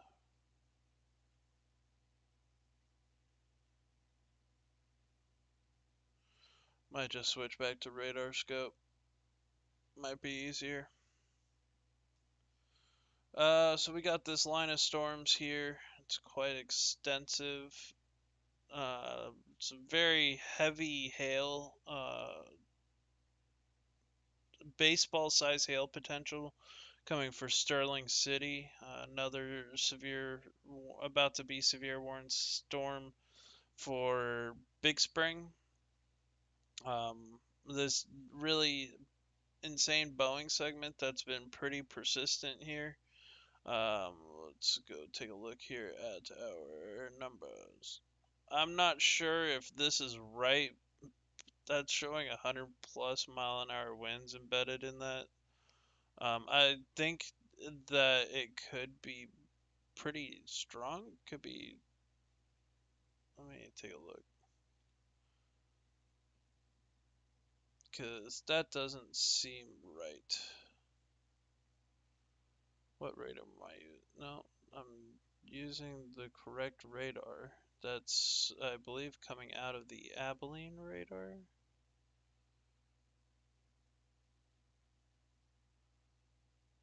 Okay, so that's coming out of Lubbock, so that's pretty far away. We'll measure this here. I mean, I am seeing some of these higher velocities. I mean, you could have 80-mile-per-hour winds going on with this storm right now. Severe thunderstorm warning, Western Jones County, 70-mile-an-hour wind gusts um, and quarter-size hail. So I mean, yeah, you could have some extensive damage. Blowing sand and dust being reported near Robbie, just north of Sweetwater. And this is going to push off to the Abilene area. I'm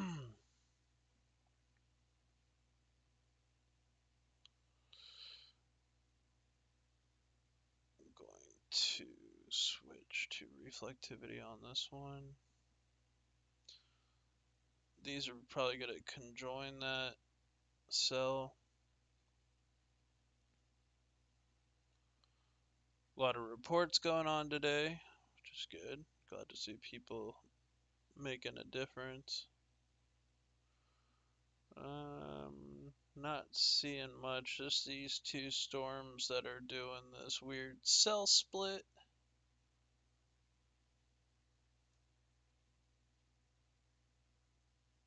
One's going south, one's going northeast. It's very odd. So we have Croydell and Limpasses counties. We have Coyle, or Coryell County, Haskell, Shackelford, and Throckmorton counties under a severe thunderstorm warning. We have Scurry under a severe thunderstorm warning. This is where you're going to have your damaging winds and small hail. New severe thunderstorm warning now for Big Spring. And you got some 60-mile-an-hour winds and half dollar size hail. Tennis ball sized hail coming towards Sterling City with 60-mile-per-hour wind gusts. This is a dangerous storm right here.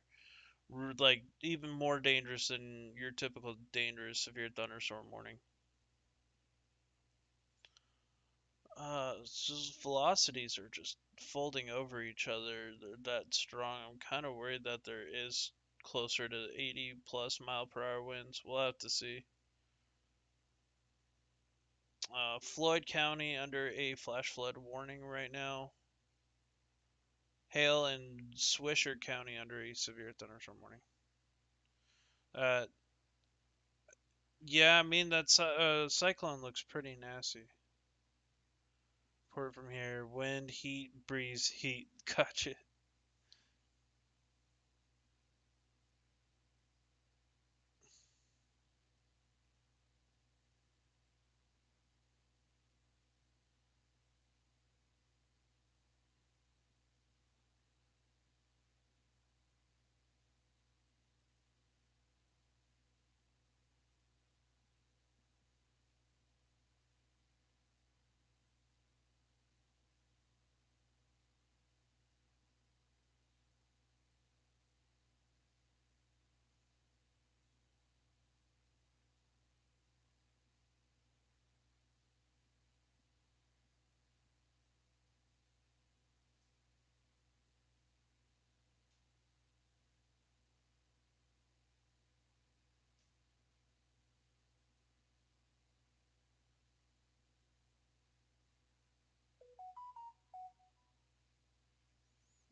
There's not a whole lot of stuff to report other than just damaging winds and hail potential across Texas. This is kind of typical this time of year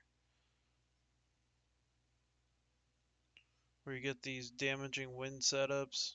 Oop, TVS indicator. Close to baseball sized hail falling with that northern split. We'll just, it's probably because this outflow boundary is causing this to rotate a little bit. Just something to keep an eye on.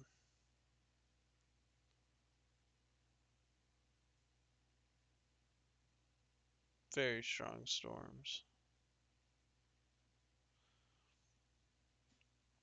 This is Texas, typical Texas.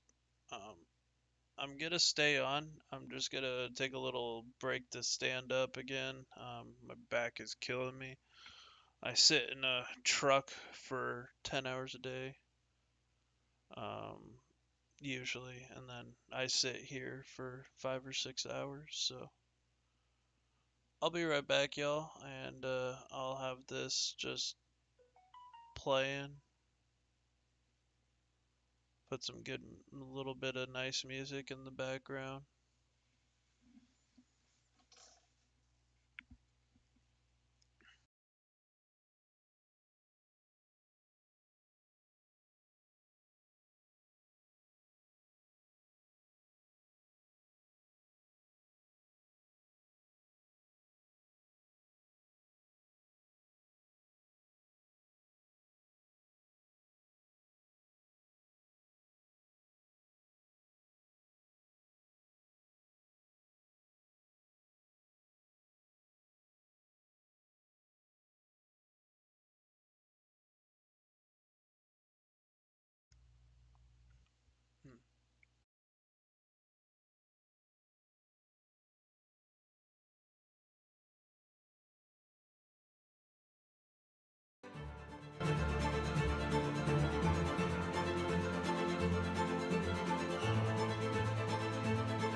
Sorry, guys. In honor of Taco Tuesday, I had to have some tacos.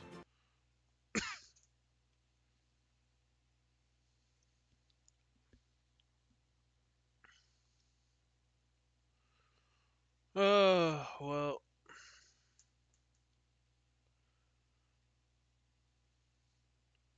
right now we don't have a whole lot of stuff going on other than just a couple of wind reports.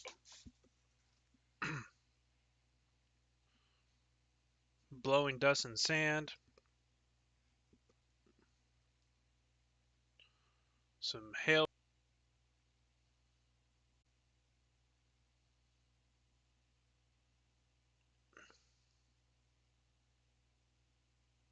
It's interesting to see how that outflow boundary kind of died out, and then those storms kind of took precedent.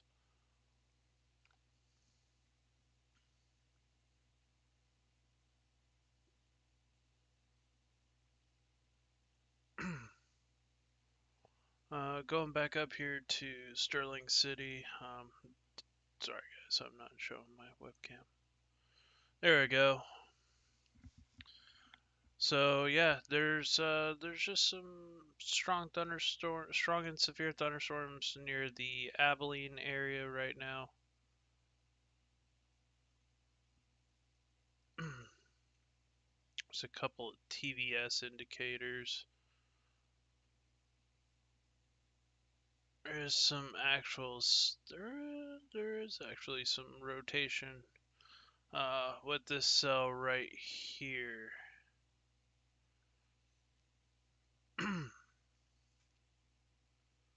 That one might be interesting to watch. Maybe I won't leave.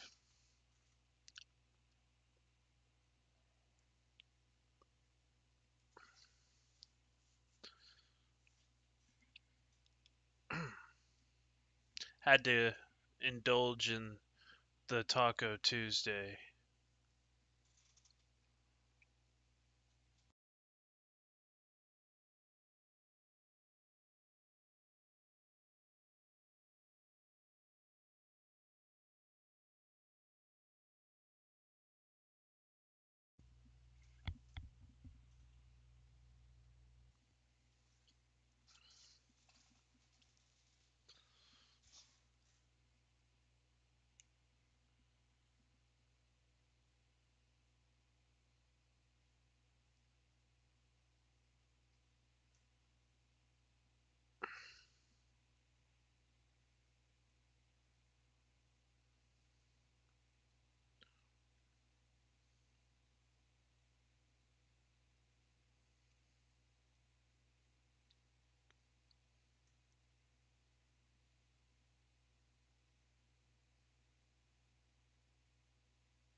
Fun.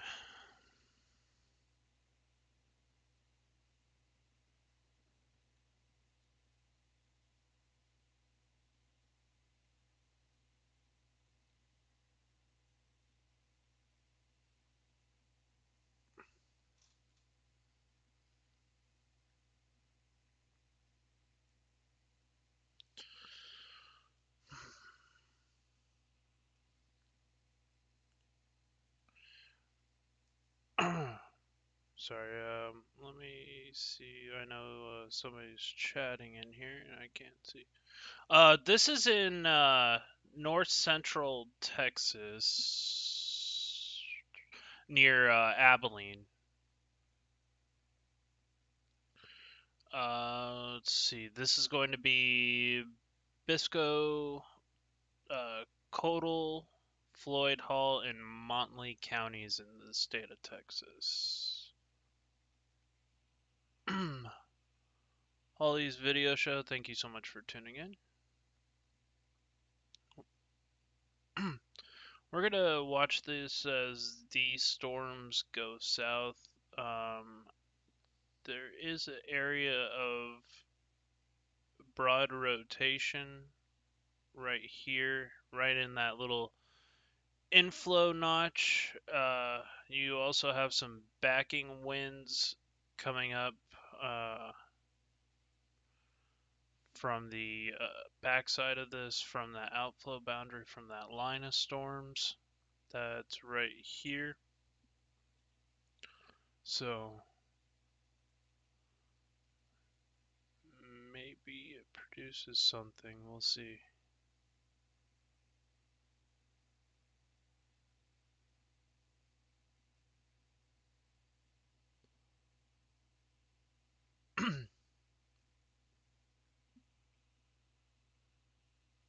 Yep, nothing wrong with eating tacos. It's kind of a weekly Tuesday thing at my house. Wednesdays is pizza, but I have to be like super sparing with my pizza consumption.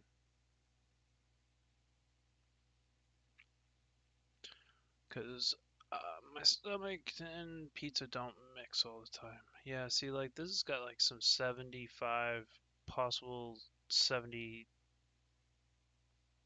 possibly close to 80-mile-per-hour wind gusts associated with that bow here, which could per this could have a little bit of a problem right through here, and that's kind of making its way towards the Abilene area. So it's what you call a windbag type event.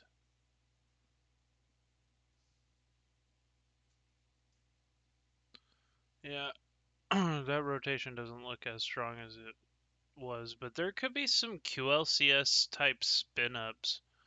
Large or some small twigs and branches broken. Not surprised.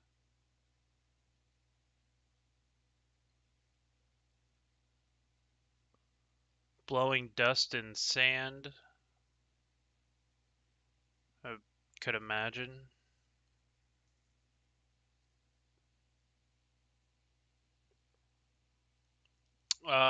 New severe thunderstorm watch box, and that includes San Angelo, Brownwood, Brady. Um, so yeah, that's getting a little closer to home. We're gonna continue to watch this because these storms should be coming right into Abilene with some pretty heavy duty wind damage potential. Another severe storm for Memphis, heading towards the Childress area.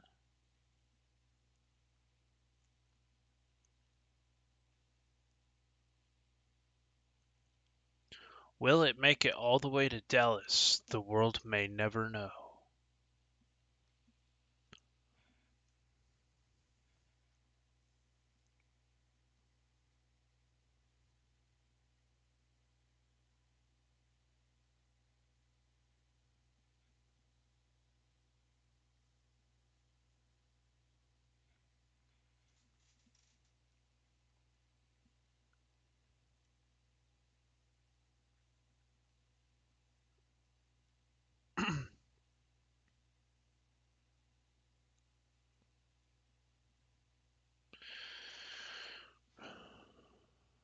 But yeah, I am probably gonna end this live stream. I've been going about 5.5 hours roughly. Not all the way straight because I took a break to eat twice.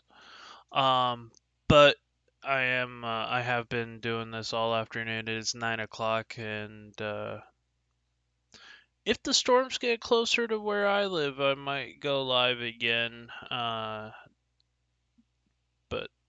I'm probably gonna end this, guys. Thank you so much for tuning in, and I will see you guys on the next event. Stay tuned over the next couple days. It looks like it's gonna be an active pattern this weekend. I am going to be teaming up with a couple of people, and we're actually gonna go chasing. So, uh, it's gonna be exciting. But thank you guys. Much love, and I'll see you soon.